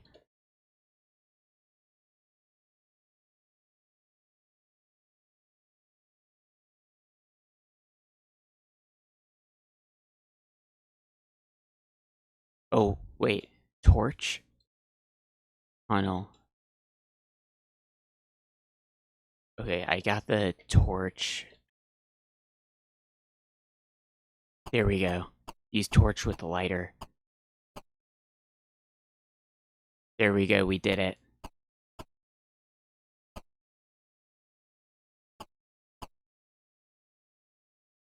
Okay, so that's the exit. Is every room gonna be dark? Oh man.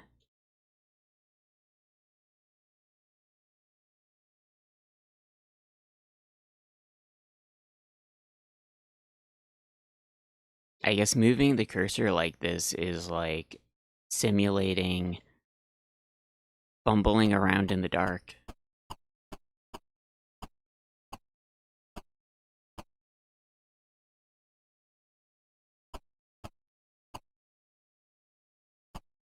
This place is a labyrinth too.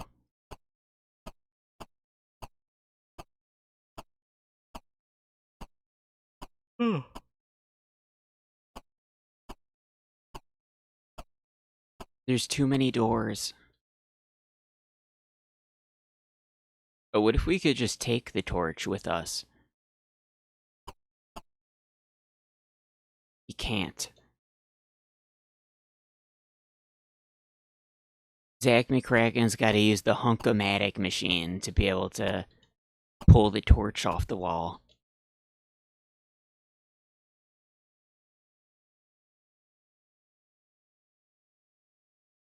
Okay.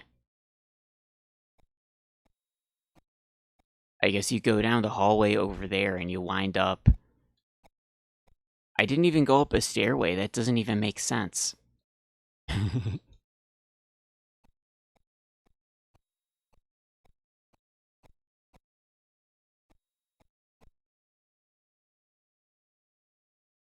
This is the temple entrance also.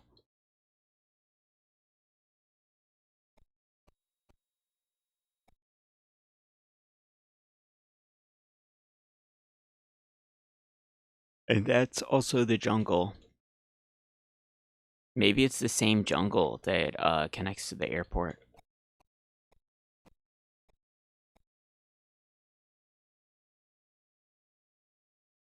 You know what, let's take a mini break right now. And we'll be back in a few minutes. Probably I'll get a sparkly water too.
Alright, we're back.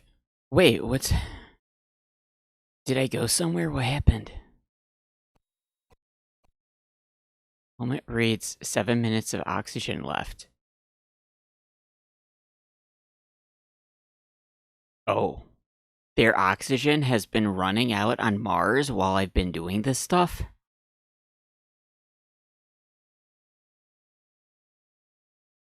I should have paused the game. I didn't realize... Apparently their oxygen is running out in real time regardless of which character you're using.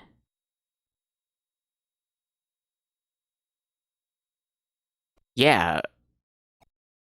Apparently a lot of stuff's been going on. Okay, well, let's just refill it. Maybe we should put both of them in the ship while we're not using them. I think if we close the door, then they don't have to worry about that.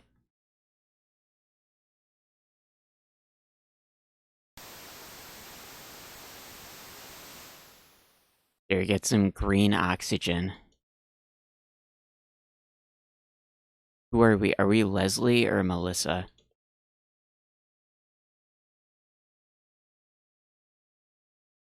Okay, Leslie is pink. Melissa is blue, I think.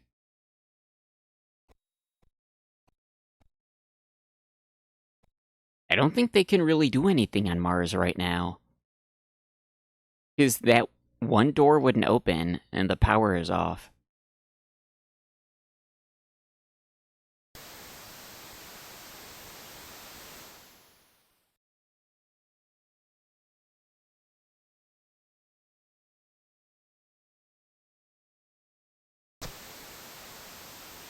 There we go.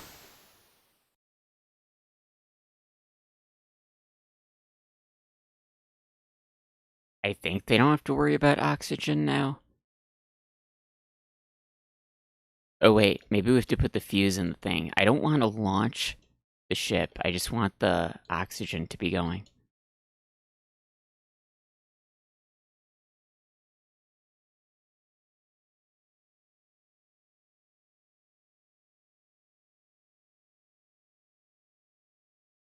I don't know, let's switch back to Zach.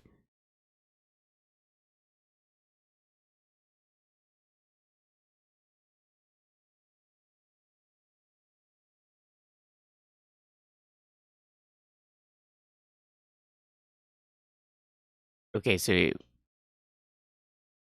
Where exactly is he? Is he in, like, the temple?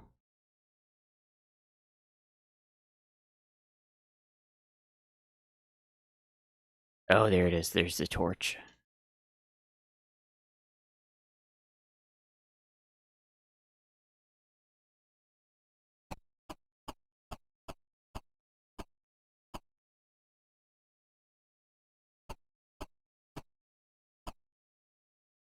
I don't know what exactly we're doing over here, but I'm guessing we're trying to find artifacts.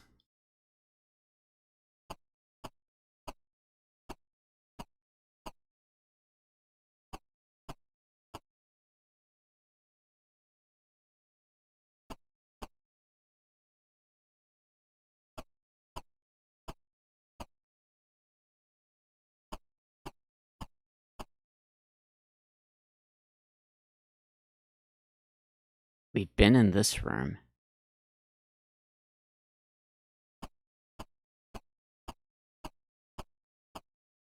Yeah, a lot of things happened while he's gone. I hope that was the only cutscene that was going on, and there wasn't, like, other stuff playing out.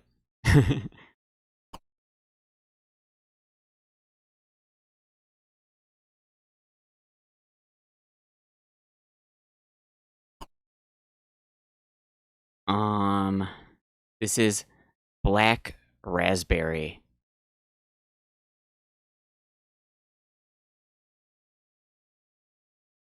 It's, LaCroix.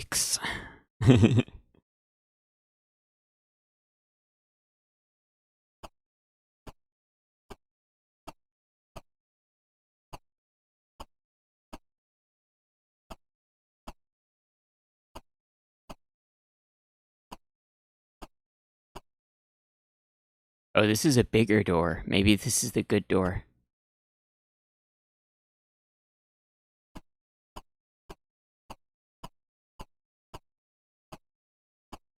I hope we don't have to map out the dungeon.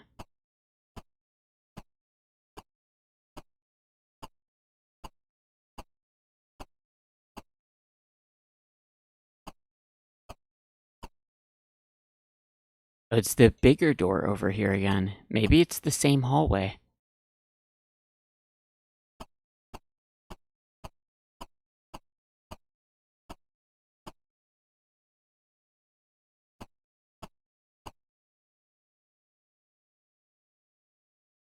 Oh, a new room.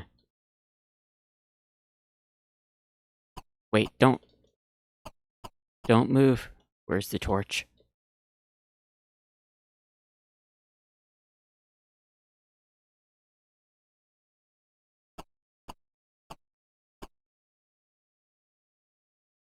Oh, there is a closer torch over here. I guess there's really no reason to light every torch in the same room. In fact, it's probably a good idea not to do that, because then it could be easier to use that as a way to differentiate similar looking rooms.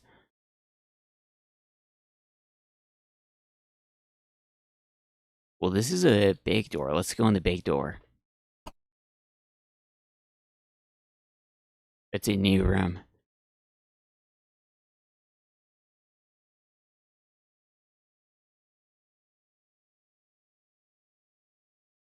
Yeah, wait, I should just go left and right over here. Because the torch is always at that height on the screen.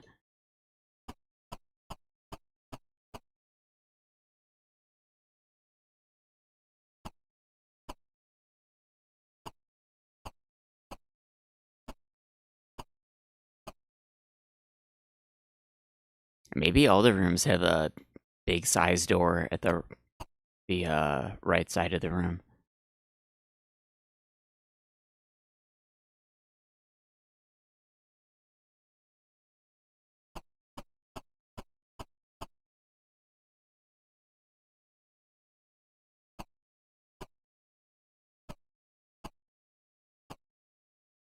I mean, we must be going to new rooms because the torch is out whenever I go into it.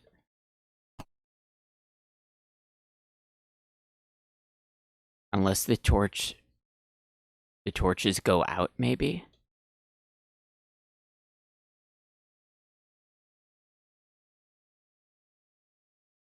Oh, clicked the wrong thing.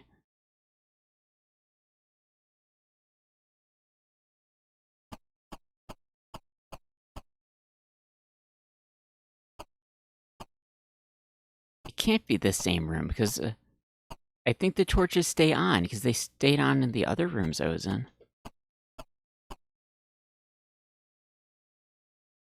Yeah, see, we went in this room and it's lit up already.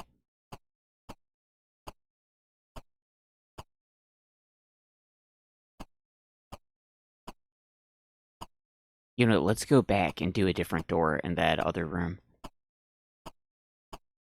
Hopefully the way the doors are connected, like, makes sense. Like, if you go into one door and you turn around, you end up in the same room you were just in. It seems like it, because look, the torch is out.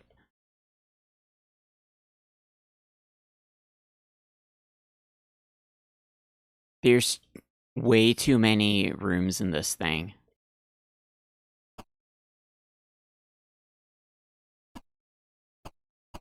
Oh, this is a mini-size room.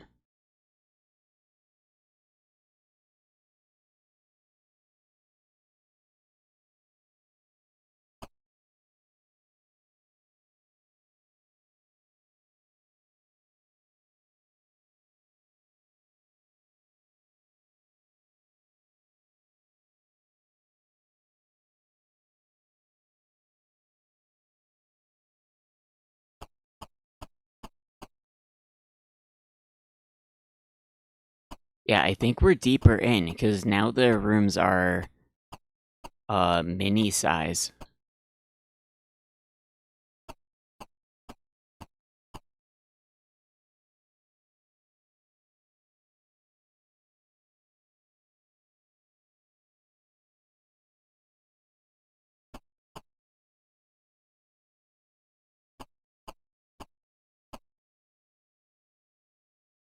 I don't know how we're gonna get out of this place. We're in too deep.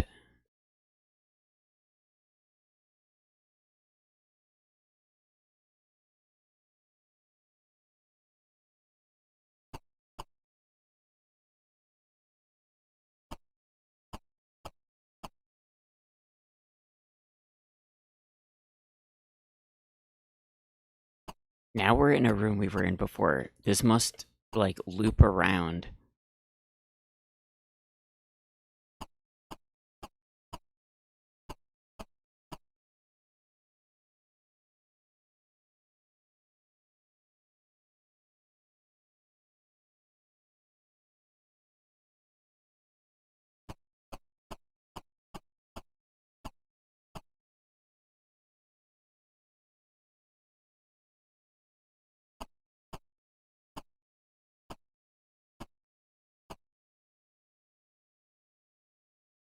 I don't know if we came in this big one or the one on the side.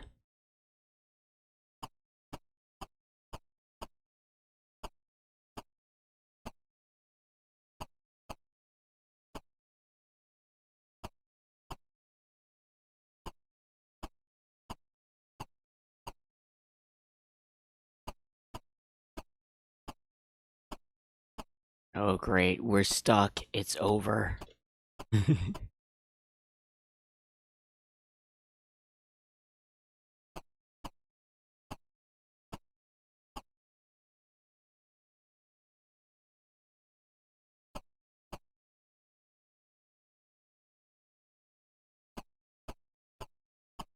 Maybe this is how they decided to pump up the number of rooms in the game. Like, if you put a labyrinth like this, you could say, like, we have hundreds and hundreds of unique rooms.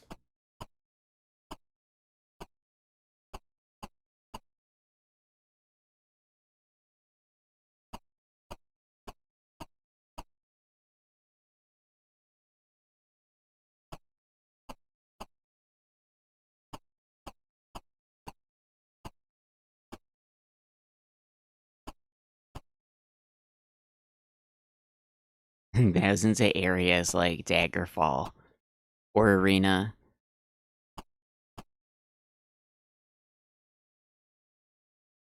When I played Arena and Daggerfall, I mostly just stuck to the main quest stuff. Like, in Arena, I only went into, like, a couple side dungeons in the beginning of the game, and then I never went in another side dungeon again.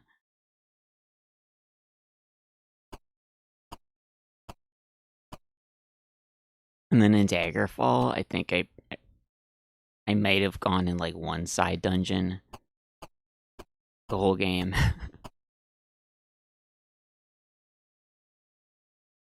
Yeah, it's pretty much like Oblivion.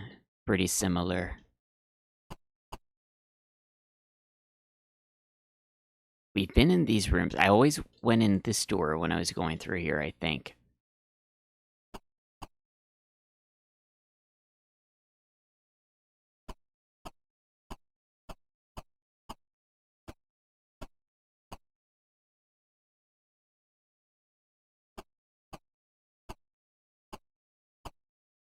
I don't know how we can get out of here.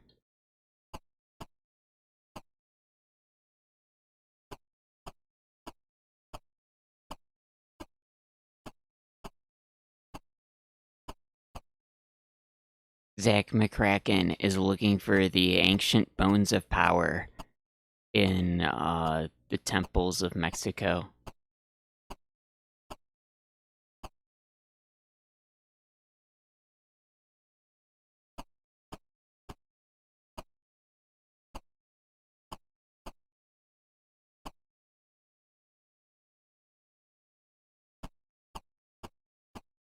Yeah, why exactly is he going on this adventure trying to stop the aliens? Is he really, like, so concerned about it?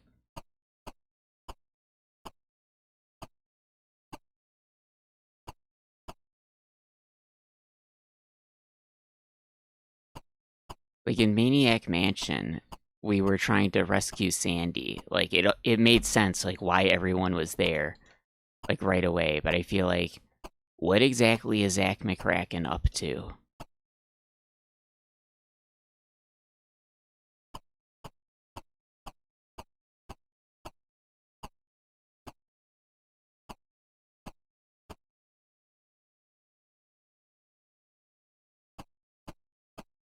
We're in the tiny room section again.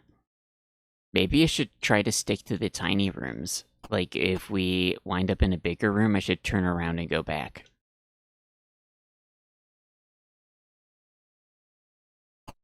Because I think the tiny rooms are deeper in the temple, because it took me longer to get there.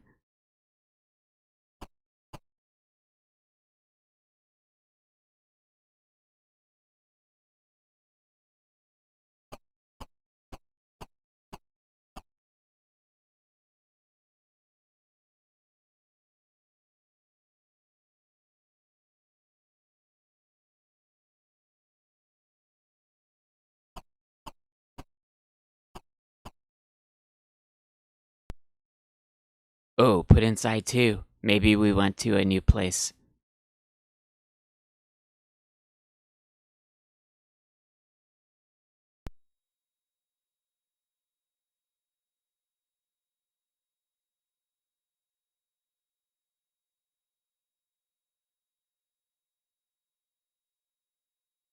Whoa. It looks like the other artifact room. There's the platform was, the aliens teleported here, though.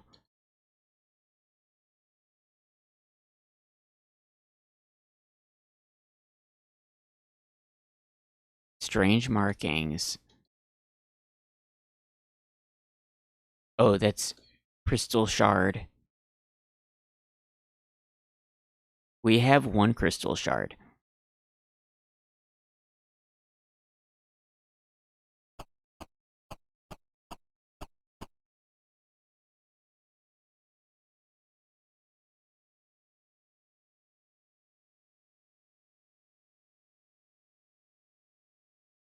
Oh, well, they're yellow markings, so I guess we're supposed to use the crayon.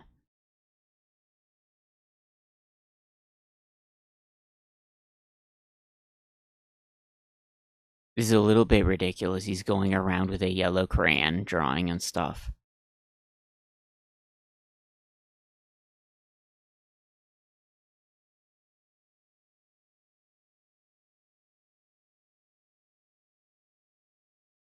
Wait, I have to draw?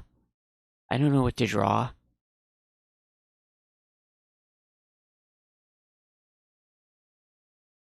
Oh no, what's going on? Oh, you could draw and then undraw.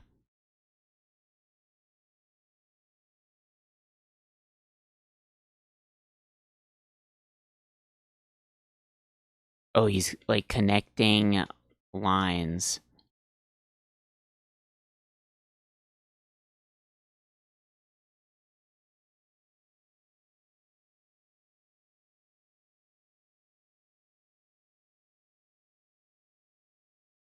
That's pretty good.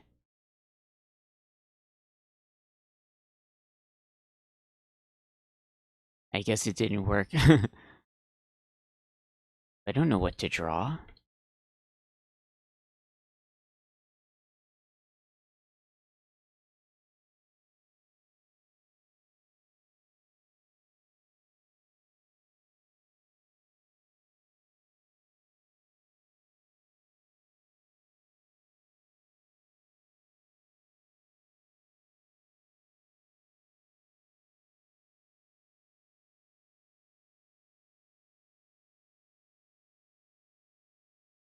There's gotta be a hint somewhere. Yeah, can we teleport?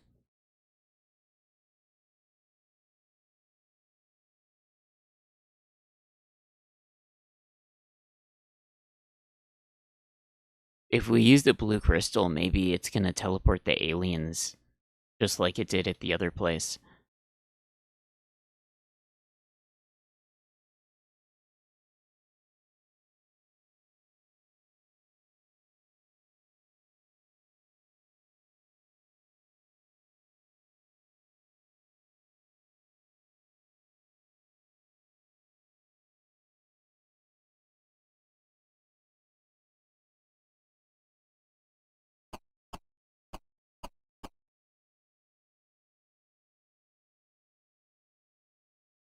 Oh, all my marks are still there? Let's remove them to see what it looked like before.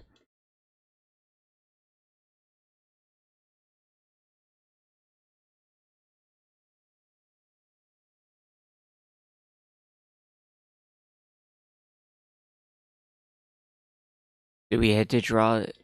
He drew the ankh in the other place.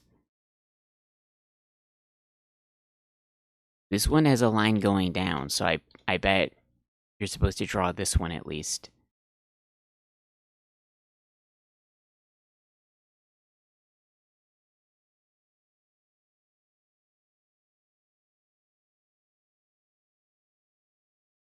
Okay, well, we connected... Maybe we were supposed to connect like this?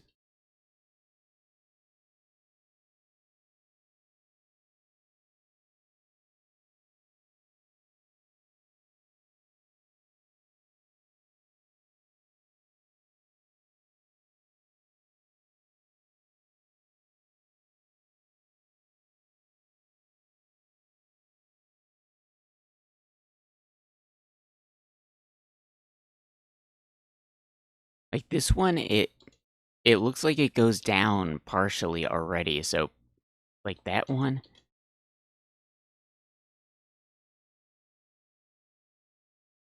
These ones are close by, so I feel like those should be connected. I don't know what kind of shape would we draw with only these many points though. Like you can't draw the ankh like in the other location.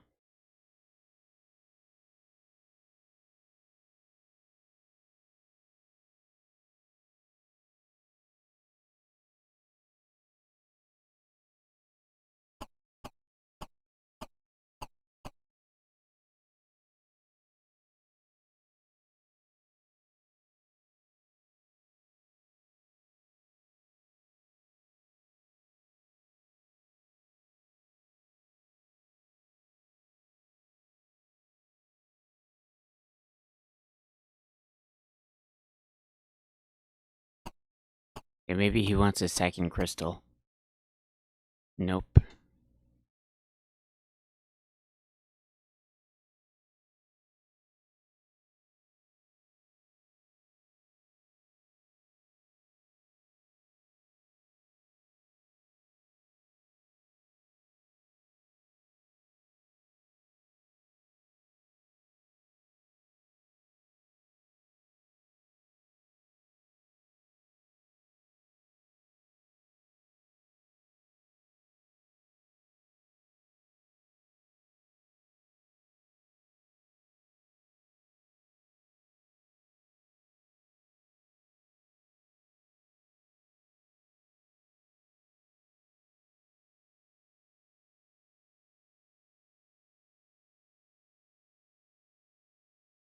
I don't know. That shape looks nice. Maybe it's that. Nope.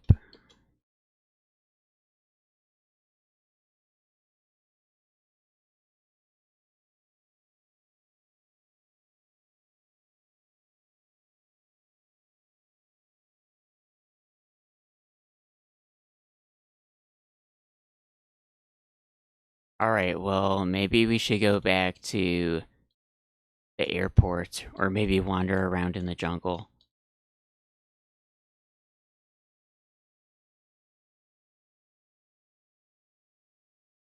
There, we'll leave those lines, because those seem like lines that you'd leave there. Alright,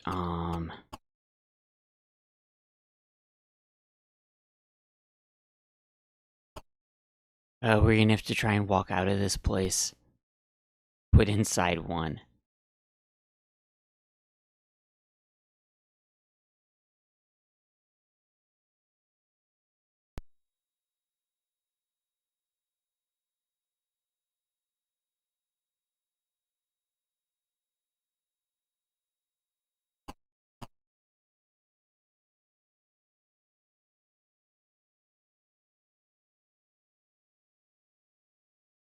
You know what, maybe we should, like, light the torches on the doors that we're using to come in and out.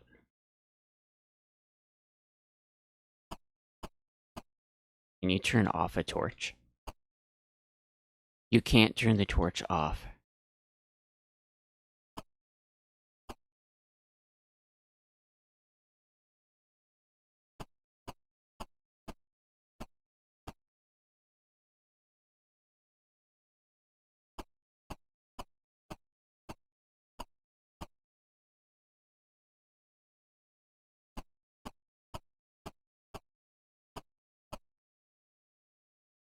Okay, well, at least now we know the way to get to that room is you go through one of these doors when you're in these, the small room area.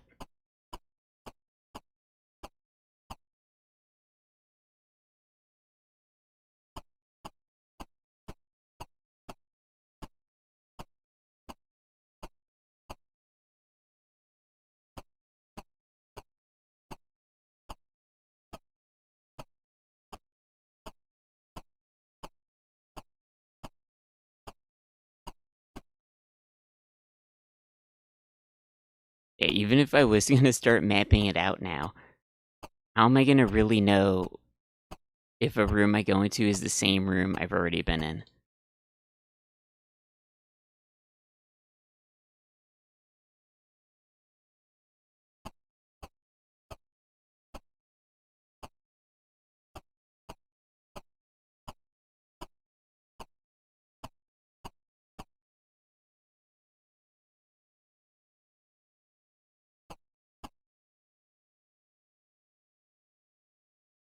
I think we're leaving.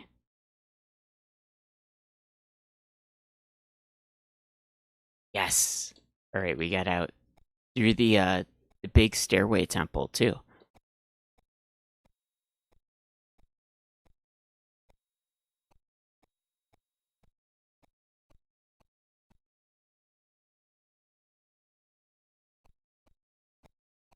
Alright, we're gonna have to go back in there at some point, though. Because we have to solve whatever puzzle.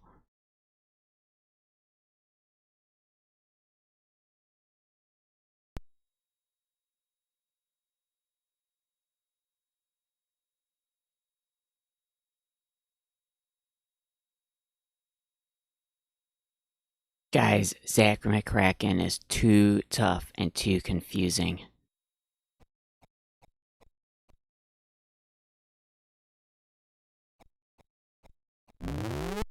Uh-oh. I think there's animal noises in the jungle.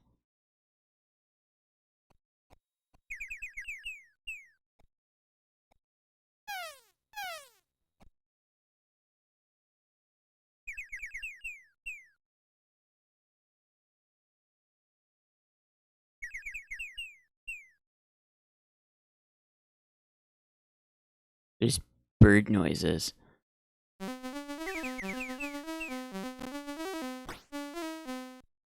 Okay. Oh, this is the end of the line over here.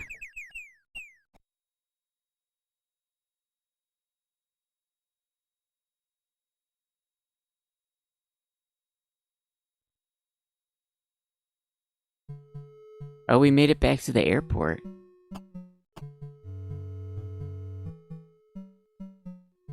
Okay, but we didn't really get anything here, and we wasted 300 bucks flying to this place.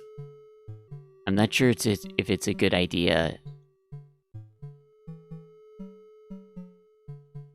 to, like, fly somewhere else instead of just reloading, because we didn't get anything.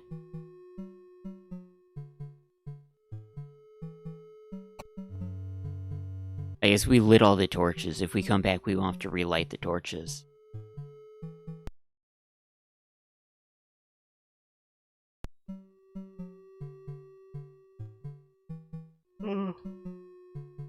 Alright, let's try Peru. It's 691 big bucks.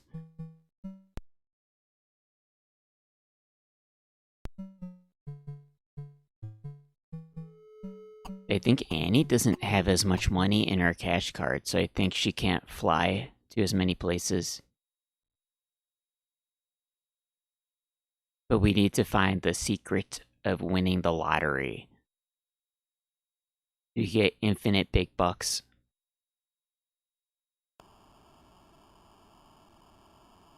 Oh, they didn't make me enter another copy protection. Oh, that's pretty good.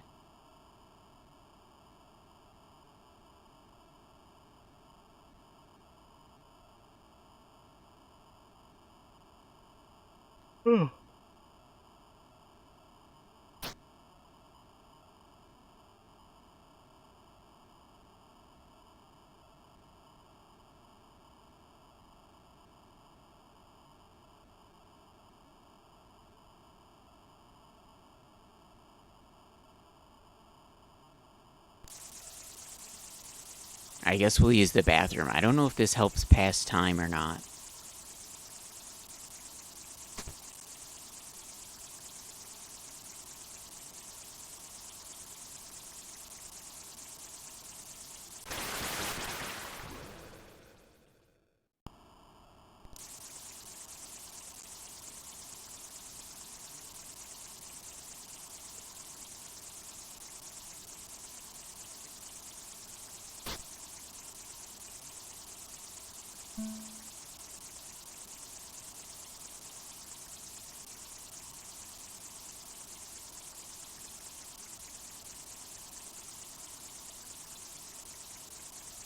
Alright, I think she's gonna...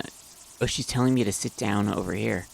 I was gonna open the compartment while she was busy with, the sink.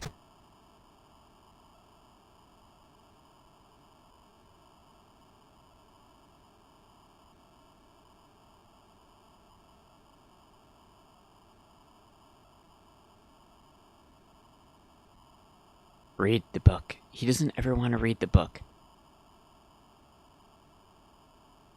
Maybe he's gonna be sitting down to read the book. I'll read it later. Oh, wait. I think we get the cat.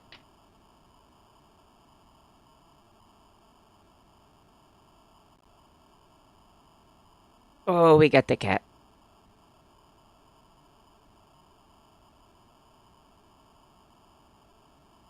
She was walking around on the floor, but I grabbed her. Alright, what, do you want to say something? She doesn't know what to say.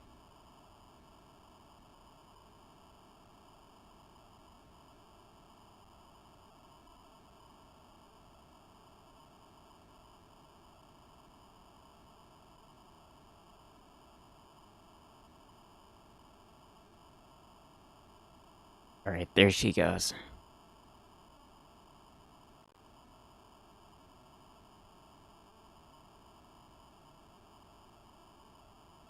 There she's walking over to the Bones of Power book. The plane hasn't landed yet?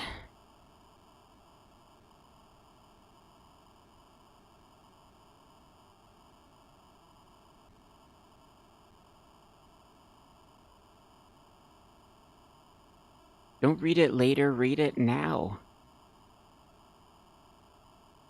Oh, wait.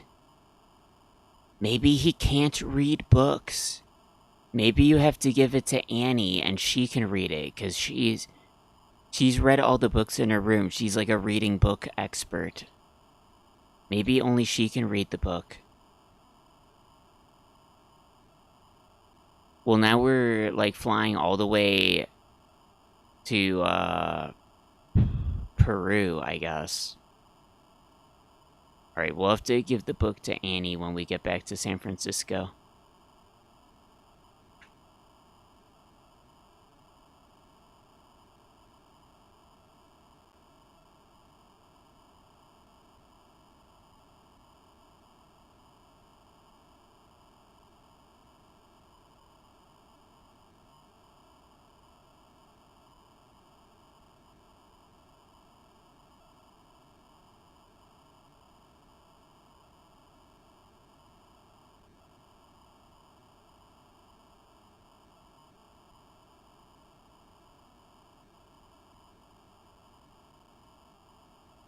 Geez, how long is this plane ride?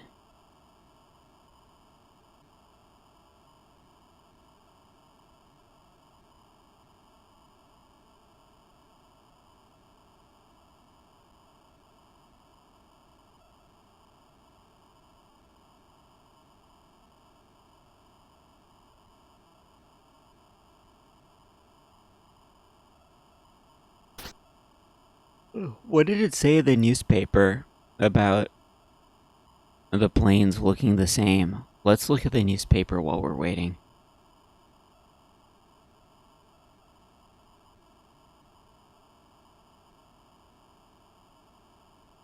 Oh, the power crystal.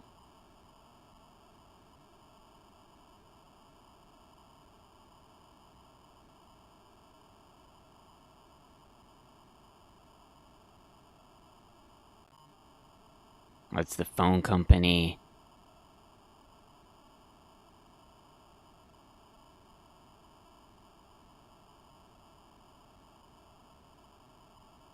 Where's the jet lag article?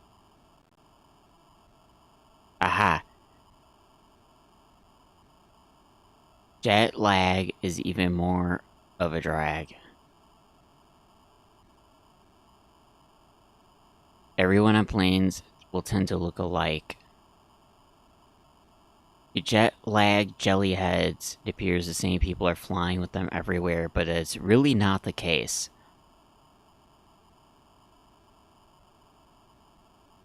Related to the fact all airlines have merged into air airlines. As a result, the airplanes and airports look alike, and hence the passengers start to look alike too. Is that true? Would that happen? The passengers start looking alike too. Victims tend to leave items behind on planes. Stewardesses appear to be foul-tempered. They suffer from jet lag just as much as the passengers. Is this what jet lag really does? Maybe.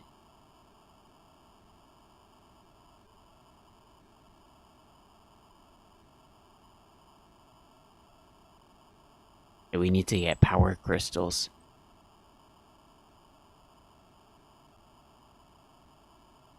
It hasn't landed yet? Come on.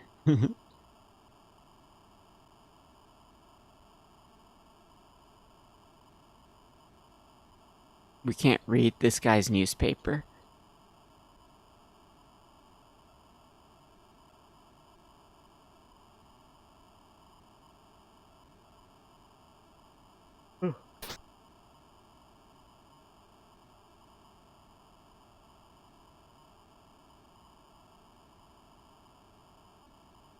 Maybe the plane trip lasts as long as the amount of disturbances that you cause.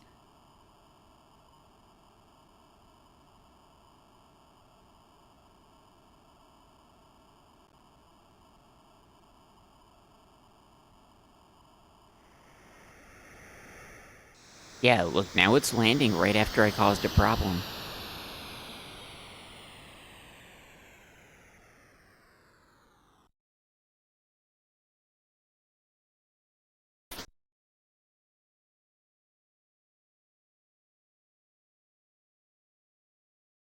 It's been a joy having you aboard.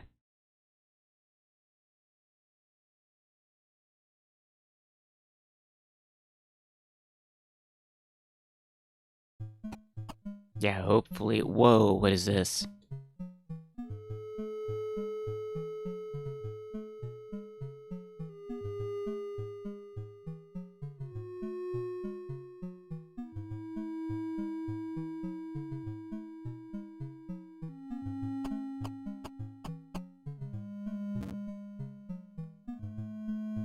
Why is that plane like that?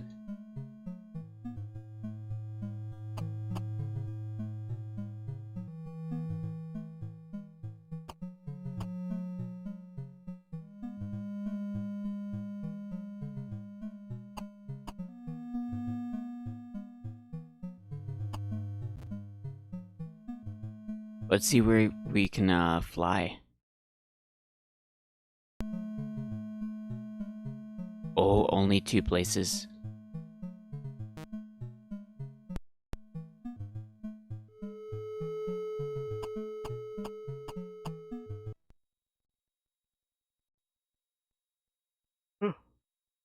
Ooh. They can't stop yawning.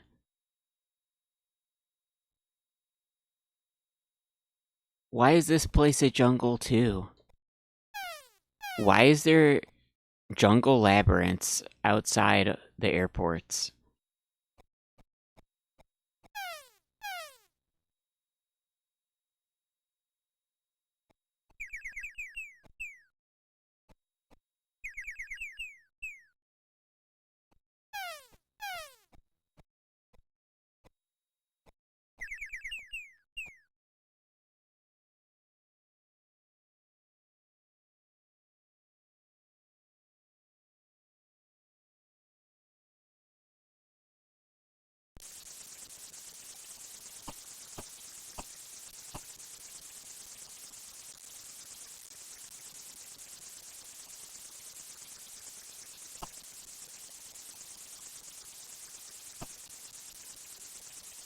Ancient Incan bird feeder, filled only with dry bread crumbs. What is bird feeder? Oh, we have the bread.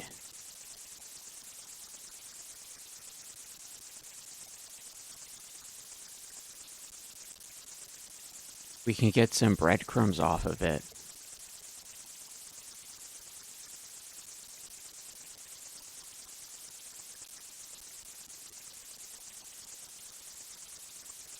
How do we... Maybe you can just use it on it. No, we have to, like, break crumbs off of it somehow. Use the monkey wrench.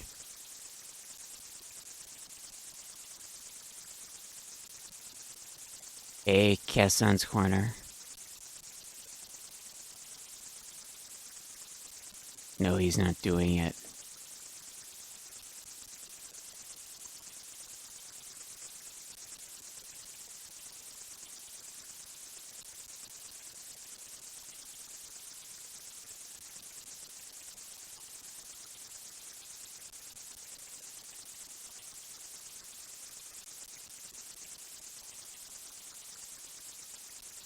Oh, where's my butter knife? Aha.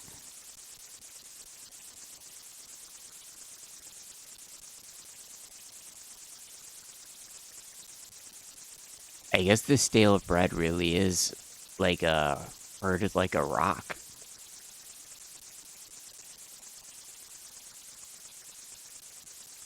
But it's too bad we flew all the way here and it seems like you need to get breadcrumbs. Oh, there's more stuff to see maybe. Wow.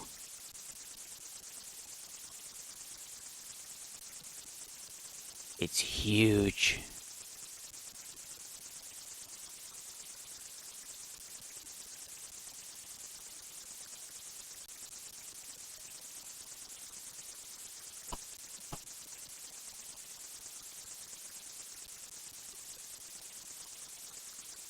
The water is green here? Maybe that's like that because it's supposed to be like algae or a light reflection or something.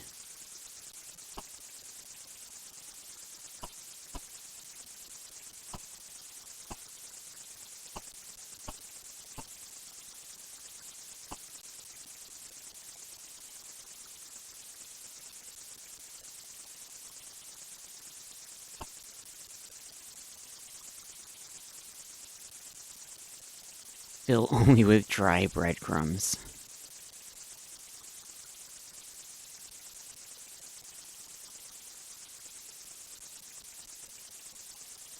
Use bird feeder. Oh, maybe use bird feeder with bread. No, okay.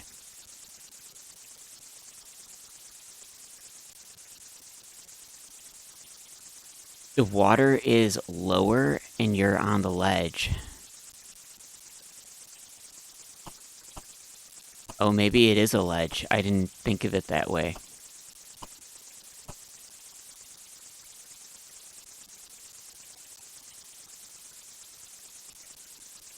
Yeah, maybe it's like that.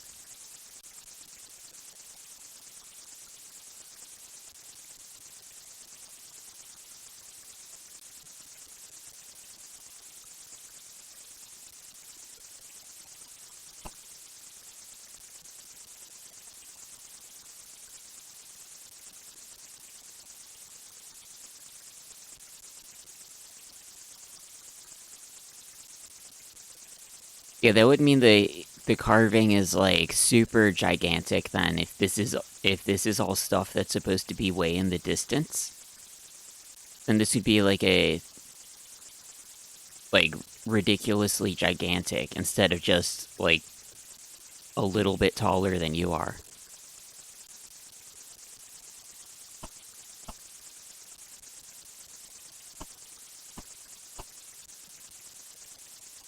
Oh yeah, like over here it looks like a cliff that's jutting out.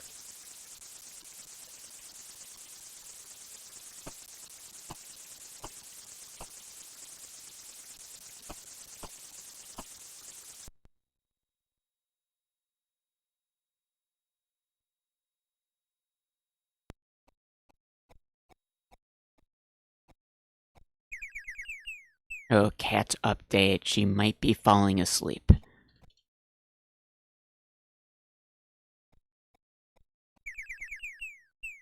I think she's been at the window for the last couple hours or whatever.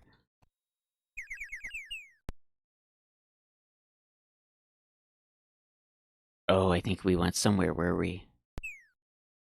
Oh, the airport again. Maybe there's somewhere else you can go.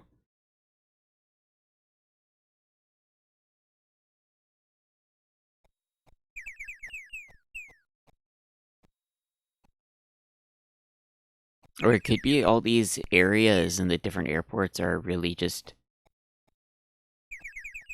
really tiny with only like one real location you'd go to.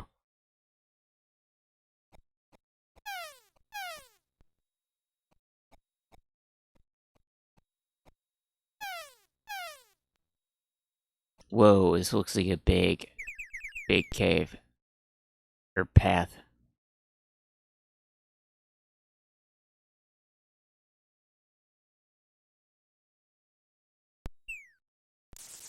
Oh, it just goes back here. Yeah, they had to make the jungle labyrinth.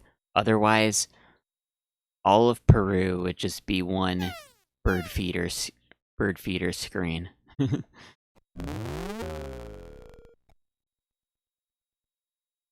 There's apparently like a wild animal that makes noise also.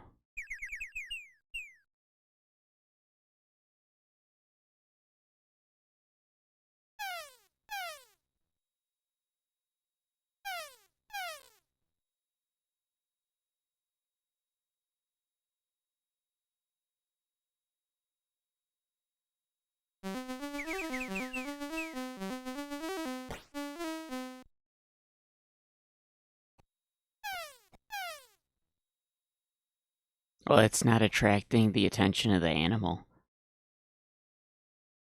It's the animal.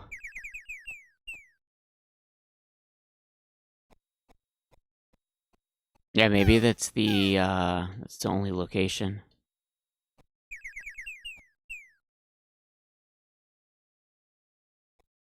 Oh, looks like another big path.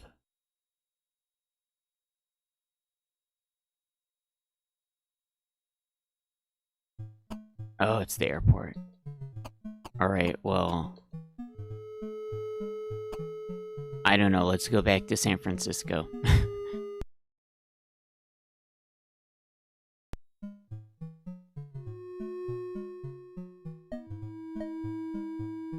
We probably wasted a couple $1,000 on plane tickets.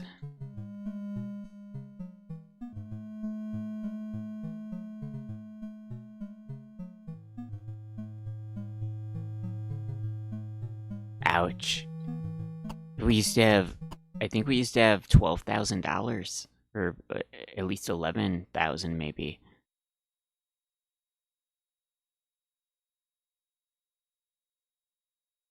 And we're at like 8,000.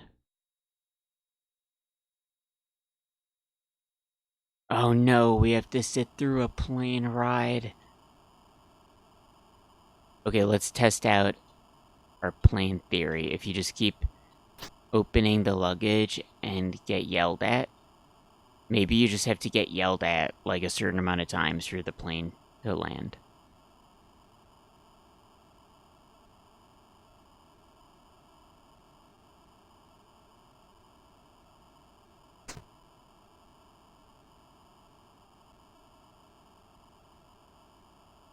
Or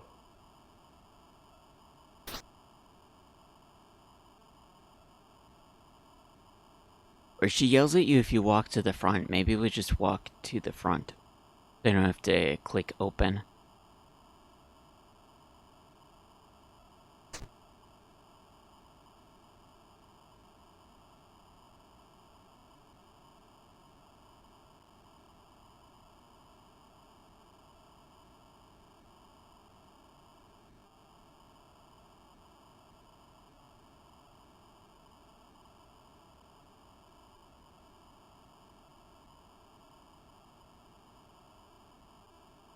I don't know, we got yelled at many times already, and it's not landing.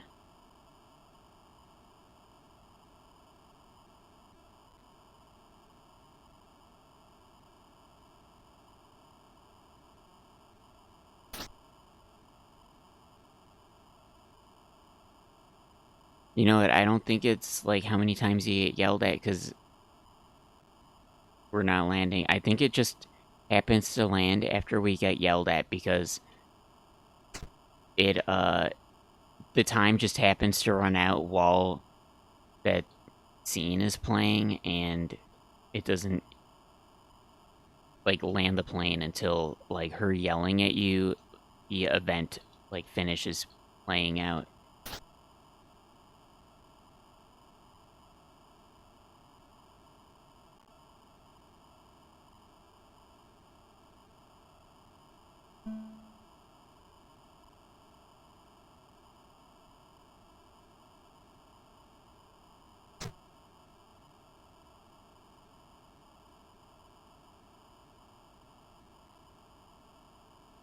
We're in the bathroom, we're not coming out.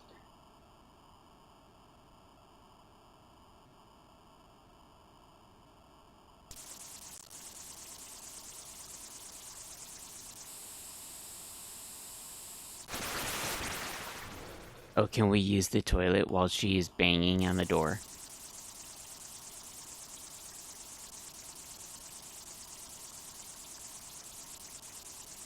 Zak McKracken is a weirdo. He has to call the stewardess over to listen to him use the bathroom.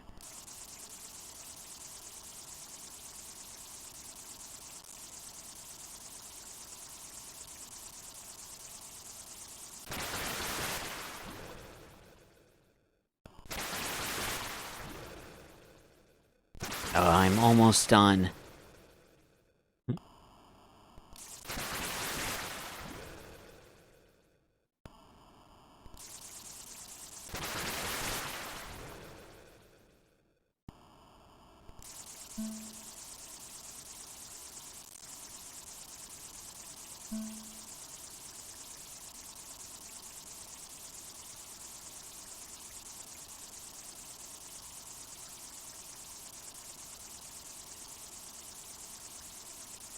What if we flood the sink while she's yelling at the door?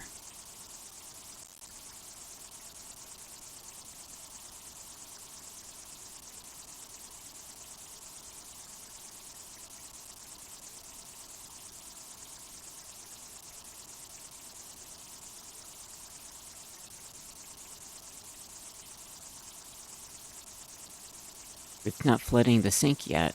Oh, there it goes.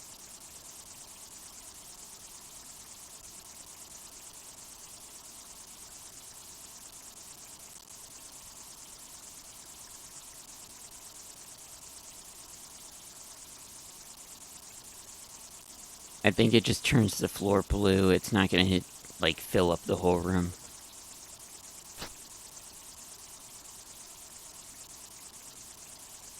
Good, now please take your seat. Oh no, what a mess.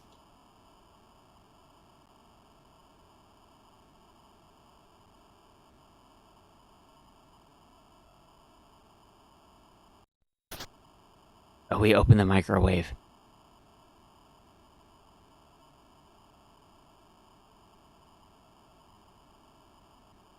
Did we put the egg in the microwave? Yeah, all the playtime comes from the plane ride.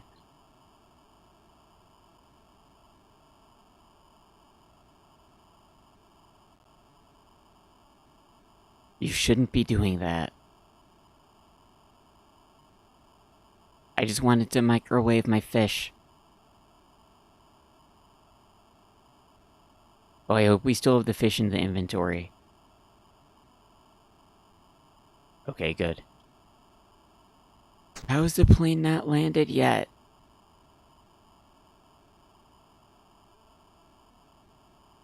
Maybe we should just speed up the emulator to get it to land.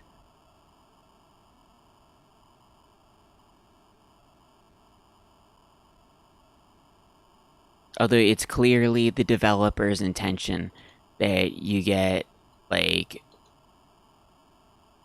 you're being driven crazy on the airplane. I think that's the intention of the game, so we can't speed it up.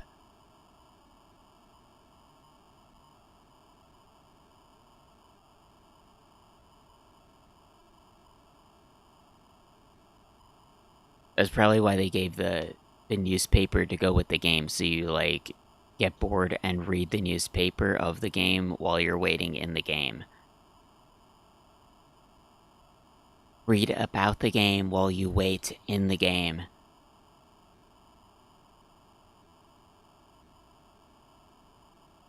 Oh, wait, maybe we can use the cash card on the stewardess to buy, like, a snack. Let's see.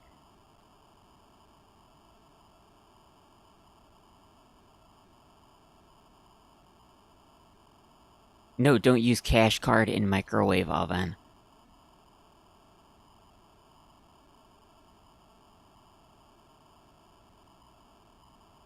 We can't buy extra snacks.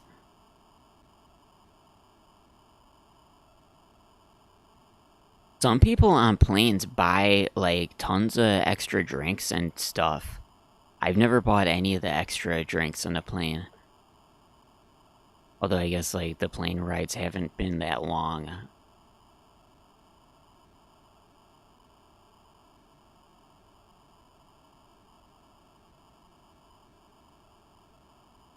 Probably if you're, like, I don't know, flying over the ocean. And you're on the plane for, like, over 10 hours, maybe then you'd want a bunch of buy extra food and stuff.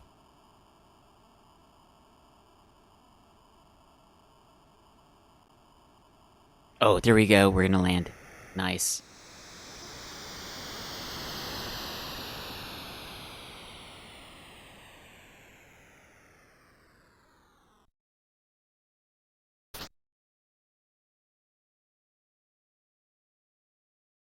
It's been a joy having you aboard. Have a nice day. It's been a joy being with all the passengers and the stewardess also.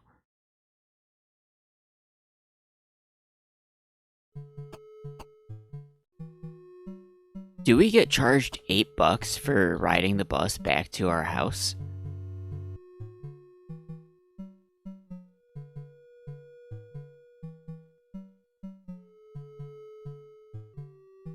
Where the heck is my cash card? Oh, there it is.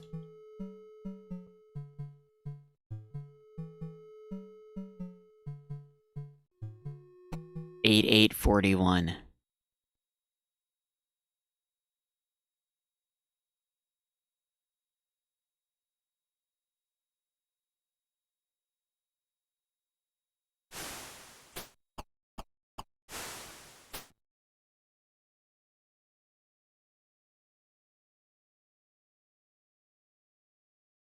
Oh, it's free to go back here.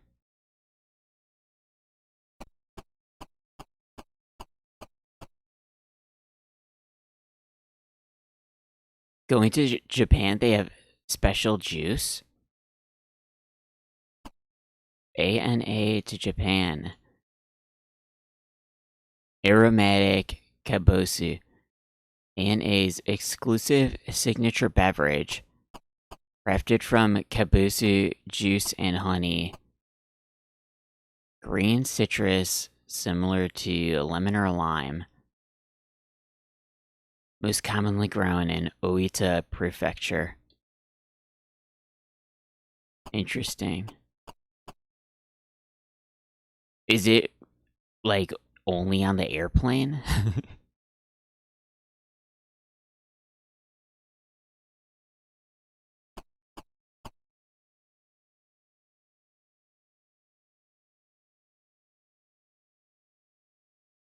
Crazy. Like, I guess they have, like, there's, when you go into airports, there's these special shops that only exist in airports. Like, Hudson News or whatever. I can't remember the names of them.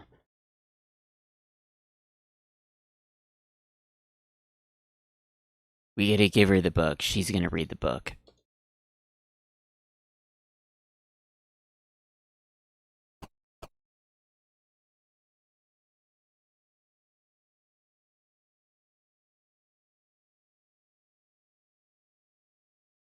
Oh yeah, maybe it's an Oita. Alright, read the book.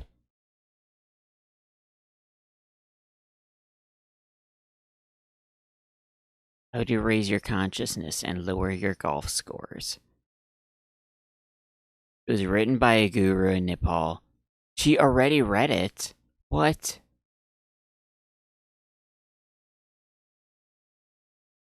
I flew all the way back here, spending thousands of dollars to find out she already read the book. Wait, that must mean that she's enlightened already.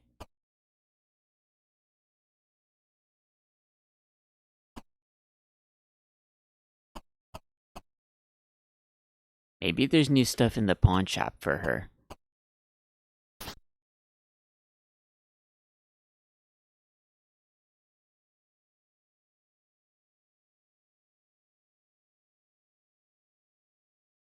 Yuzu juice. I don't think I haven't had that. Oh, there's nothing new. Oh, you know what? We should give her the guitar. Maybe she knows how to play the guitar because she's enlightened.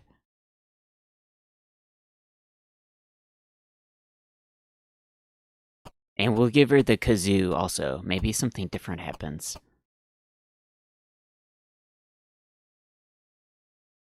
George to play Maniac Mansion. Thanks to watching the previous streams. Nice.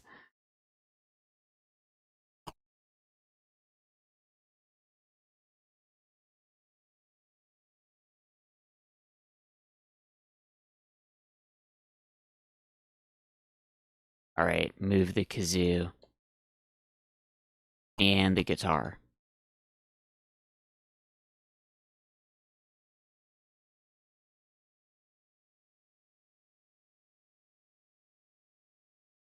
Alright, we gave her the guitar. She doesn't know how to play it. Oh no. She can't play the kazoo. So she can't go to the airport on her own. She doesn't have musical talent.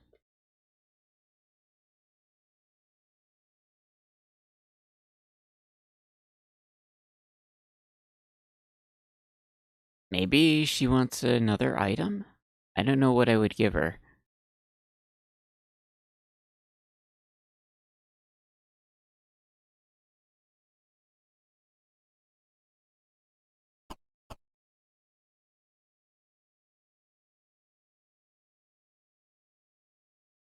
You know what, maybe Zach should read the books.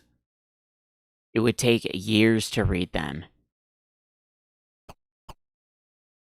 I think he's just complaining. He just doesn't want to read books.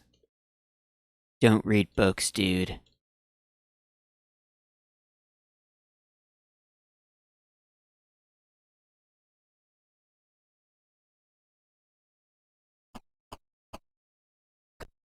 He turned the lights off.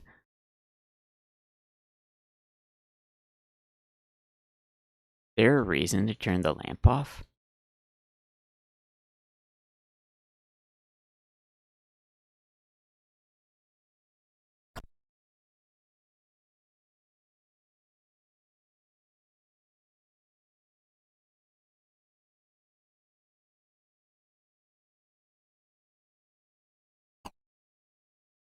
He can't move the desk.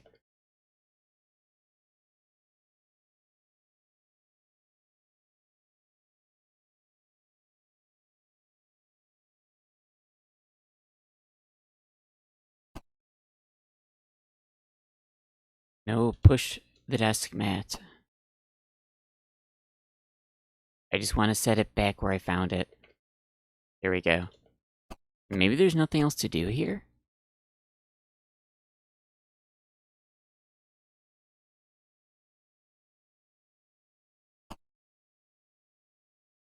It's the device from my dream. A mega blaze? Give her a crystal if she's enlightened.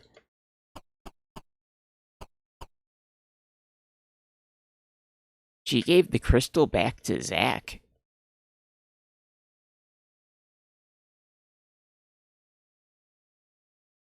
The device from his dreams.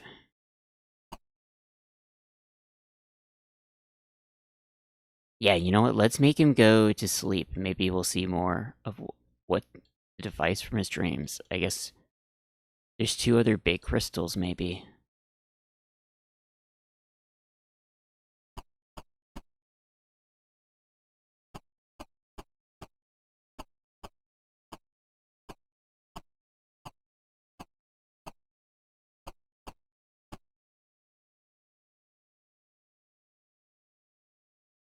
Yeah, meditate with your magical power crystal to get good vibes.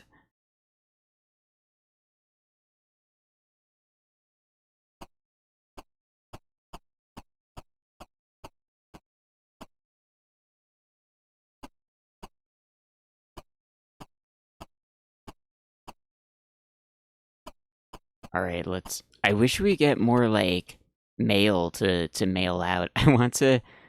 The newspaper made it seem like we're gonna be mailing out for applications for all this fun stuff.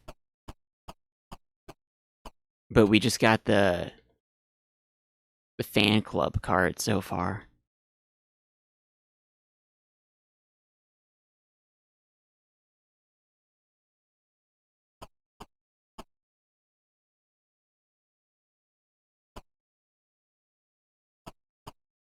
I guess, you know what? Let's use the monkey wrench on the sink.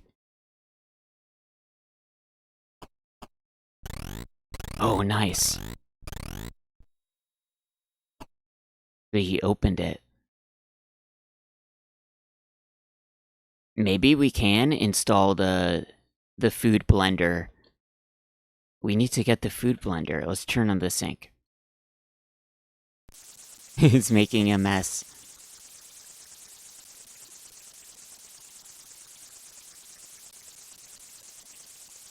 It looks like a lot of water that's gonna be spilling.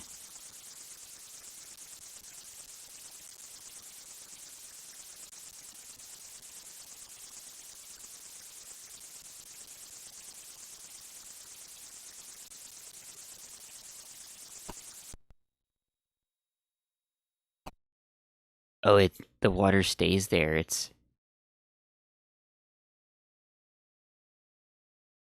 It doesn't say anything. It just says, what, pipe, cabinet. I guess we made a mess. Do we have the pipe piece in our inventory?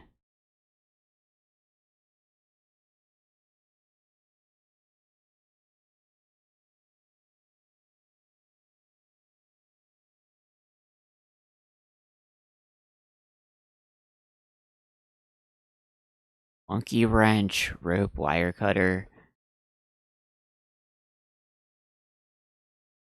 Oh, maybe it doesn't go in your inventory.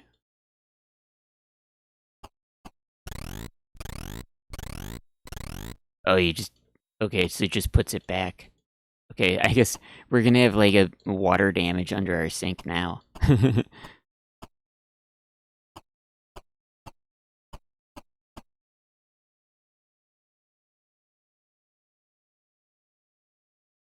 Duct tape up the water under the sink.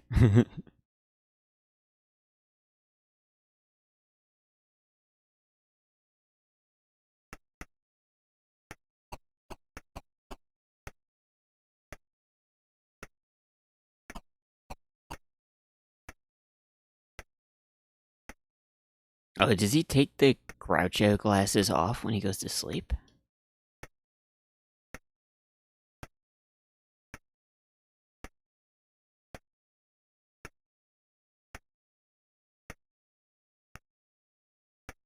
Oh, I don't think he's gonna have a dream.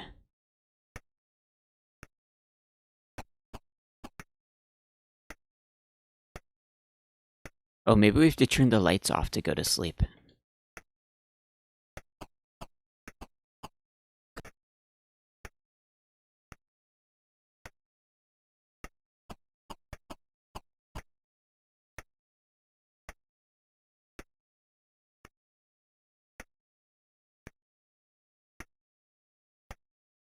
No, nothing's happening. He's not falling asleep.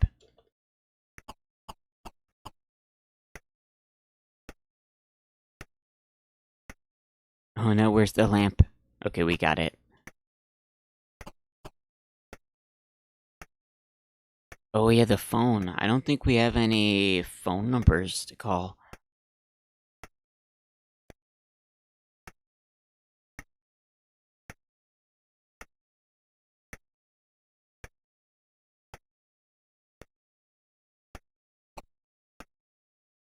Wire cutters don't work on the phone. That probably would have been a bad idea.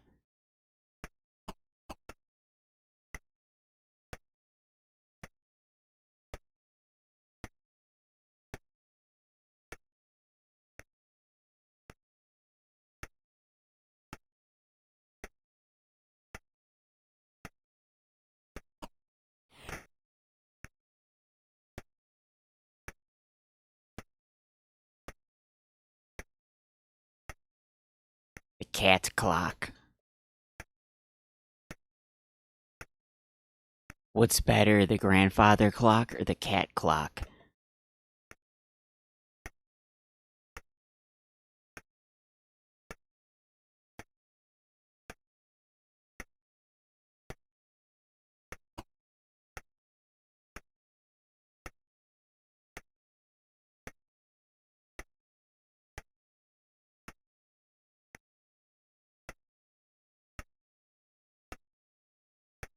Doesn't work.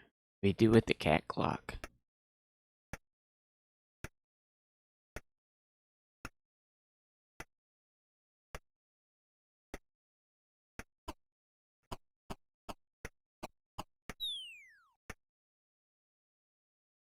Alright, we'll go to the alien secret base.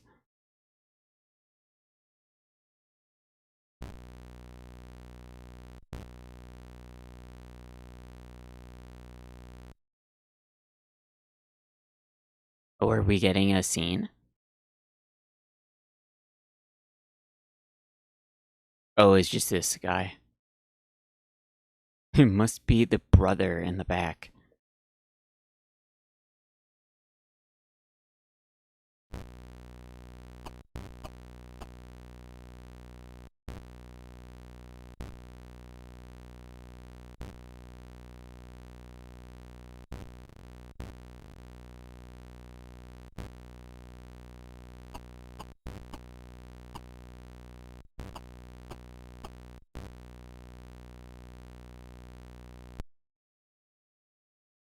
Put inside one.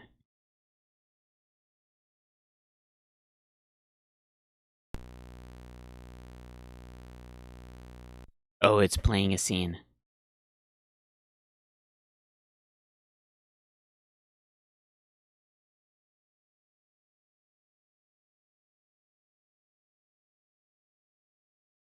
"2 minutes of oxygen left."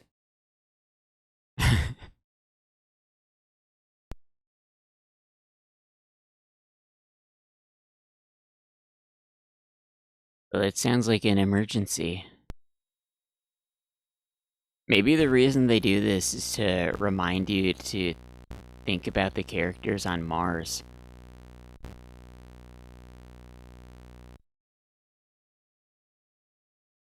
Okay, was it Melissa or Leslie that's almost out? Probably both.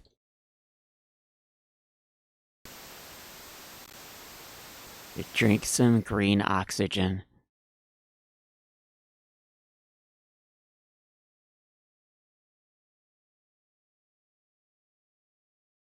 She can't reach it. Really? We have to have Melissa leave? Okay, I didn't realize that. I guess they made it extra realistic. Only the character on the passenger seat can reach the passenger side oxygen.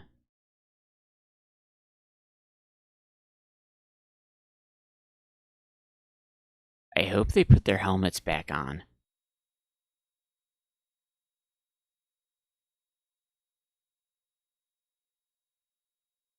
It's gonna take more than 2 minutes to get Leslie to get to the oxygen thing. Oh, was that Leslie or Melissa?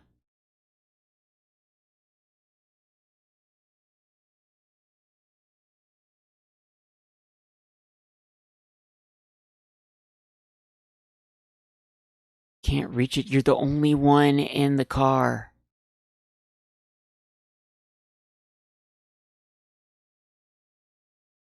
Get out the door. Oh, I have to open the other door, maybe. We're not gonna make it in time. She's gonna run out of oxygen.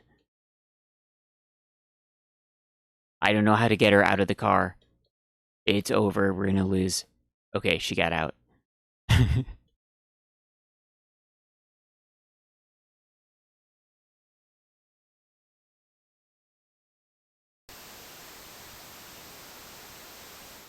That was a close one. You know what? Let's play the music to celebrate.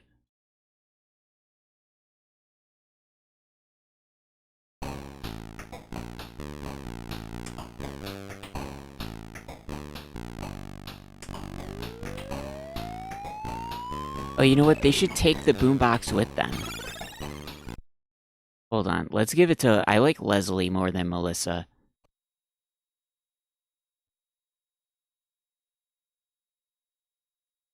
Actually, who's got more cash in the cash card? We have to put inside to read the cash card. Okay.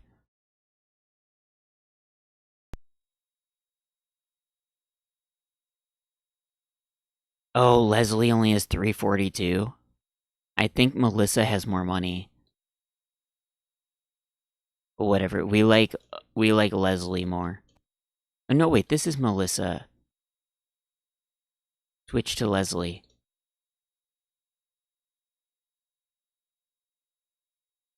No, Leslie has 342. Oh, Leslie is pink. Leslie is pink and Melissa is blue? I'm getting confused. We had to switch disc for nothing to happen.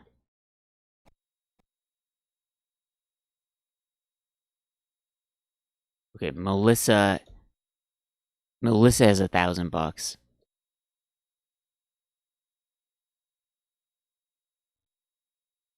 Yeah, Leslie is pink.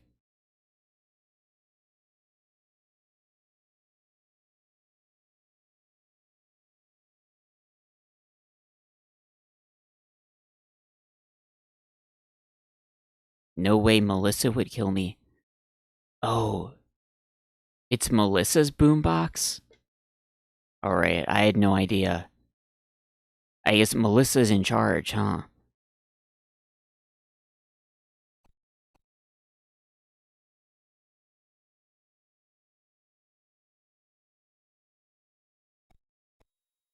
Alright, I wanted Leslie to get it, but...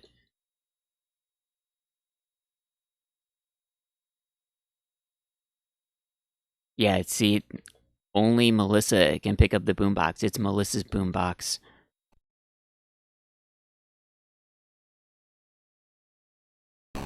Nice. You can play the music while exploring Mars.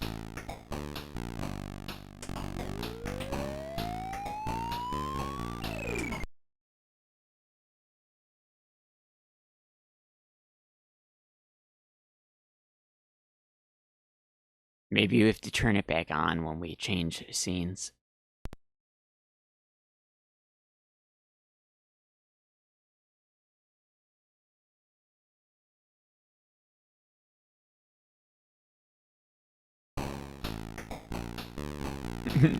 Is this what Mars sounds like?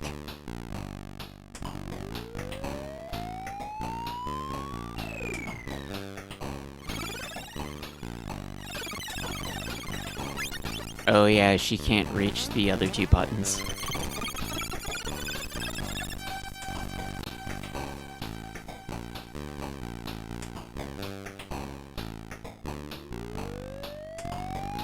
Oh, thanks for the follow. I think we need a step ladder.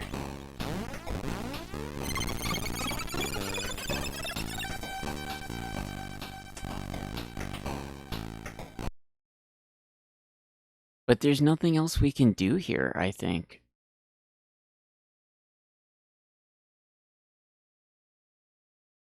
Maybe I haven't tried walking all the way to the left. Let's try that. I wanted to be Leslie, but we have to be Melissa, because she has the boombox. I like Leslie, but you gotta have the boombox. Melissa is the better character.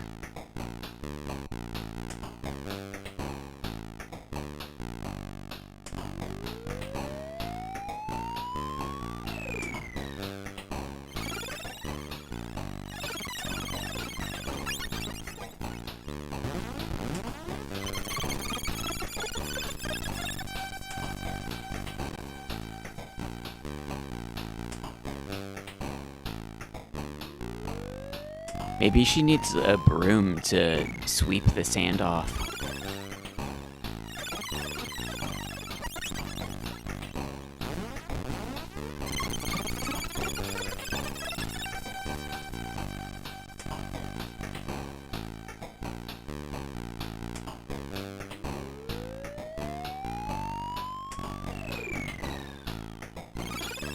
I forgot what the sign said.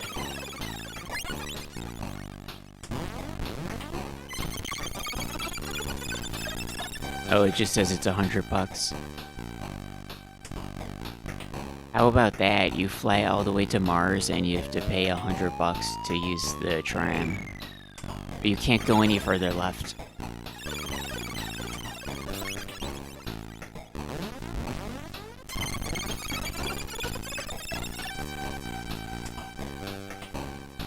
Maybe one of these is an object.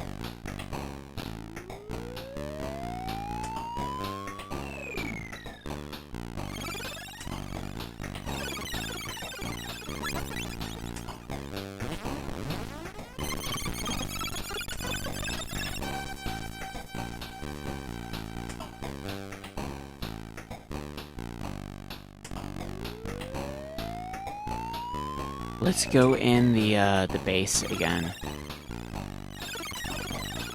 Or it's not a base, it's a, it said it was a hostel.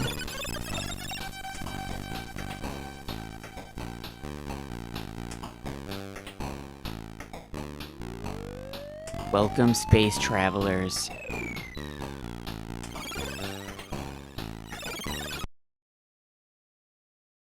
Welcome to my secret space hostel.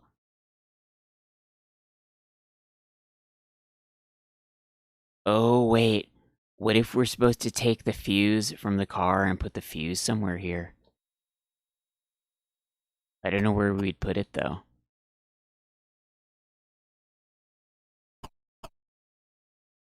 Don't be a space goof, wear your spacesuit.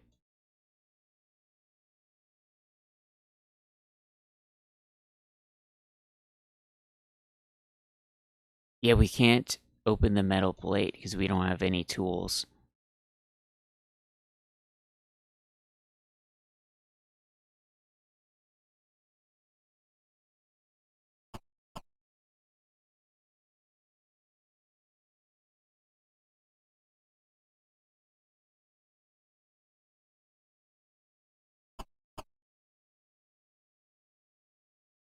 A newspaper talks about using a dime to open screws, but they don't have coins.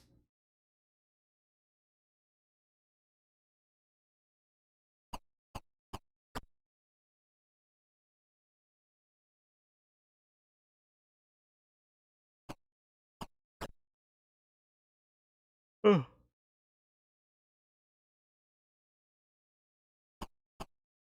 Wait, there's two parts to this panel.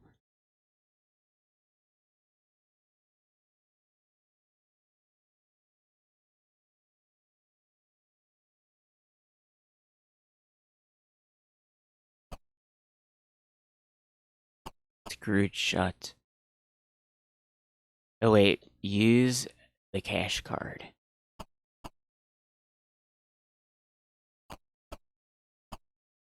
Alright, I don't know. Maybe the only thing to do on Mars right now is to fill them up on oxygen every once in a while.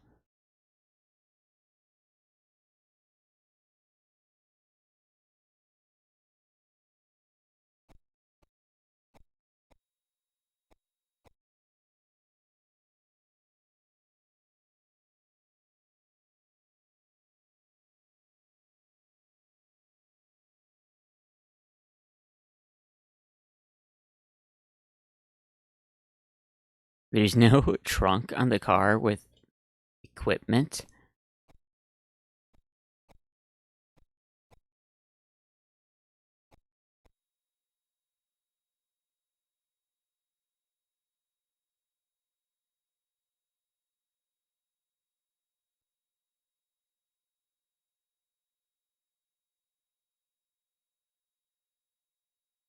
Use the radio.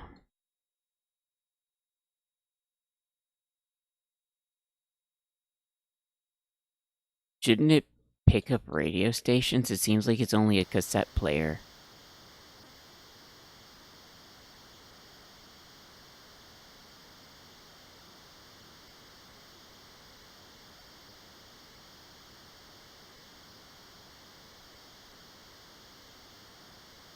It's picking up static.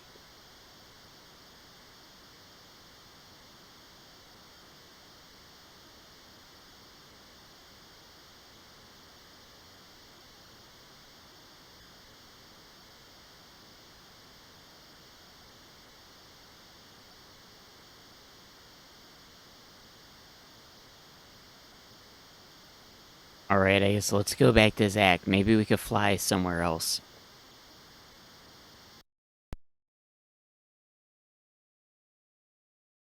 There's still, like, at least 3 different cities we haven't gone to.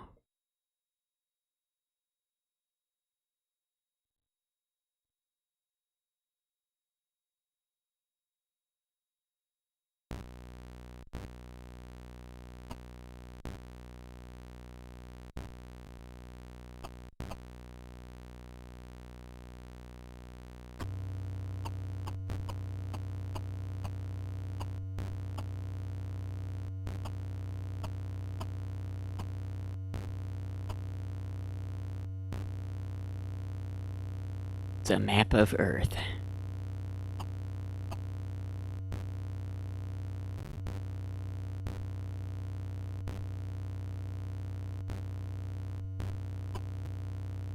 Alright, let's go to the airport. Where should we go? Maybe we'll go to Bermuda. They made that seem like a scary place. Like, if you go there, you're never coming out.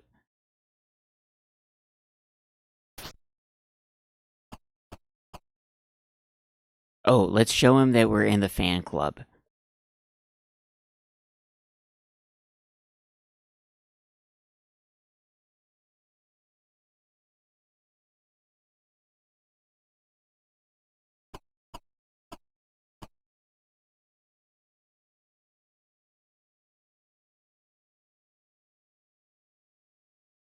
No thanks. He's not impressed that we're in the fan club.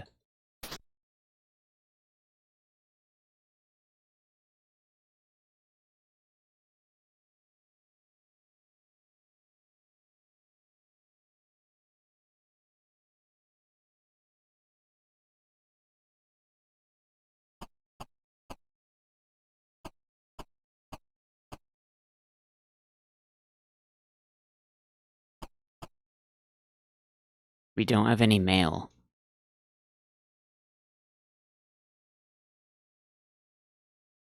I guess you only get mail if you, like, send something out. Like, you apply to be in the fan club.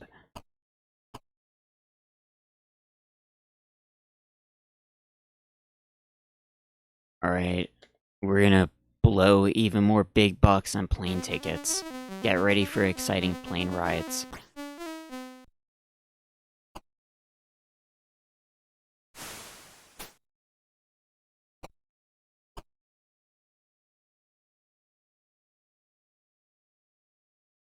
Oh, where's the cash card?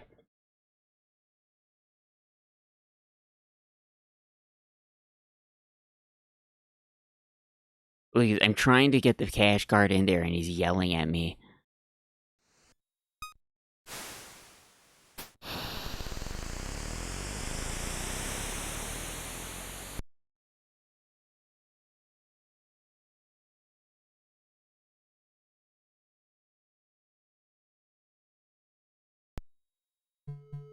Hopefully we learn the secret to winning the lottery soon so we get unlimited money.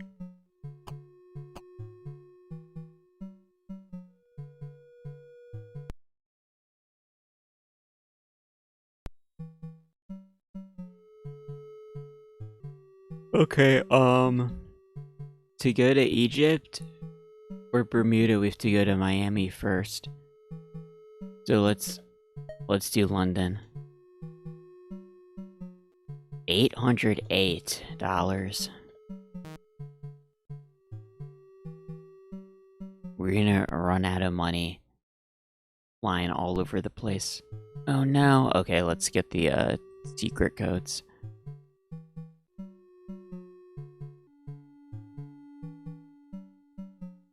Yeah, I think these codes are in a red sheet of paper, but the PDF has it black and white, so it's easier to read.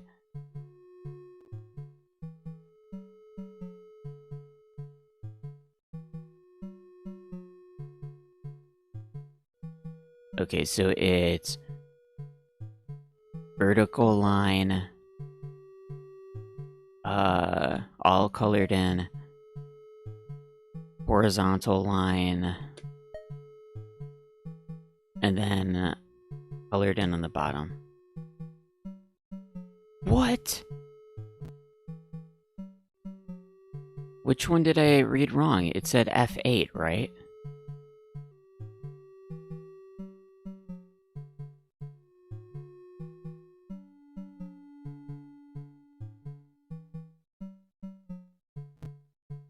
Okay, section 2, F8.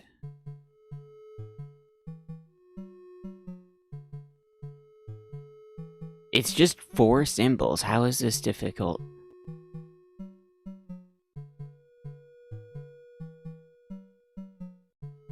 Oh, wait, I did the wrong one. It was this one. It was the, like, not colored in vertical one.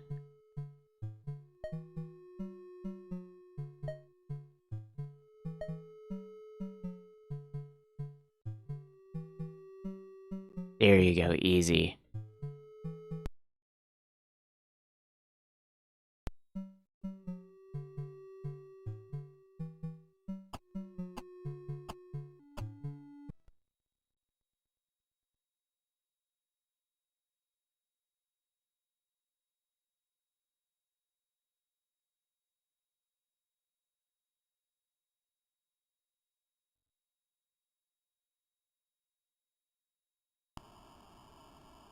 Oh boy, here we go.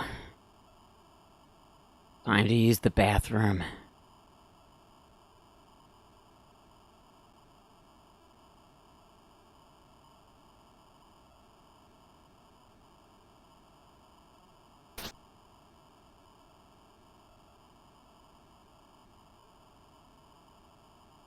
Oh, yeah, we gotta get extra toilet paper.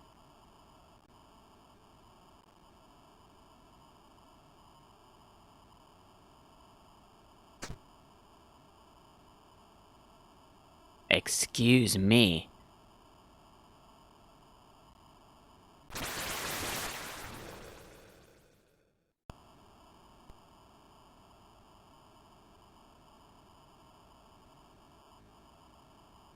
And we gotta use the sink. Oh wait, I did put on instead of turn on.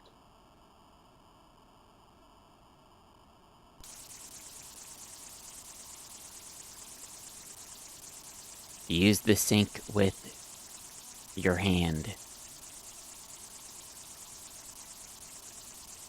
Right, we can't actually use the sink.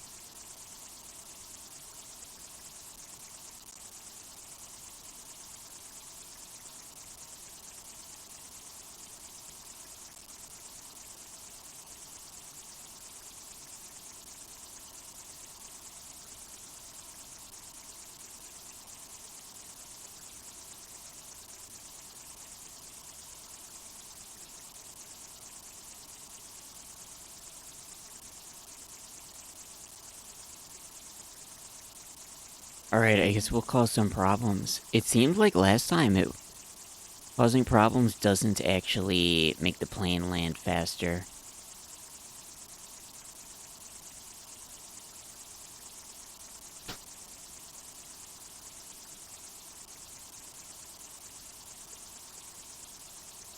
We just have to, like, goof around for a while.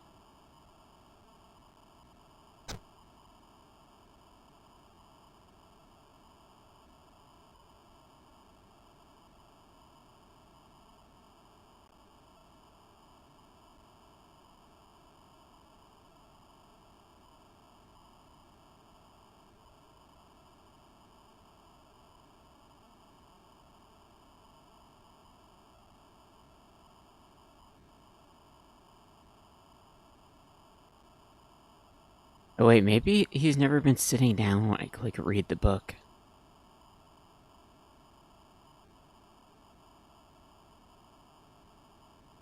Read the book, Zak McKracken.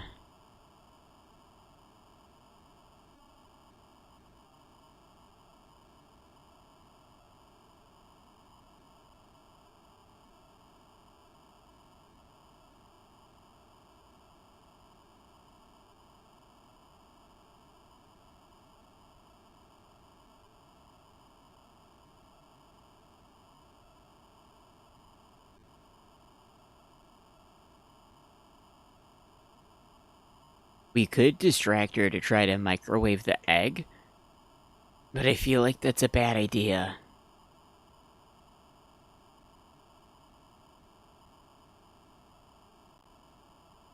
Because the newspaper made it seem like it's gonna explode. And I think we need, like, a parachute before we do that.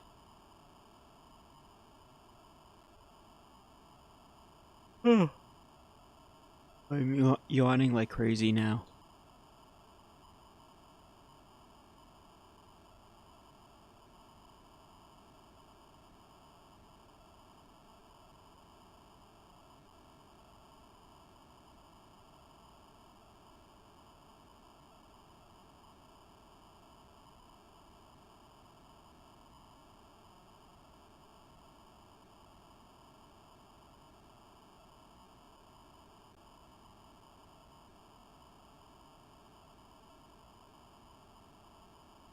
Yeah, maybe we'll end the stream soon because I'm getting tired. I guess we've been going for a while. I started kinda later than I thought I was gonna start.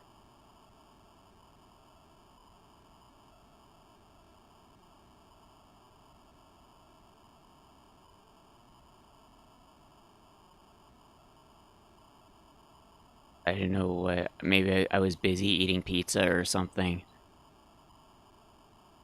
I still have a leftover giardiniera pizza to eat.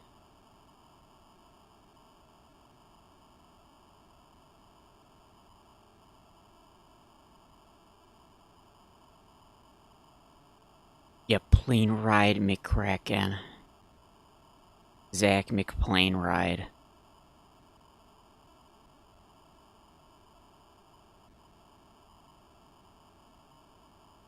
Back to your seat. Okay, I'll sit down. Ugh.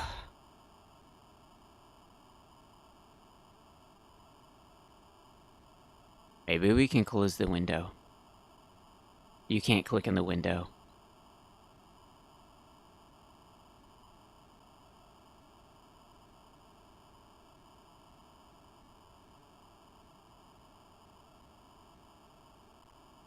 Yeah, but it's extra realistic that you have to wait on the plane. Like, what if you just instantly went to the location? You're like, what? It makes it feel like everywhere is so close.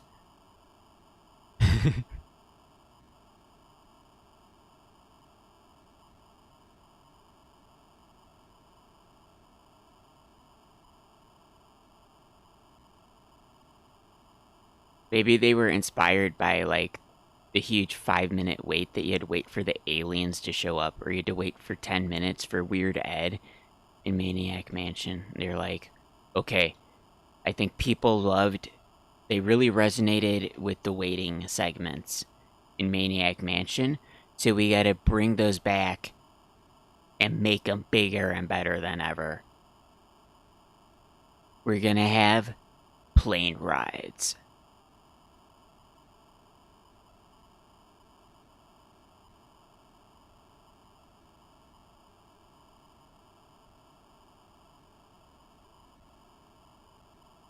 The Street Fighter 2 character select? Was that super long?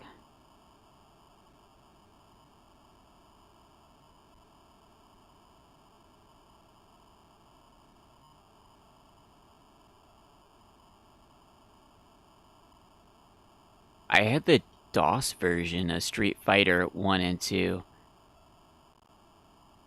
But I barely played them because it was on the CD with Mega Man 1 and 3 DOS.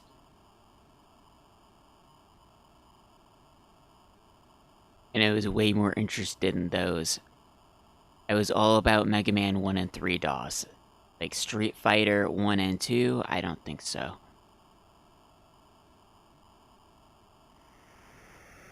I took Mega Man 1 and 3 from the CD. I put them on like several different floppy diskettes. I had like Mega Man 1 on a 5 1/4, Mega Man 3 on a 5 1/4, and then I put them on 3.5-inch discs too. I don't know why I needed that many discs of Mega Man, but I did.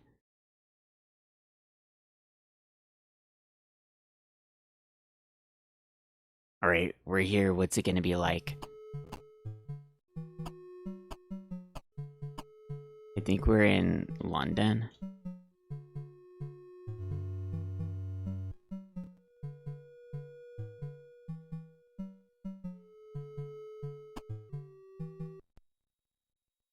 Yeah, they're not really good games even. Like especially Mega Man 1 DOS. Like the powers are so bad. It's like if you liked Bomb Man from normal Mega Man 1 where he throws the bomb and then you wait a long time for it to blow up, they made sure they have that in Mega Man 1 DOS, the Dynamite Man.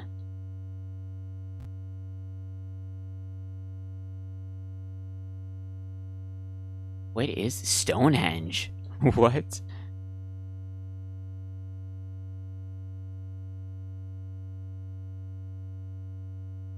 Oh, it's electrified?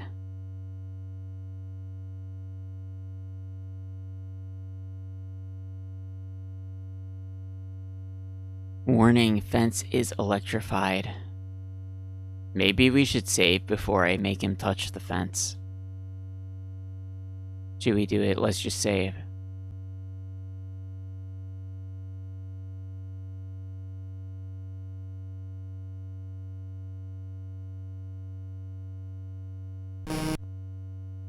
Yowl. It's cold out here tonight. Oh, it's the same sound effect, and he says the same thing, I think, as in Maniac Mansion when you touch the exposed wires.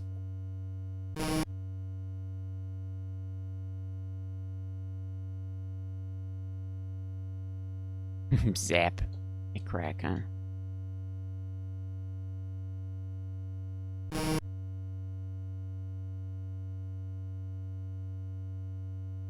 Let me in, we have important stuff to do.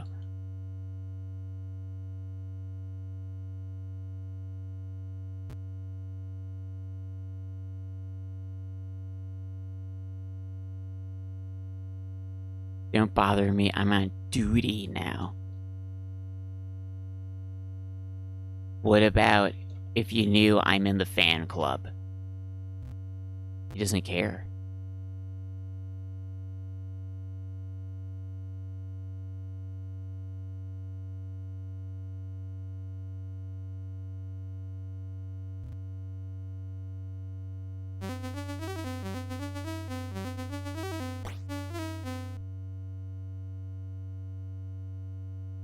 We're living in a simulation, they haven't figured out saves yet. Is this the only screen here?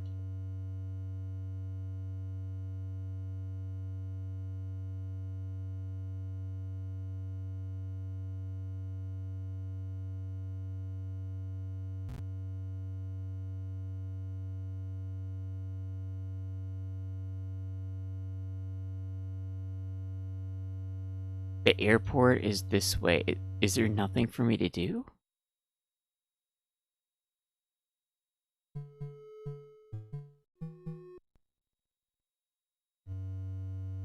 I just want to go to Stonehenge.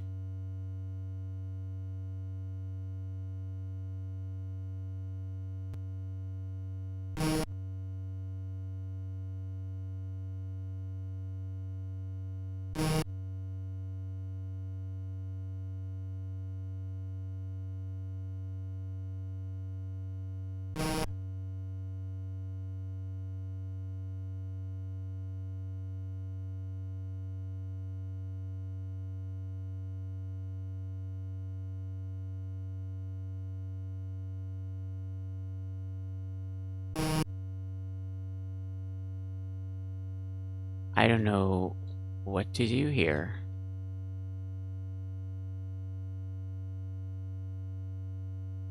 Oh, did I try the remote control in the other crystal room? Maybe I forgot to try that.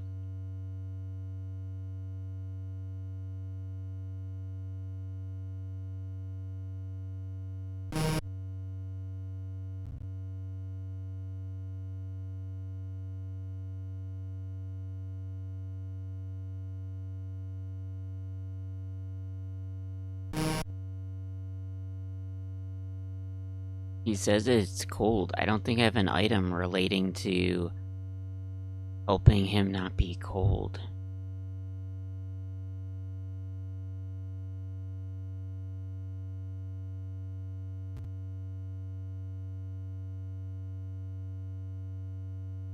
Sorry, mate, you're not my type. What? For giving him the whiskey?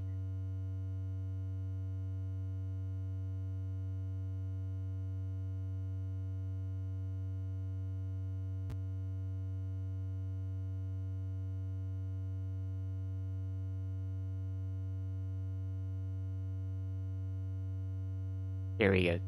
Give him the whiskey again. Okay. I don't think it... Why wouldn't he drink the whiskey? It's not, like,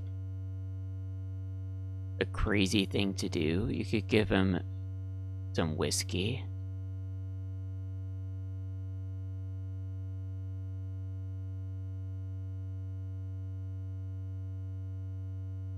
Oh, bobby pin sign. Let's use that.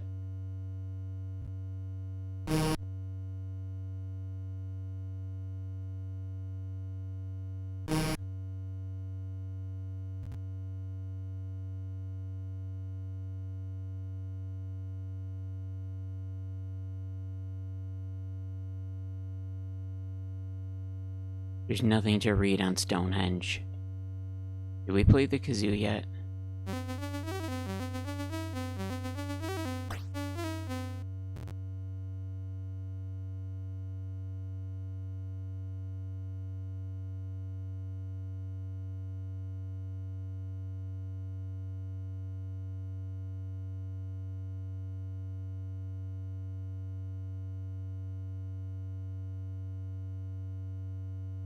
I don't know. Does he mean like he wants us to start a fire or something?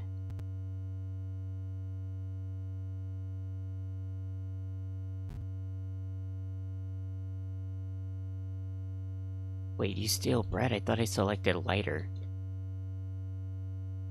Use a lighter on book. It doesn't work. I don't know. Maybe we don't have what you need over here. We could go to Egypt. We just blew a lot of money on the plane ticket.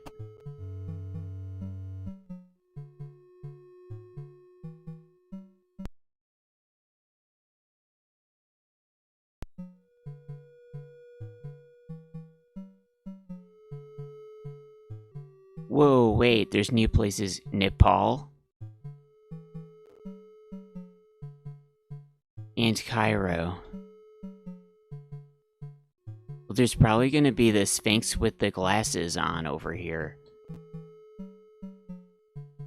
Nepal is where the enlightened guru guy lives.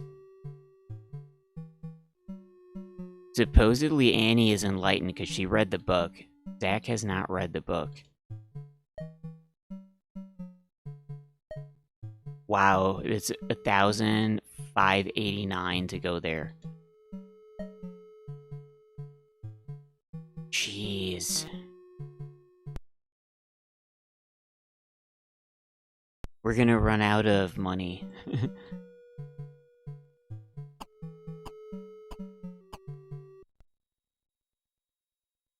Right, get ready for a plane ride.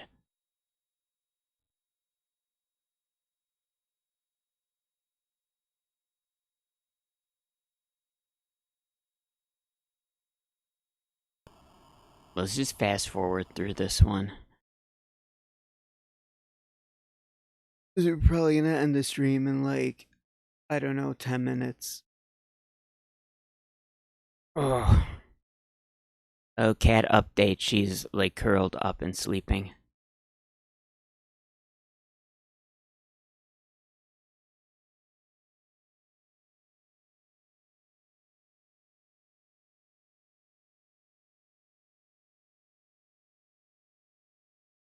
We're being a good passenger and we're staying seated the whole plane ride.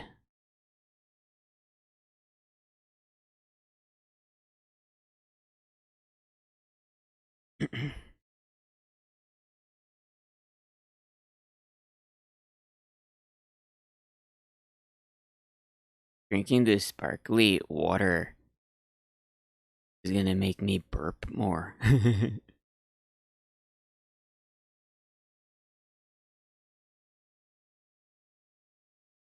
Come on. How long is it gonna take? I'm doing like fast forward even. We're cheating with the speed up. I know I said that we needed to experience the real plane ride, but we're just speeding up this one.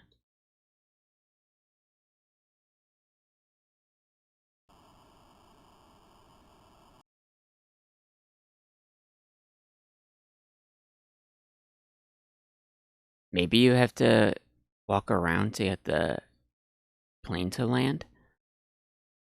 We need to figure out the all the plane mechanics in this game to min-max the plane ride.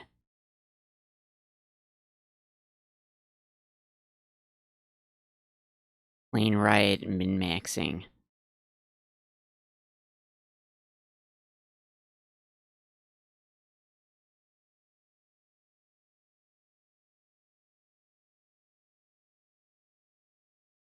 Yeah, we're experiencing the speed up.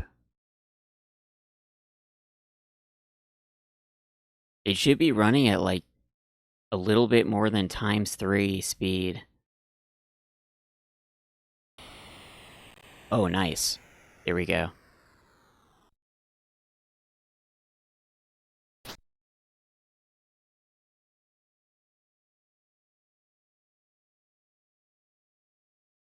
Have a nice day. Yeah, I guess we hit 6 hours. Nice. Alright.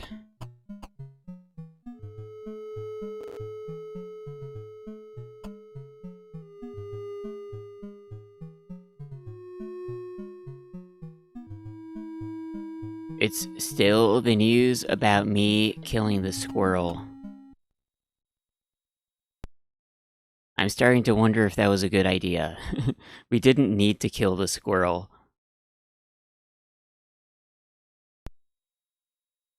I guess if we run out of money and we get stuck, maybe we'll restart and not kill the squirrel.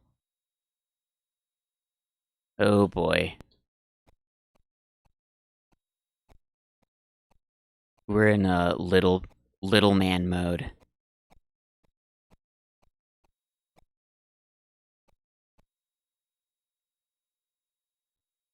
Okay, so there's like a door. Pyramid door. Let's walk this way, because there's supposed to be a sphinx with a gigantic Groucho Marx glasses.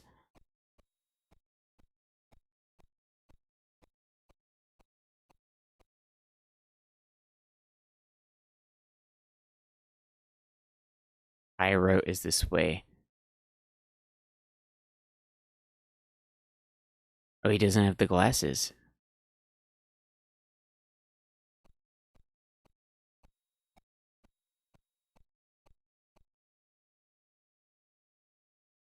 Yeah, I find these days I can only really play games with realistic little man modes. It doesn't have a good little man mode. I just can't do it. The legs are an object? Okay.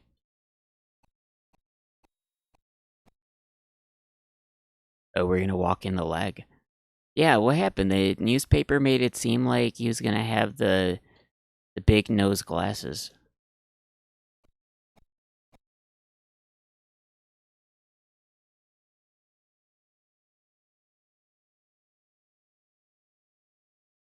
Uh-oh, the cat's in the move. Let me... Oh, she's too far away. I couldn't grab her. She woke up. She's on the move. I wasn't fast enough.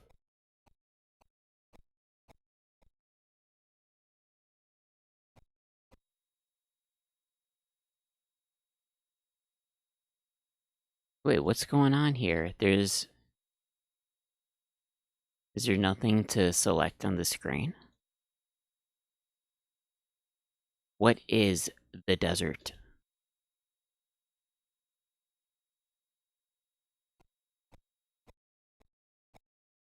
Escape successful.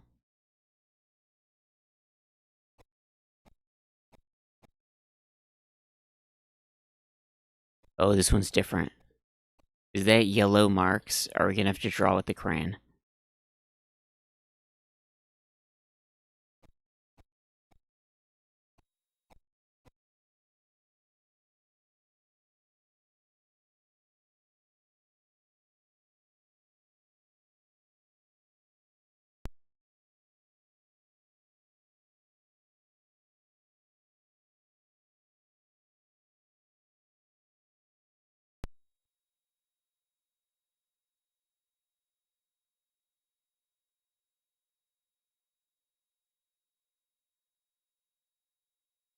It looks the same as the other place.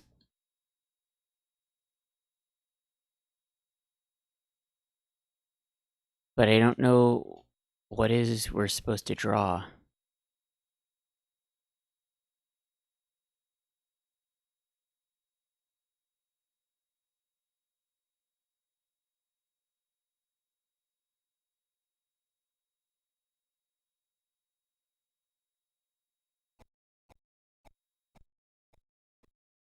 Well, whatever it is we're supposed to draw, it's probably the same at the other temple as it is here.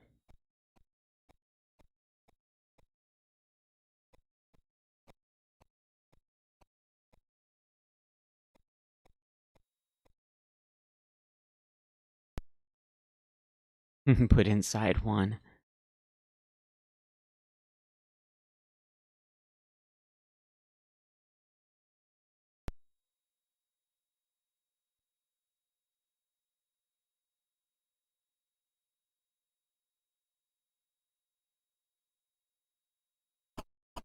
Oh no, this better not be another labyrinth.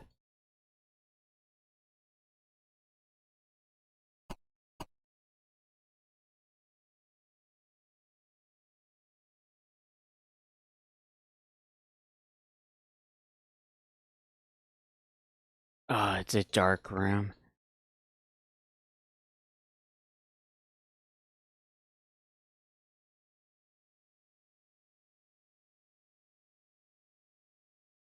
It seems like there's not even a torch. It must be a long hallway.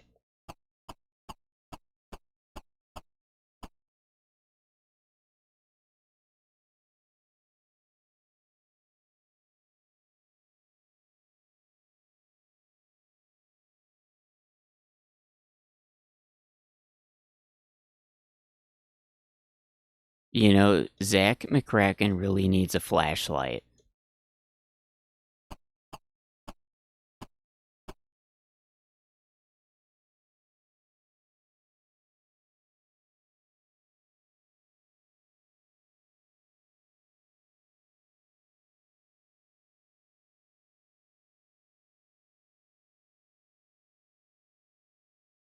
Okay, it's still empty.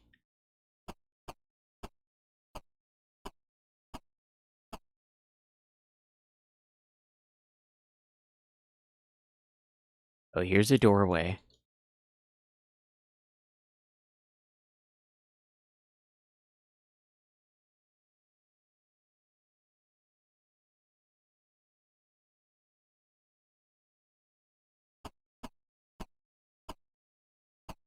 Seems like he could just keep going, though.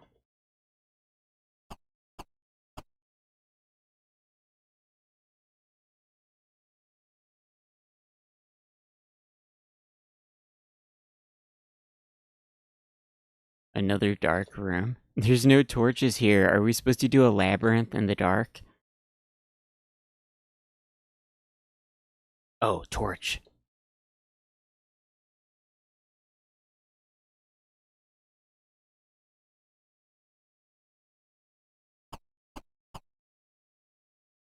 Wow, this is what it looks like. Okay, so there's torches. We definitely... I was starting to think they were missing, like, a flashlight item to bring in here, but if they put a torch, then... I think we're supposed to be here.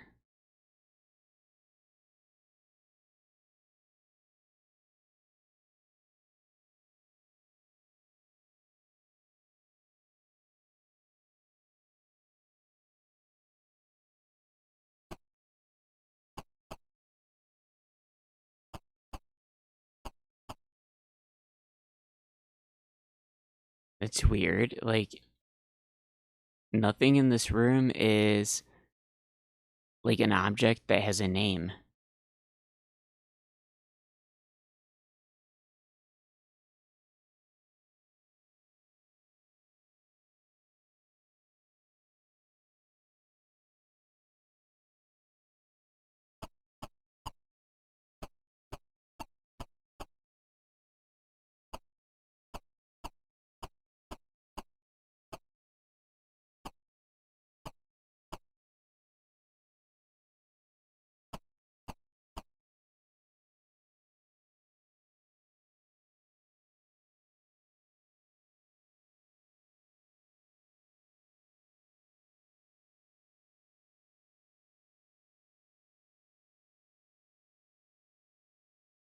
I was thinking maybe turn off the torch and you're supposed to do something in the dark, but I don't think you can turn torches off.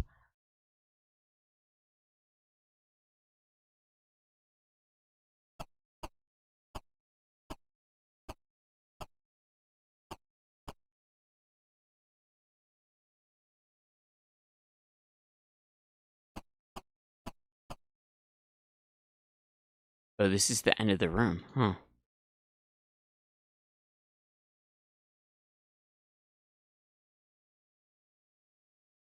So it's this hallway, and there's just one room here with a sarcophagus.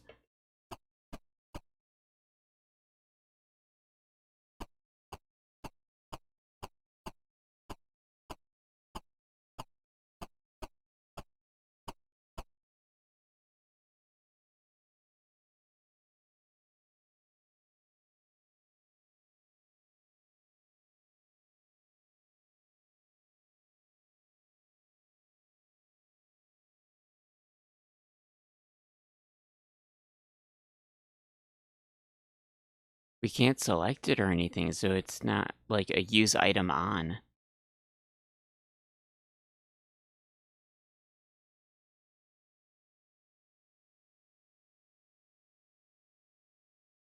I don't know what to do except play the kazoo and put it inside 2. I guess the kazoo is only on side 2.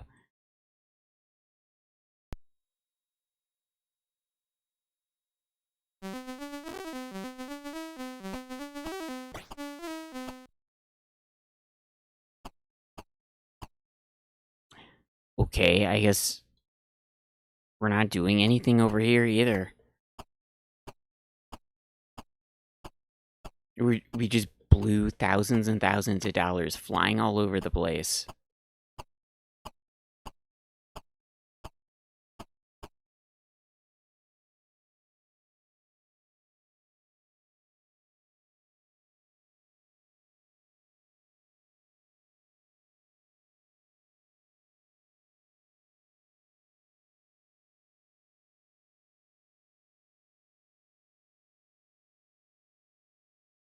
I guess that's it.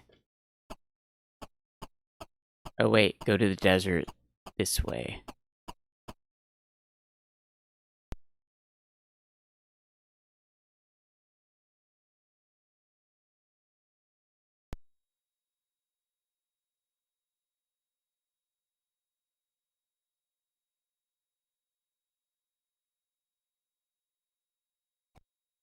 We probably shouldn't have killed the squirrel. Maybe everything bad is happening because we killed the squirrel and the squirrel was still supposed to help us.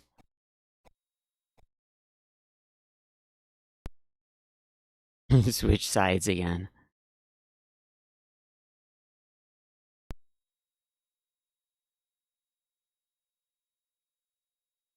Is this my favorite genre of game?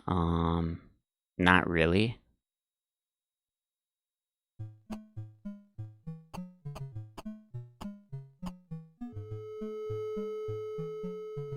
I don't know what I would say my favorite genre is. I guess we had to buy a plane ticket again.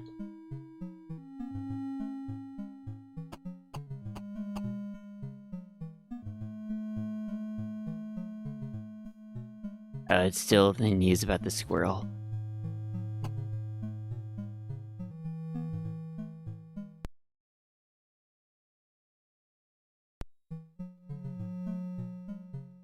Oh, there's a new place again. What?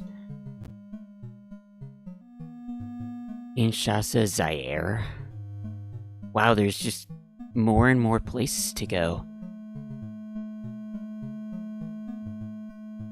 And Nepal is here again. That's pretty expensive.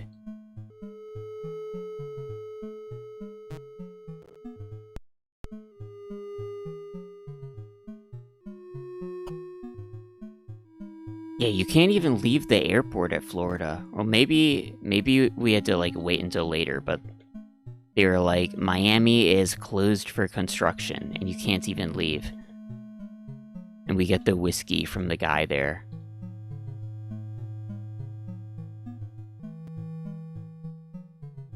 Oh yeah, I wanted to look at my cash card.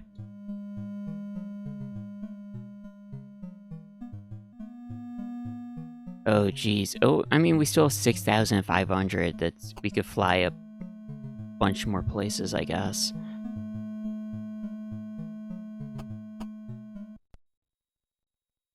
Oh no, we're on the plane again. Okay, this is gonna be the last place we go to today. For real this time.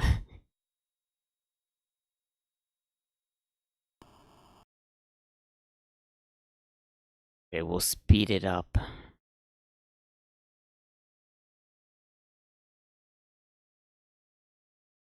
So there's a temple in Peru. There's like a temple thing in Egypt. Those must be the other crystals that we need to get. Because we got the blue crystal and there were 2 others in the diagram.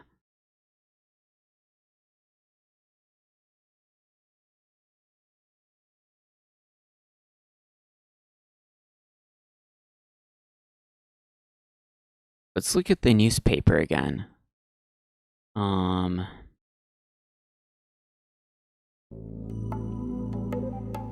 Oh, whoops, wrong one.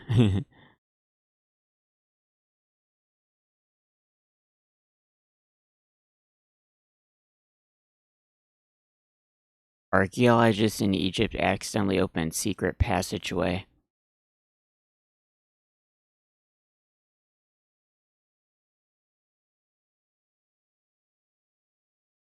Digging at a remote site.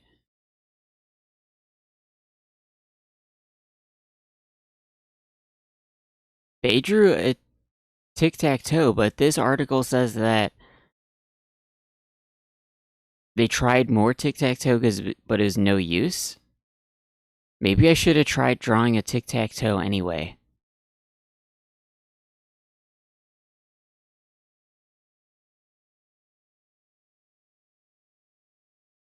And then it says we're playing Hangman instead at the end.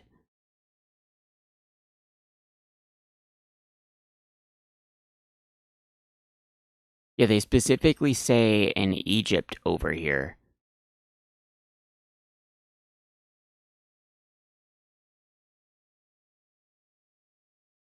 It must be the yellow crayon thing on the Sphinx, because there was nothing to draw while we were in the pyramid.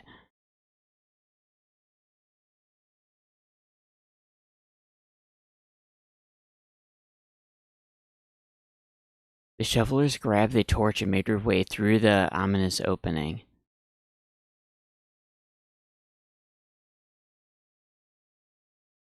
It sounds like it's referring to the pyramid hallway we went in. Oh, the plane. Plane ride's over. Alright. See, we read the newspaper to get through the plane ride faster.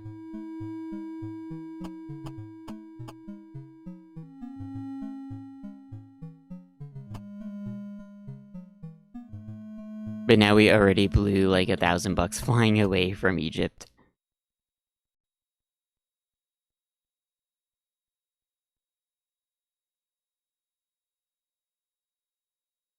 Oh no, come on, it's another jungle. This is like the third place that's a jungle that looks like this.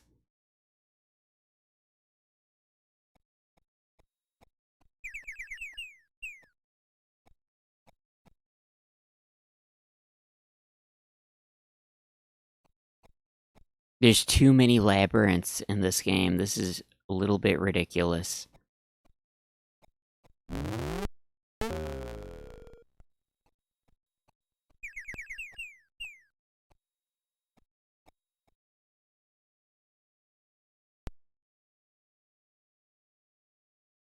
But we must have got to the destination.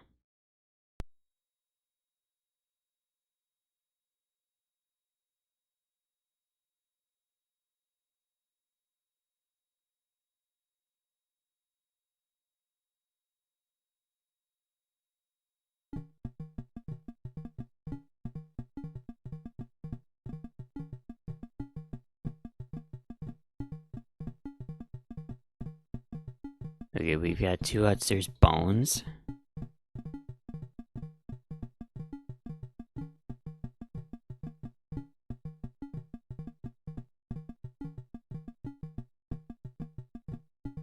Oh, none of these are like a selectable item.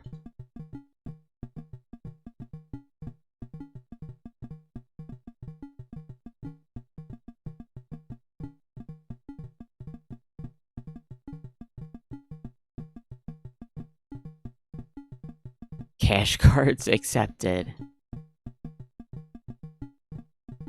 The doctor is in.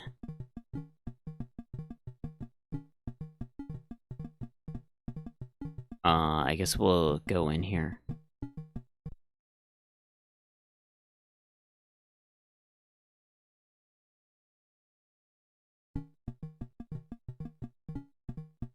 What can I do for you? Oh, he's got a crazy mask.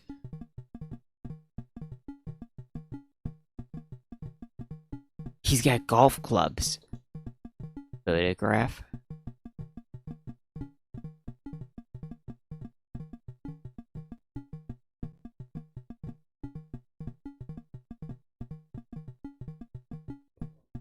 The shaman and a guru. They're on a golf course.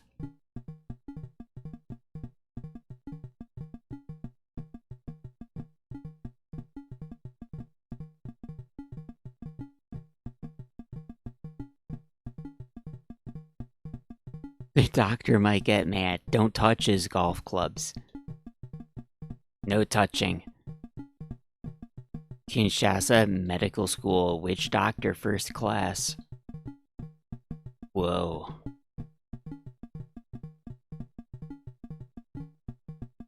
Watsamata University, massacre of cranial diminishment.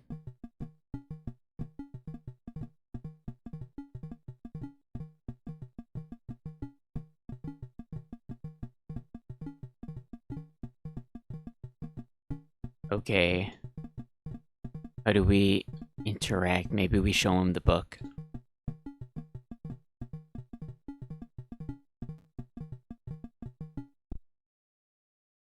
Don't tell me the oxygen's running out again.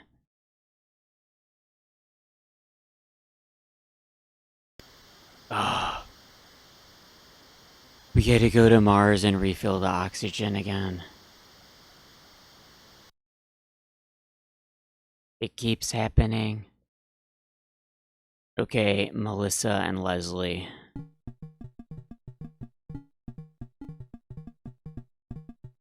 We have to do it, otherwise they're gonna die.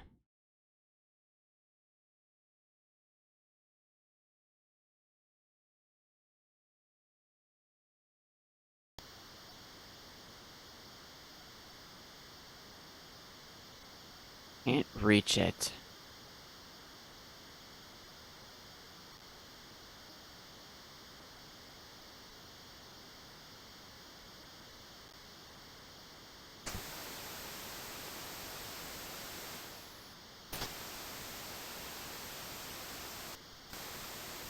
Oh, okay, there.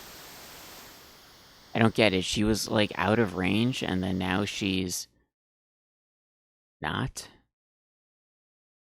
I feel like the game is keeping track of which seat she's actually in.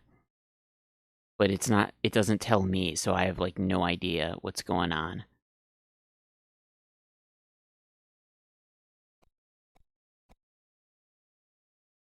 Okay, yeah, 2 minutes of oxygen left. Why are you walking further away from the car when you say that?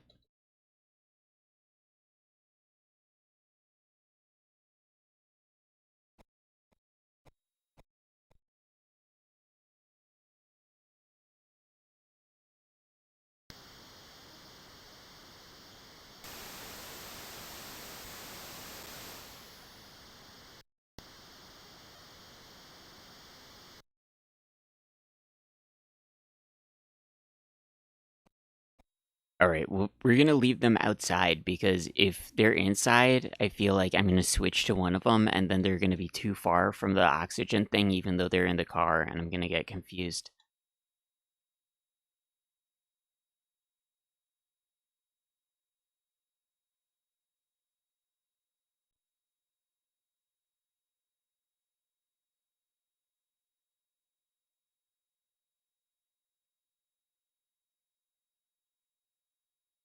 Okay, now we can either read the book here or give him the book.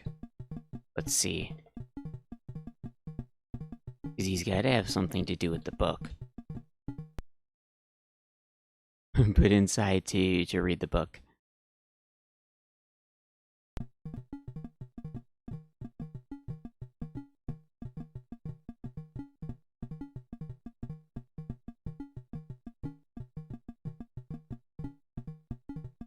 I'll read it later. Okay, give him the book. I helped research that book. That's all he has to say? Okay, check out my fan club card. No thanks.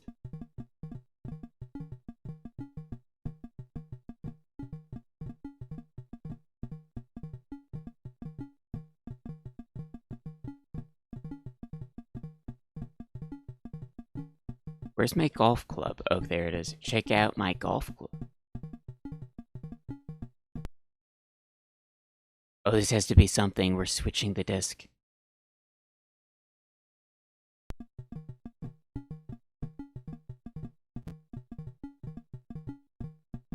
A golden boar sand wedge, just what I needed for my set.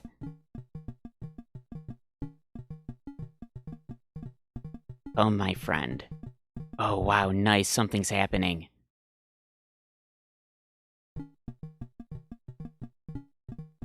We will perform sacred dance taught to us by the ancient ones. Watch carefully. It is said to unlock the door to the head. Oh, this is good. Something big is happening.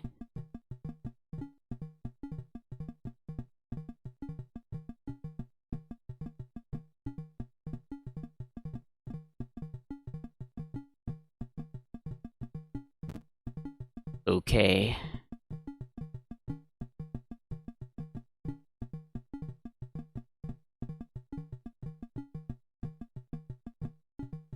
Am I supposed to be paying attention? So he's going around it twice, and then...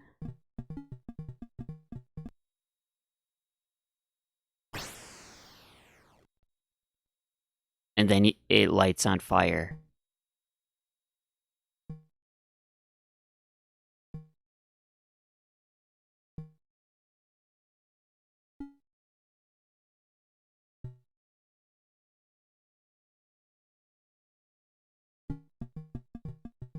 I didn't understand what I just saw.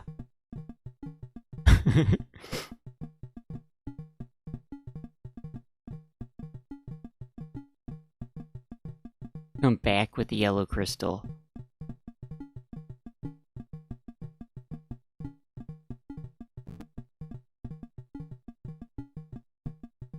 I don't know what I just saw. Do you want me to walk around it?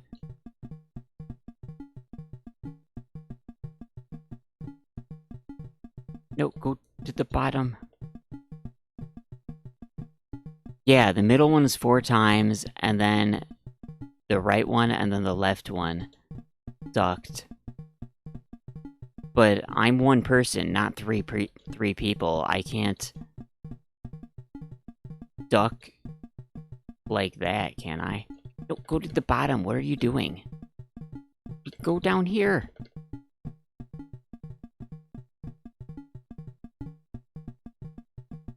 I'm botching the dance big time. Okay, and now we... I don't know how to make him, like, duck the way he was showing anyway. There's no duck command. Duct tape.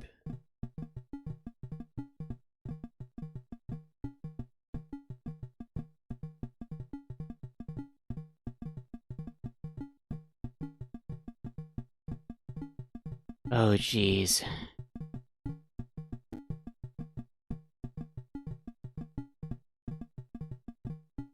We can do the walking in a circle part. You know what? It's weird. Like, I tell him to go to the center. And he sort of, like, stops there, and then he walks upward. Like, that one guy, when he's circling around, when he got to the top, he, like, turned upward for some reason. And then he kept going. So maybe this is what you're supposed to do?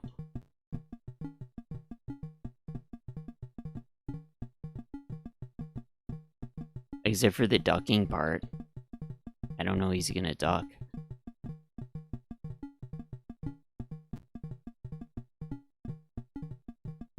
Oh, these are not actual houses?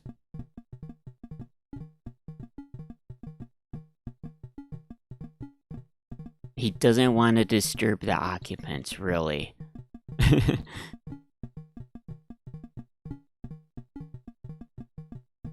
What if we read his book that he wrote over here?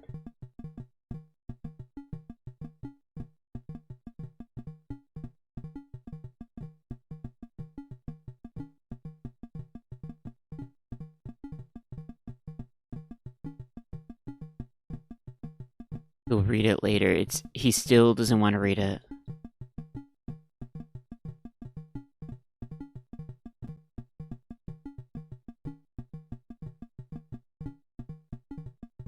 Oh, let's give him the cash card. I cannot help you until you bring yellow crystal. Okay.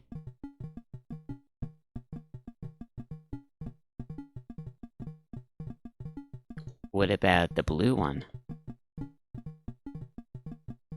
That's not my department. See my friend the guru.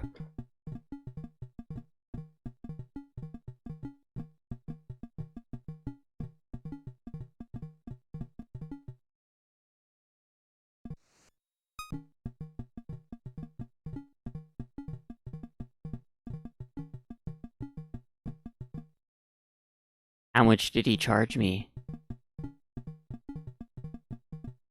Oh, he's charging me to show the same thing? I think I just got ripped off.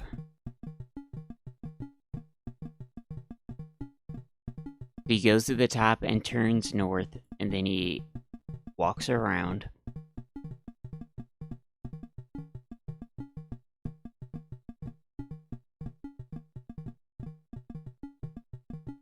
And then he goes around again.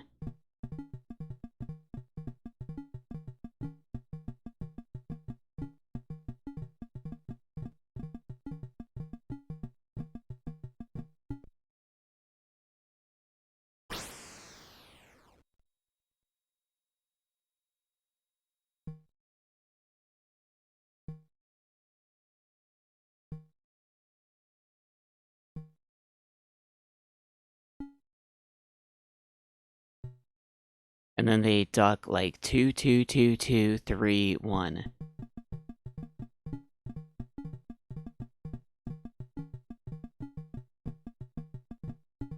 But now the fire is still lit. It seemed like the fire lit up because he went around it.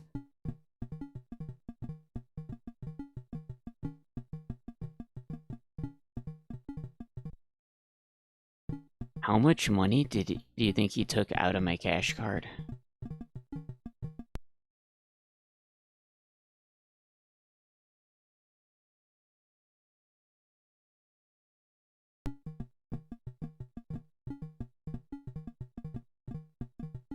Probably not that much. We still have like 5,500.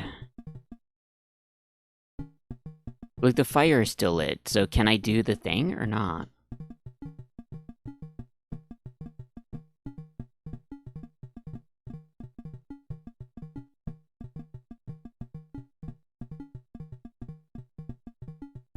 Okay, we walked underneath. Go to the top. Okay, one more time. Dude, he's walking around.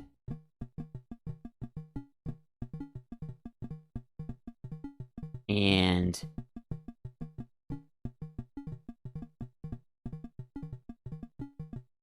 I mean, I don't know what we do about the ducking thing, though. Maybe we play the kazoo.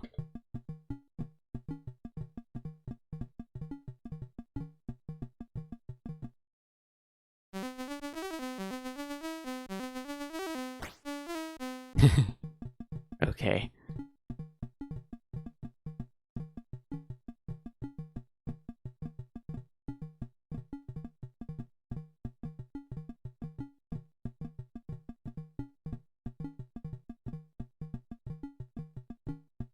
This fire thing is not like an object. You can't use something on it. It doesn't have a name. It's not a thing. I don't know. We're gonna stop here. I'm getting tired. I think we've done enough stuff. We sort of figured something out, maybe.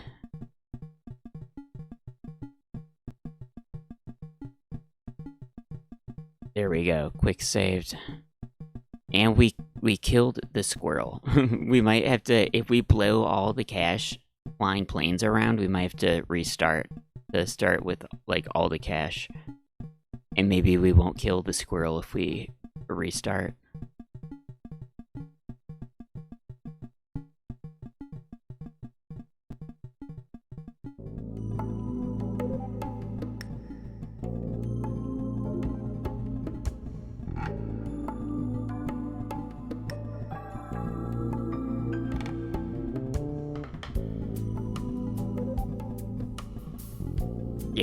let's, there we go. Thanks for stream. Yeah, we did a lot of Zak McKracken. I don't know how we're gonna figure out this game. It seems like there's too many places to go to, and,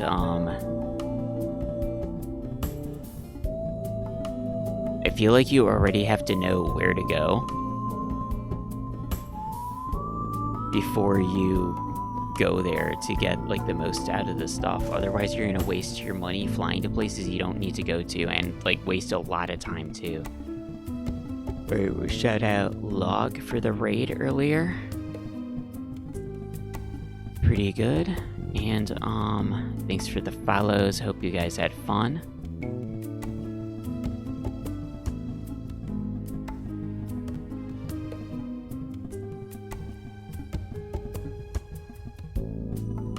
Yeah, you guys were talking a lot about D&D and Bones of Power. We found out about Bones of Power tonight. That was pretty funny.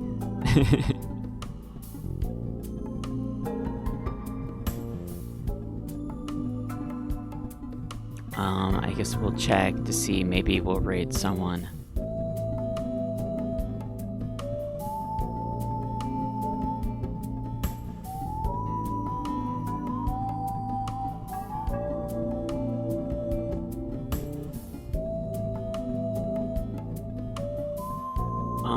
Let's see.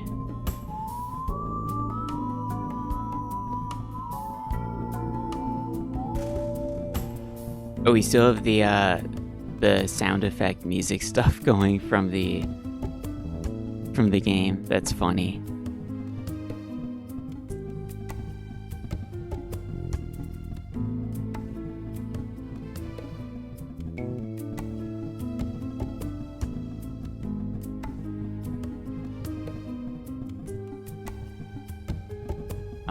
You know what? We'll raid maybe. Here we go.